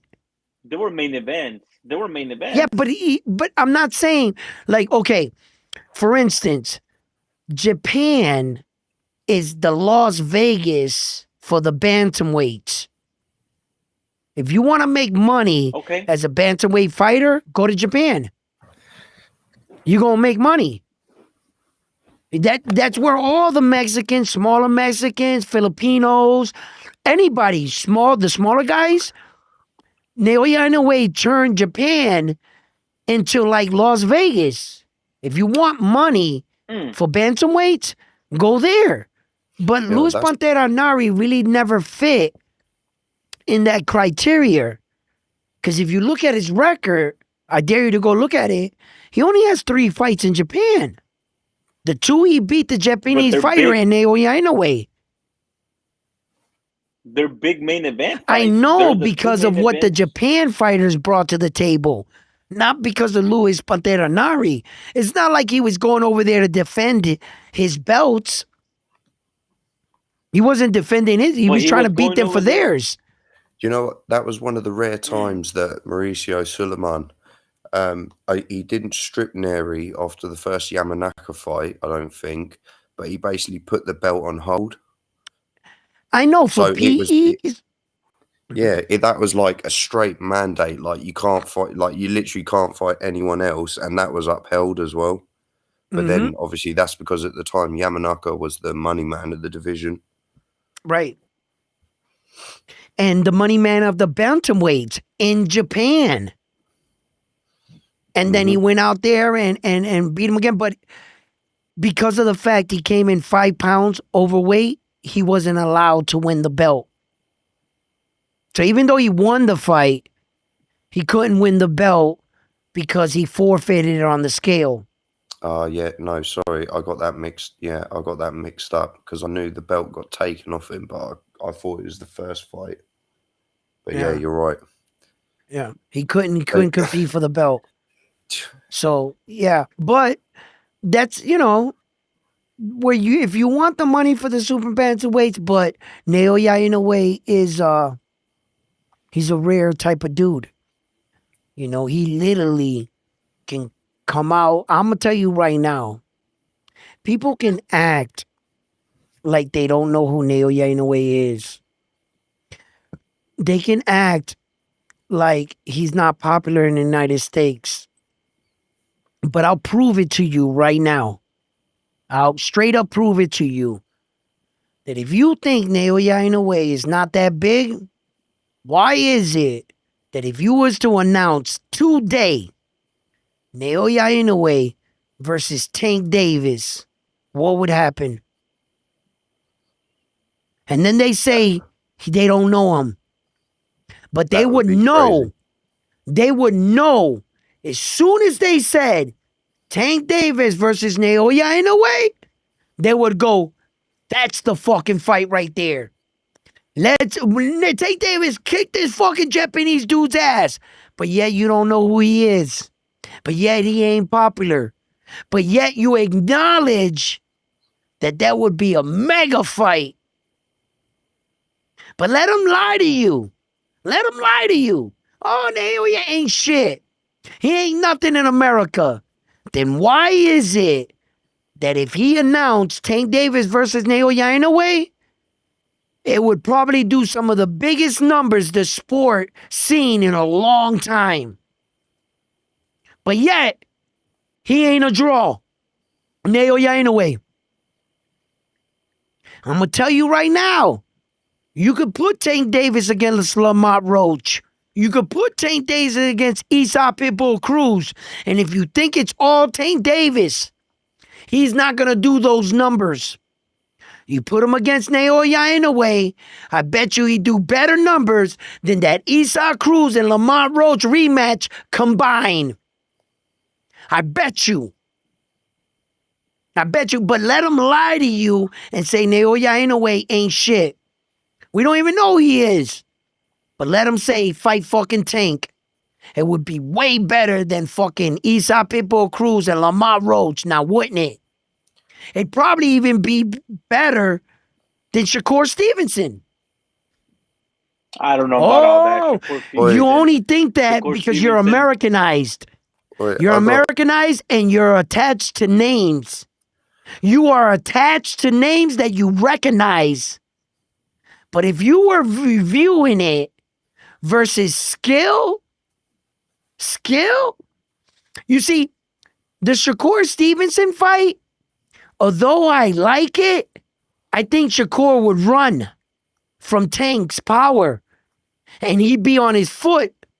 But one thing I can guarantee, that Naoya Inoue is going to stand right in front of Tank. For me, it would be a better fight, skill-wise and match-wise. Something tells me about Shakur Stevenson Tank, it actually would be a little boring. Because I don't think Shakur would just engage with him. But I think that Japanese dude got enough balls to put it all on the line. And that, my friends, that's why I think it would even be more interesting than the Shakur fight. Because I don't think Shakur's going to do his part against a power puncher like Tank. But when you got power versus power, let's see whose powers wins. And I think Naoya Inoue would really be on that shit. So in that sense, my friends, it would even be better than the Shakur fight. Talk to me again. Come on. Yeah, I think because when I was watching Inoue and Picasso, I did notice a slight dip in Inoue's hand speed, but I almost look at that as he's probably been the heaviest he's ever been in that ring. The way he looked, I couldn't believe how muscular he looked from his last fight when he fought MJ, and he looked like all ripped up there. But then in this one against Picasso, I thought Picasso's a taller man, but he doesn't look like the bigger man. Inoue's back was like just a big triangle. What? Yeah, I'm sorry. Go ahead. I'm saying what to a comment. I'm sorry. I didn't mean to throw you off. Yeah, no, because I did notice Inoue's hand speed. It seemed like there was a little bit of snap that wasn't there.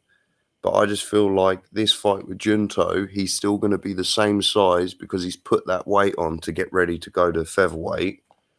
And you're going to see he's probably been training, and that's why he posted on X about training camp finished. I think that was conditioning to basically fight at that. He's probably in the ring on fight night, I would think maybe 142, 143, something like that. On fight night, the way he looked in there.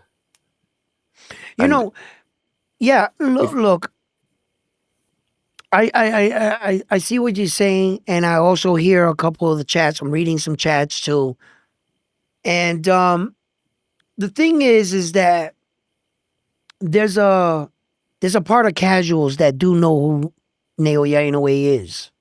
They do.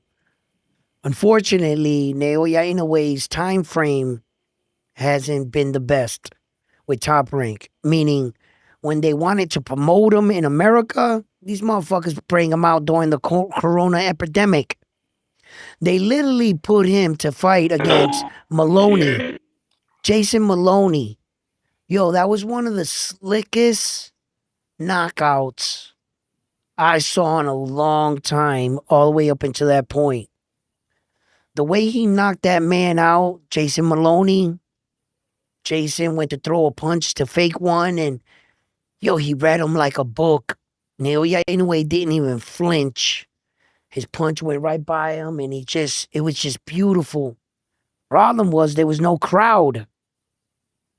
They just had billboard like covering the fight and their pictures. No cheering. You could hear every punch. It was awkward. You could hear the corners talking.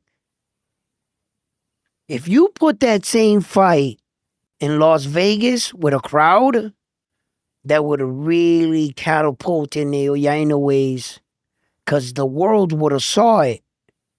The American world, it would have got out to more viewing eyes. And when you see the people jump out of their seats and they're like, oh shit, that adds to the fight. The fact that he fought in America the 2 times during the corona epidemic, he would have never did good sales, and I think the American public didn't really see him. I think when I found out about him, like when I started viewing Neo Yainaway 7, 8 years ago, I came across Neo Yainaway fairly young in his career, but I quickly saw skills, talent, raw power. And in the beginning, I wasn't like head over heels over him, because there's something about us Americans that we're instilled, we're the best everywhere. And that kind of mindset set and the way you view things can make you delusional, because we're not. And what happens is when I see these UK guys come over, like the Ricky Haddons, the AJs, every time they cross the pond, they get starched. So when you learn to say, yeah, you're good over there for Japanese dude. Remember that other Japanese dude, Nakatane, that he fought Loma? And he was supposed to be good. He was mad taller than Loma. Loma beat the shit out of him, knocked him out brutally. And he was like, oh shit, there goes your Japanese guy. And it was always like that. So when I started seeing Naoya Inoue come up as an American, I quickly like, yeah, you're good over there. You cross the pond, show me where you at. But and then he started beating the shit out of everybody. He entered the World Series of Boxing. He beat fighters like Emmanuel Rodriguez, Nonito Donaire. And you started seeing that he was like, he left Japan, he went out there to the UK, and he beat Jason McDonald, the European champion. You started seeing that it wasn't true. He was only fighting Japanese fighters. He started brutalizing Mexican fighters, Puerto Rican fighters, everybody. And then you started seeing he was different. He wasn't like all the rest.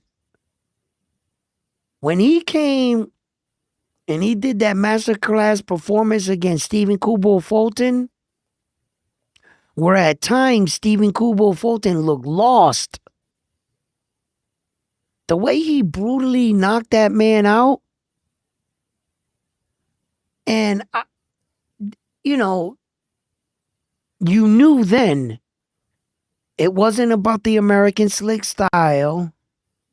It wasn't about the Russian style, the fucking Italian style. It didn't matter what style. He was him. He was a different kind of fighter. And I knew it. I took a lot of shit on these shows. 7 years now, I'm going on 7 years doing this.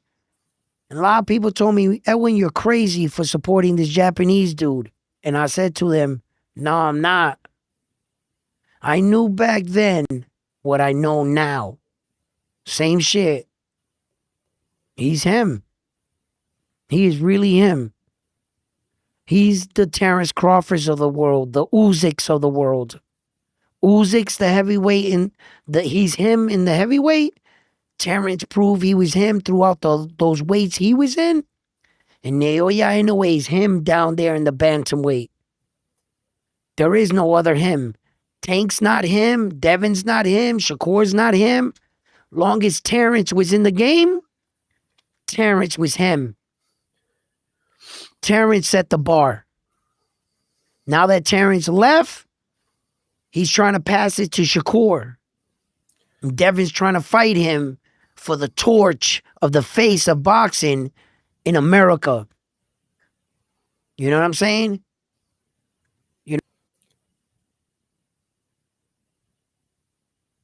I think until like anybody beats Naoya Inoue, they're not gonna overthrow him, and Junto has his chance now.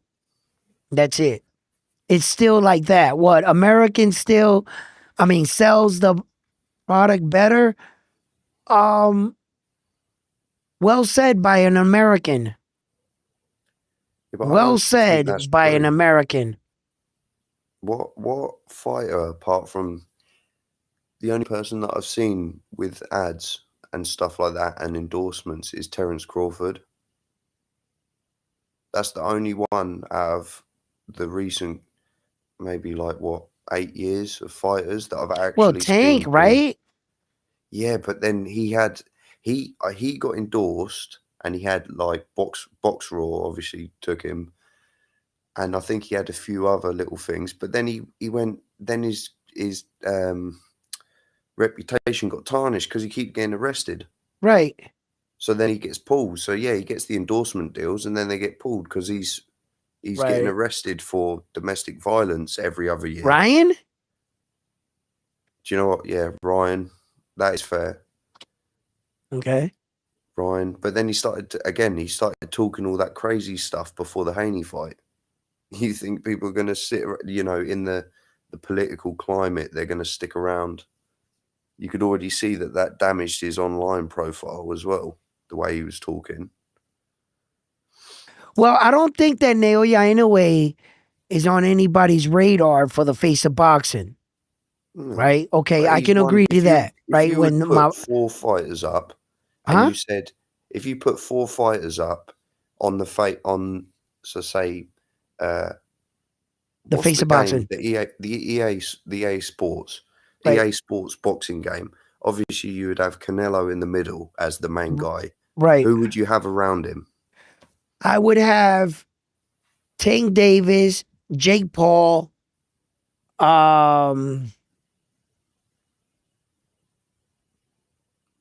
Usyk.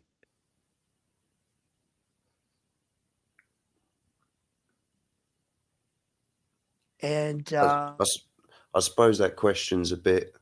It depends where you're selling it, doesn't it? I suppose. I guess so, right? But if you were to, because I like your picks, if you were going to sell it, so say a global, you were going to go for global release, but you didn't want to have to change the cover. Your pick is Canelo, Tank. I like Usyk because he appeals to the European markets. Right. But then who else? I suppose you'd end up using Pacquiao though, wouldn't you? Since he's come back. Yeah, for the agent. Oh well, Naoya in a way he's actually making some headways. He really is. But yeah, probably Manny Pacquiao because he's legendary.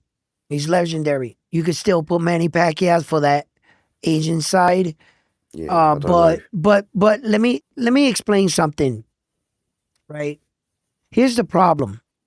A lot of viewing fans have that they mistake the face of boxing with the best boxer in the world, with the pound for pound boxer in the world.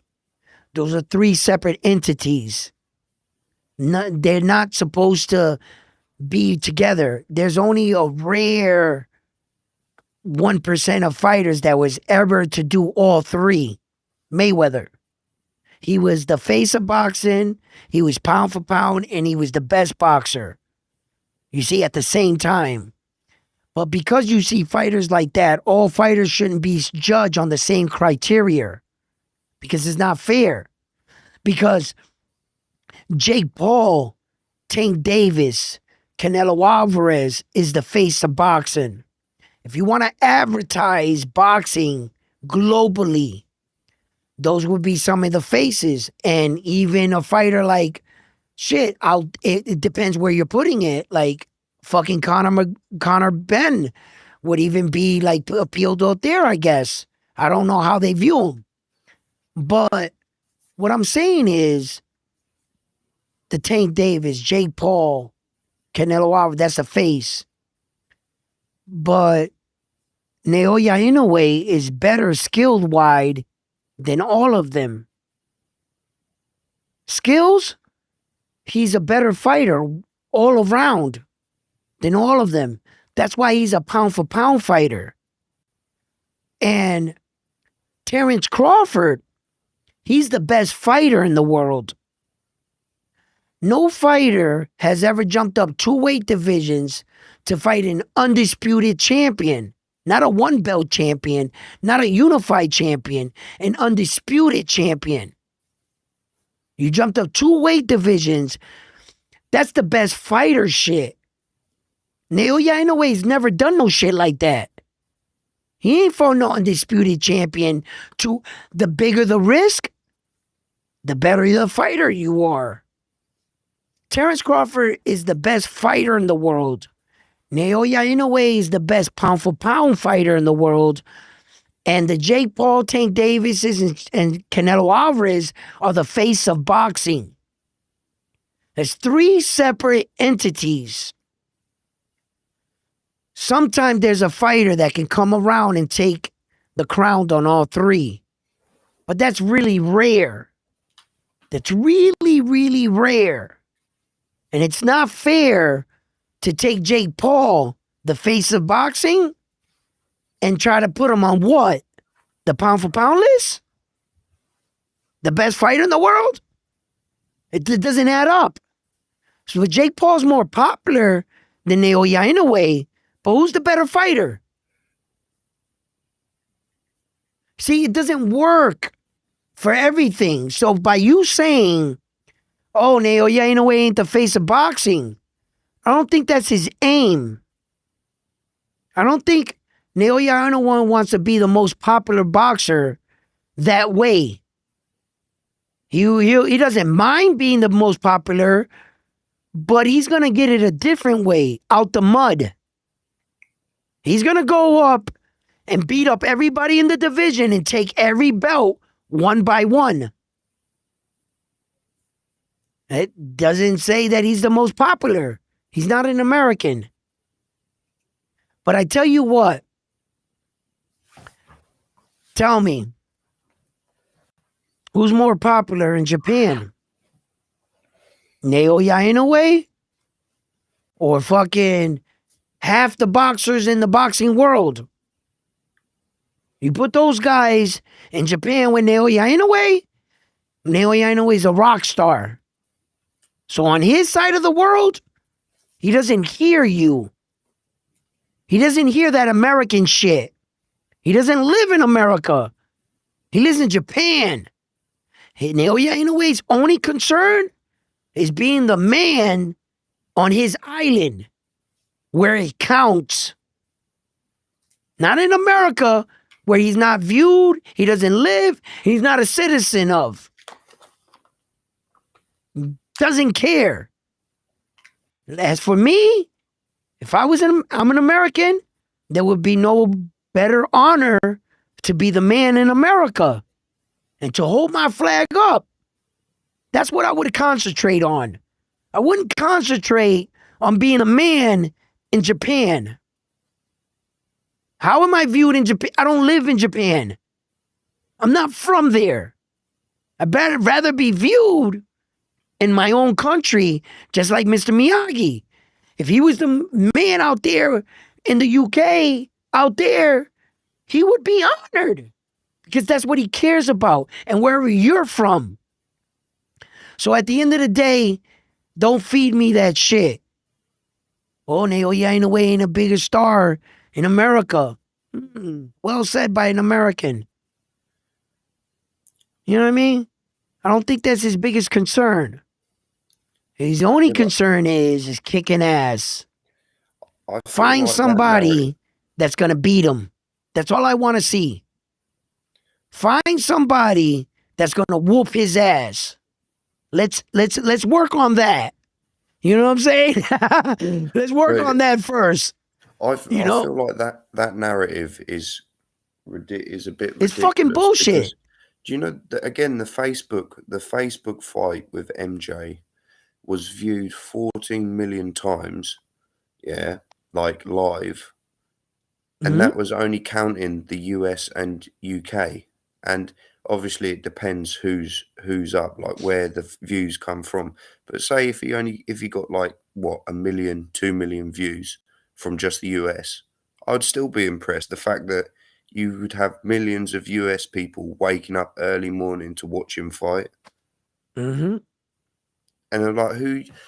If you think about it, if let's say any of the American fighters go over, on another time zone, how Mhm. many of the boxing fans in America are going to wake up at 3 in the morning?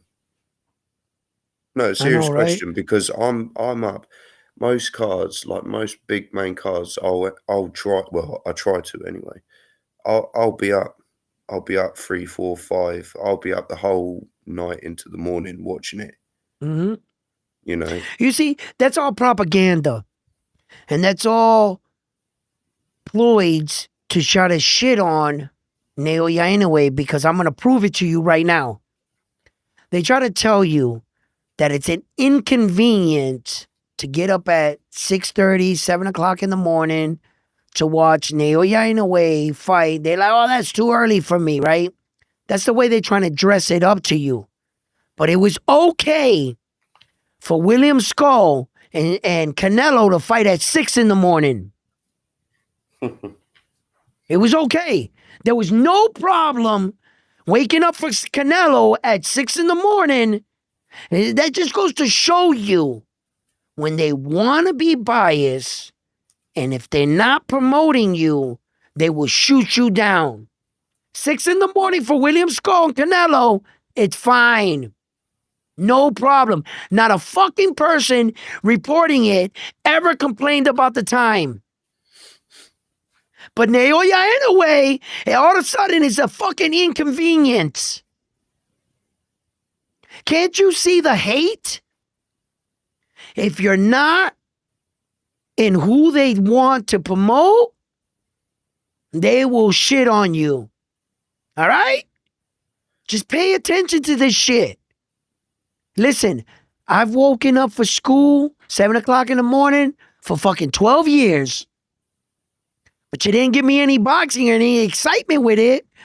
You put a book bag to my back and my mom kicked me out the house to go catch the bus.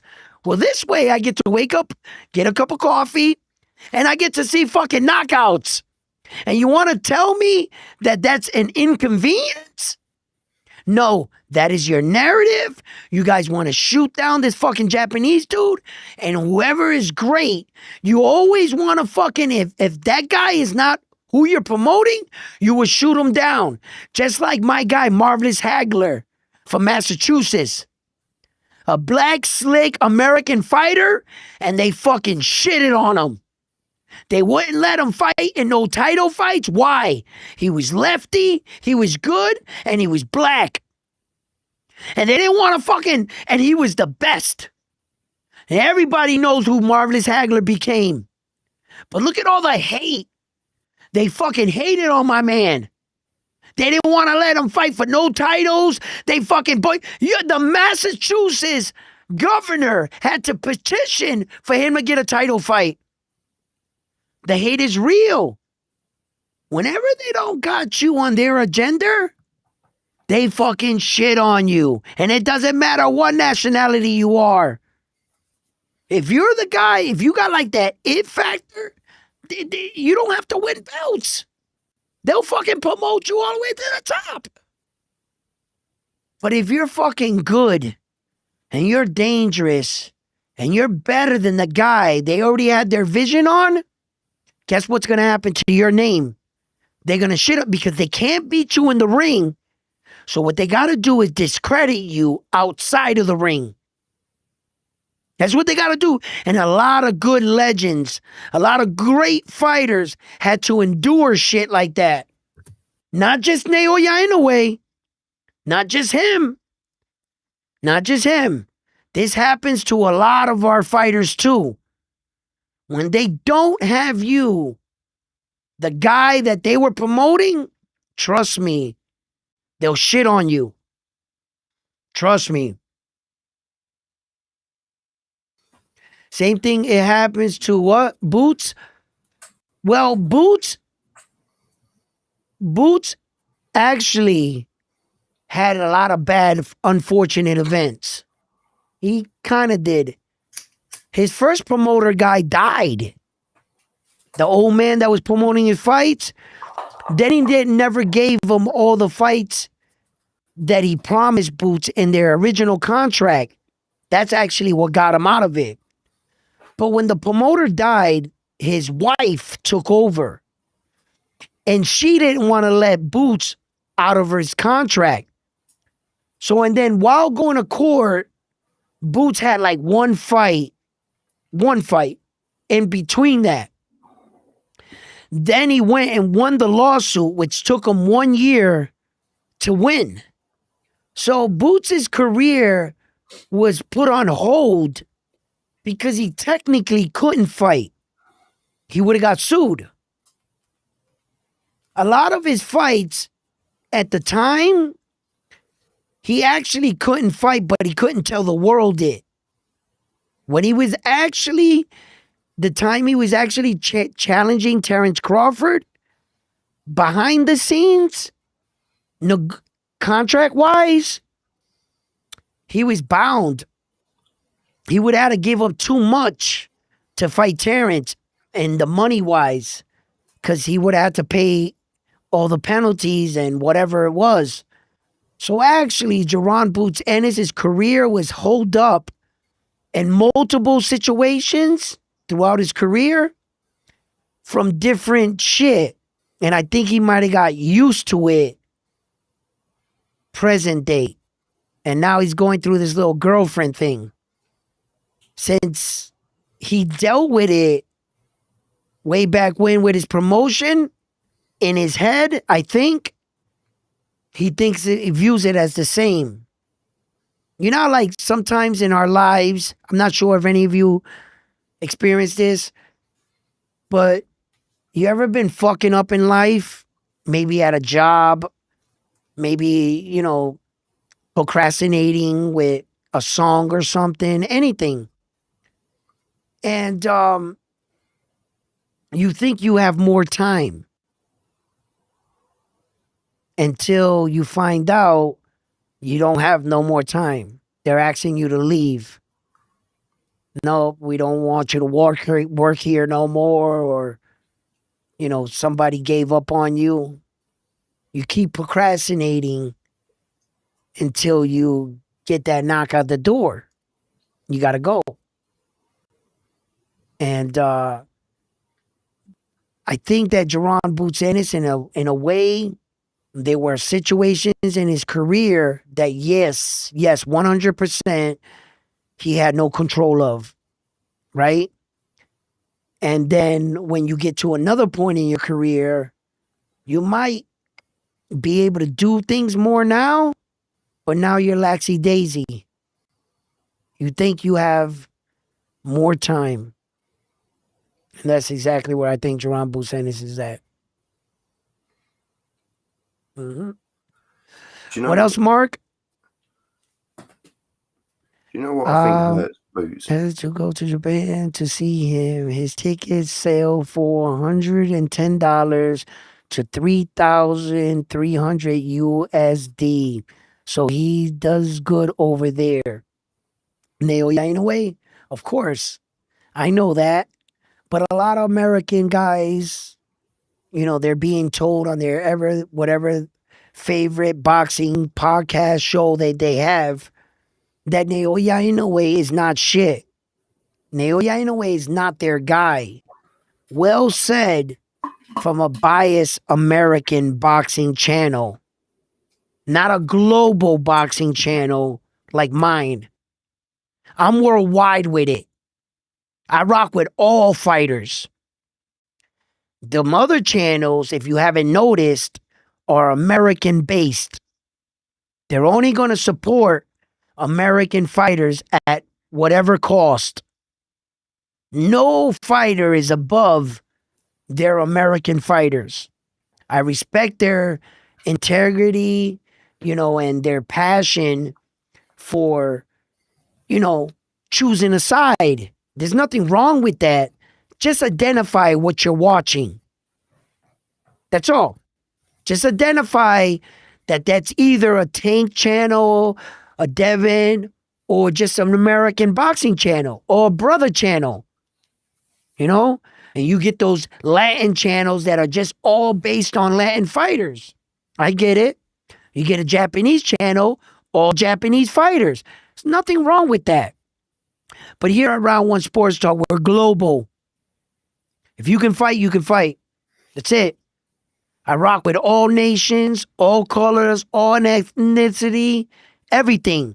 We rock out. And we speak, basically what we feel. Sometimes it won't be what you would like to hear, or maybe it would. But stick around. We can still always talk boxing. Happy Sunday. Inoue is undisputed king. You know it. He's the only undisputed king right now. Usyk doesn't have all the belts, right, Miyagi? No, because he ran away. Fabio from Wardley Wardley. got the IBF. That's right. Yeah, I can't. You know what? I get it. Yeah, he's at the end of the career, but I don't understand. I've never been a boxing fan that says, "Oh, he's done a long career. He deserves to have like these gimme fights." No, I'm like, if you're holding the belts and you think you're the best, keep fighting your mandatories, keep fighting the young Yeah. people, because everyone.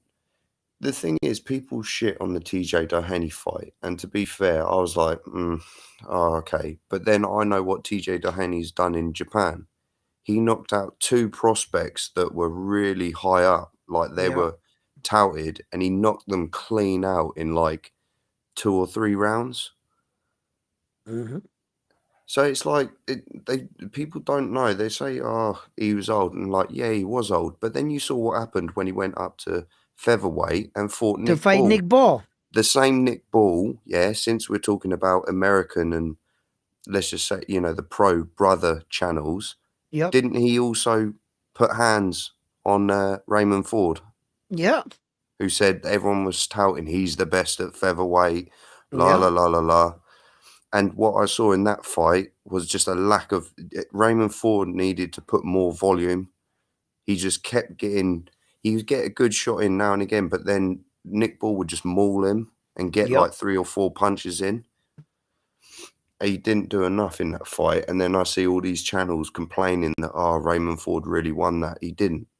He didn't land enough that whole fight. And if anything, his next fights. I don't think Raymond Ford won that fight. He moved up to 130 and he fought. Was it a Dominican fella? What's his name? Nova. I was not impressed with Raymond Ford in that fight at all. I'm like, where's all this? Because they kept saying that, Raymond Ford is this knockout. I'm like, where is it? Where is his power? He was classes above Nova. Yeah, but then Nova would put it on him, and it's just like he freezes. And it's exactly the same thing I see in Bruce Carrington. People are already starting to push that he's the one.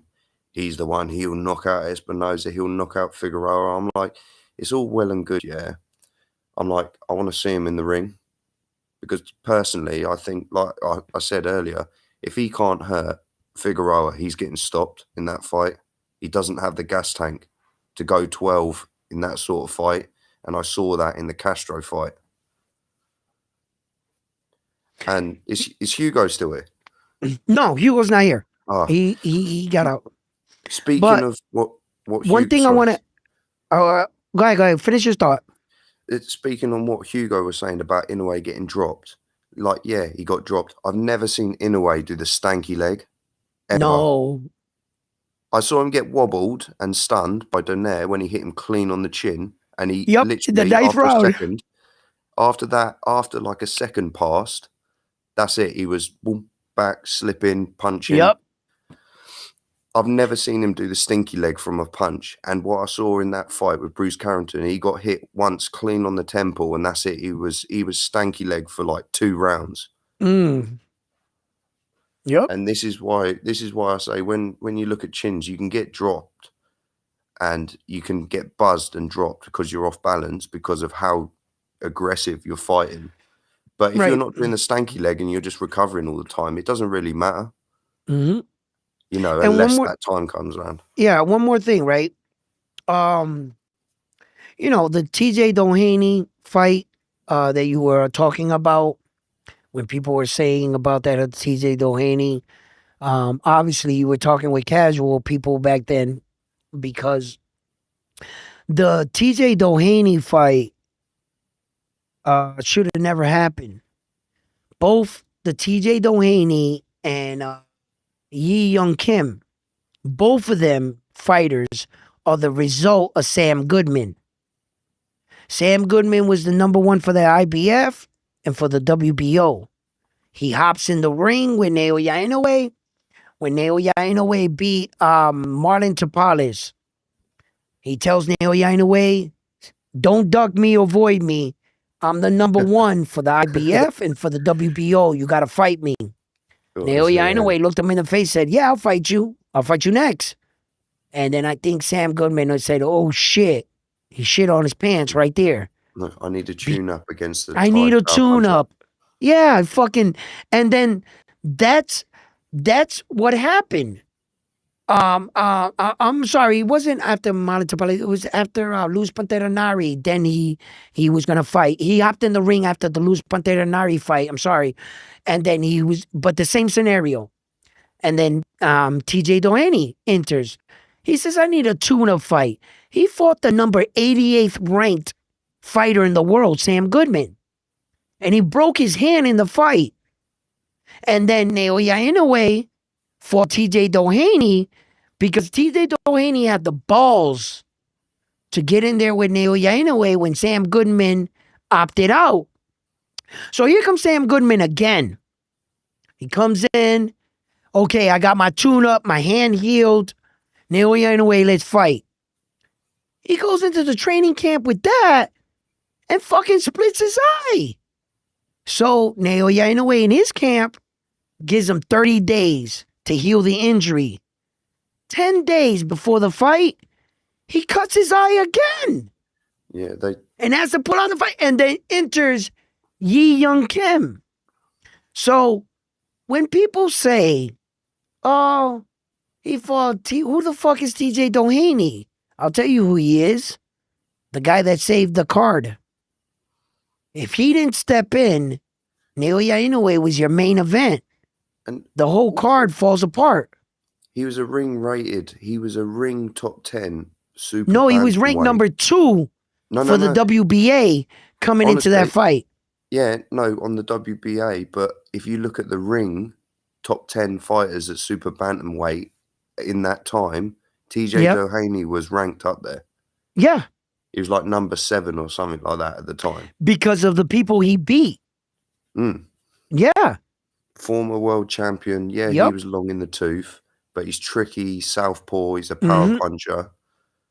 I mean, the thing is, it's like fights like that. They say, oh, why did he fight? You know, because I hear Ness and some of people say, well, he fought this 37-year-old Doheny. I'm like, okay, what? So you want him not to fight? Yeah. Well, I don't understand. Like, we love boxing, don't we? Like, yeah. It's like, to be honest, it's like, I will watch Tank fights because he's exciting. Yeah. And I'm not happy that he fought. Like, why are we not getting unifications? If you've got 4 champions, fight them. Get your mandatories. Okay, get your mandatory out of the way. Right. So you ain't got none of that bullshit to deal with. Yeah. And then unify and then take your mandatories. But it seems like fighters, and fighters like Shakur and Devin, they will try and grab the belts, and then they won't bother fighting any of these mandatories. They'll say, who are they? They bring no money. I'm like, one of these guys will beat you because they're the problem is that, and it's more what I see is from the American side, because if an unknown or quote unquote unknown fighter that doesn't have much cachet value knocks out, say for instance, Shakur does a mandatory against some unknown Eastern European fighter, he gets knocked out clean. What are people in America going to say? Right. Some unknown came in, he couldn't have been that good because Same thing with Jerome Busanis versus Carrington. He almost let that shit exactly happen. But this is like the old boxing saying, styles make fights. And I think this is why every time I've spoke about Boots at 154, I've said Israel Madrimov is a nasty fight for Boots. He should stay away from that man because of the movement and the counter punching in close that Madrimov has. Because that Karen fight showed me that he does that style that Karen has is no good for Boots. Right. It is no good. And the second fight, he didn't show much more improvement. So I'm not, if he comes across a fighter like Israel Madrimov with that movement, power puncher, fights out of angles, and is like, he will throw with you on the inside. That's that Russian Ukraine style where they fight off their rhythm fighters. Yeah, the pendulum step. They'll bounce in the pendulum step. Exactly. That kind of movement fucked with him. You know what I'm saying? And then when you look at what we were talking about with Naoya Inoue, let's just view his last 5 fights. Naoya Inoue's last 5 fights. What happens is when you become really dominant champion and you really become like, you're getting into like star status where you're from, and hiccups like this and bullshit like this starts to occur. You start to see a pattern. Guys don't want to fight you. For instance, you take Naoya Inoue's last 5 fights. His last 5 fights is who? His last 5 fights is Diego Pacheco, MJ, Romar Cardenas, Yi Young Kim, and TJ Doheny. Those are his last 5 fights. And we'll just be starting from the top. TJ Doheny entered the fight. Basically, he was the only guy with the highest ranking that accepted the fight. They looked for other guys, but only with high rankings. They looked for the number 1, 2, 3, 4, probably to 5. And they were trying to find someone that would take the fight. TJ Doheny took the fight. And his coach, Hector Bermudez, they said, yeah, we'll take it. So they shot their shot. That's fight number 1. That's TJ Doheny. Yi Young Kim was a 10-day replacement. Romar Cardenas was a replacement because they wanted Naoya Inoue to fight in Las Vegas on the Cinco de Mayo. They needed a Mexican fighter. Where'd they go? They went to Alan David Picasso, the number 1 WBC Mexican fighter. He said no. He denied the fight. The next available Mexican fighter was Romar Cardenas, which MJ was scheduled to fight him during the time. They gave MJ some step-aside money, and Bob Arum, Top Rank, said, if we're going to come to America, we want him to fight with a Mexican guy in Mexican weekend. It only makes sense.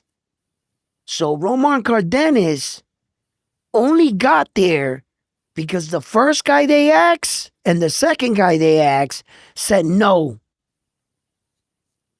And then he won. Right? Okay. Then we get to MJ. Now, MJ was a mandatory. He was a mandatory that had been talking a lot of shit leading into that. And then he finally fought him. And then Alan David Picasso was another mandatory. And then he fought him. And now here we are with Junto.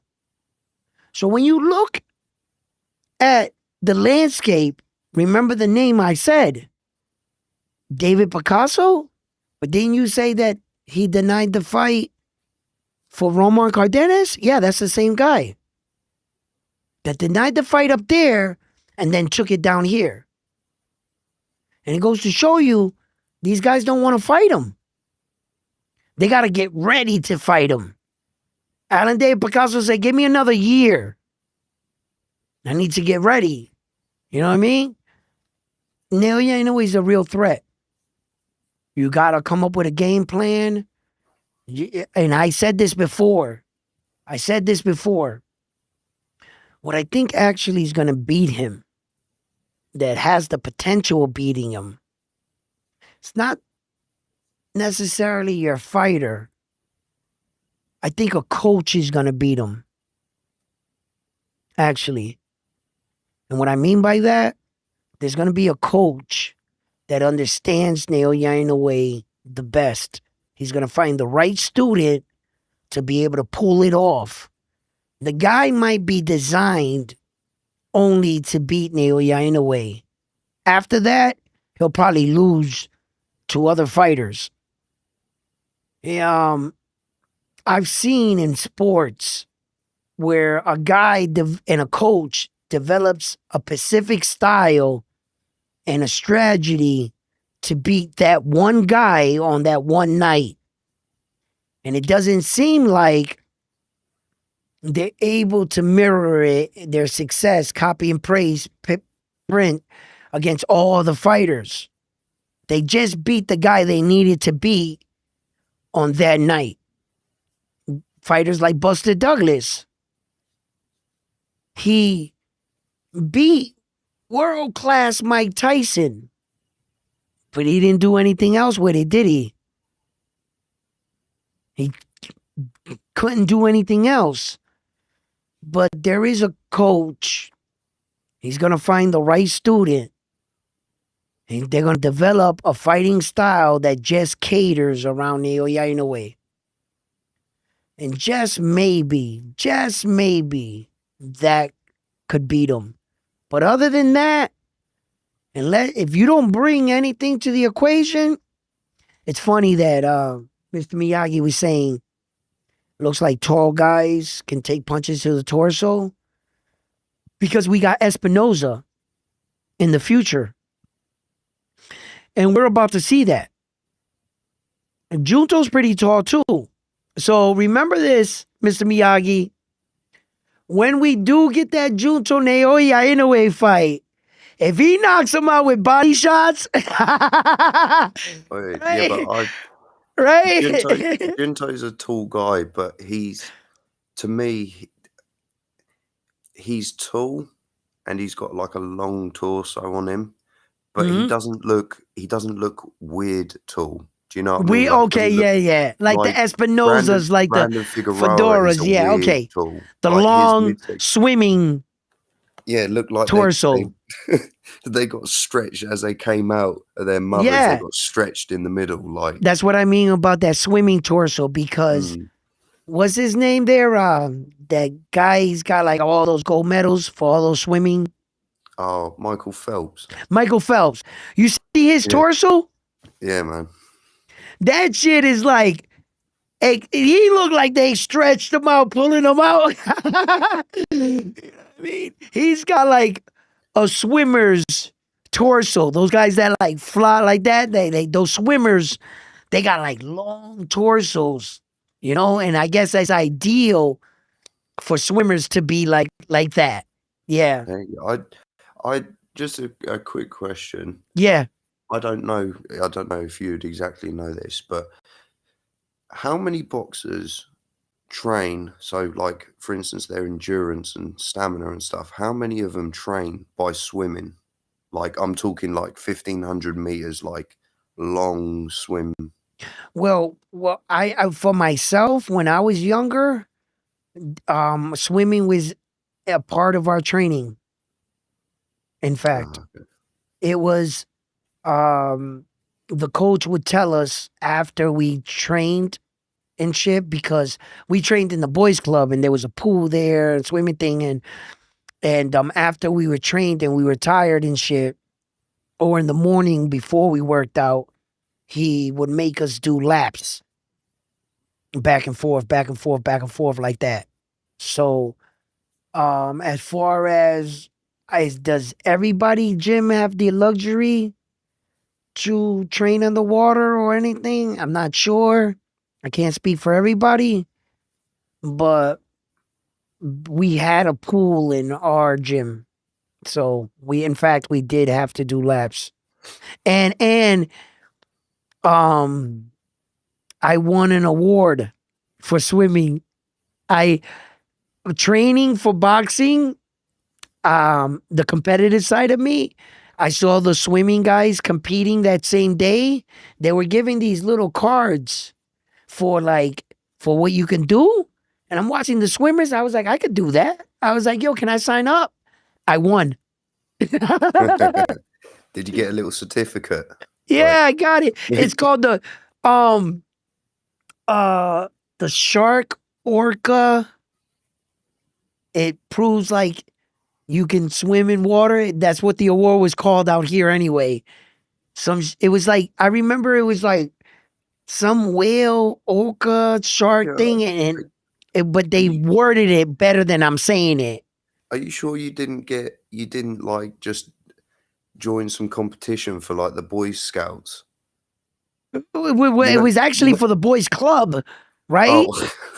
Yeah, it's the boys club. I was training in the boys club, and the boxers and the dungeon downstairs, our coach told us to go swim, and I was swimming for a few days, and the swimming coach was like, yo, you know, we're doing this thing today, Edwin, you can't swim.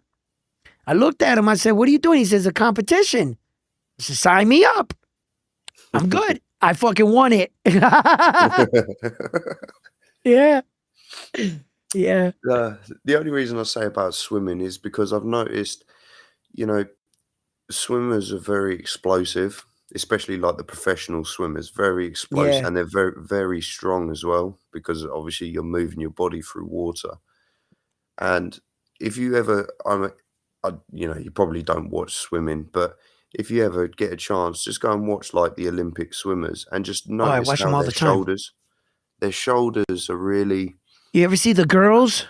Their shoulders are like this. Do you know what it reminds me of? Because people like, there was some study that I was reading on it, because I'm looking at getting my daughter into like swimming and stuff like that, and I just happened across some study, and apparently if you put kids in swimming, the way that their back develops, their back muscles and their skeleton actually develops slightly different, and you'll have more of a flat, like where your shoulders are, it won't be like a downward slope, it'll be more of a flat. You know, like Ramon Cardenas, how his back is kind of square, isn't it, at the top? Right. Like where is it your traps that are just next to your neck on either side of Yeah, your your neck? traps, yeah. That is like flat, basically.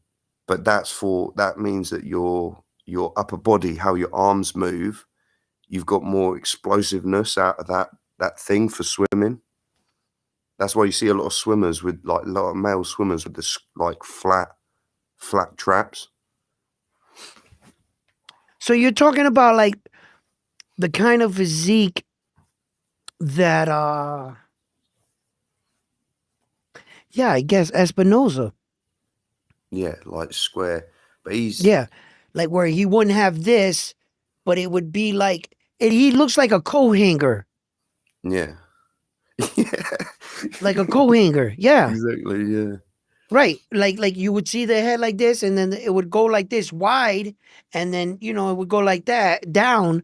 If a coat hanger had a body, that's kind of what it would look like to me.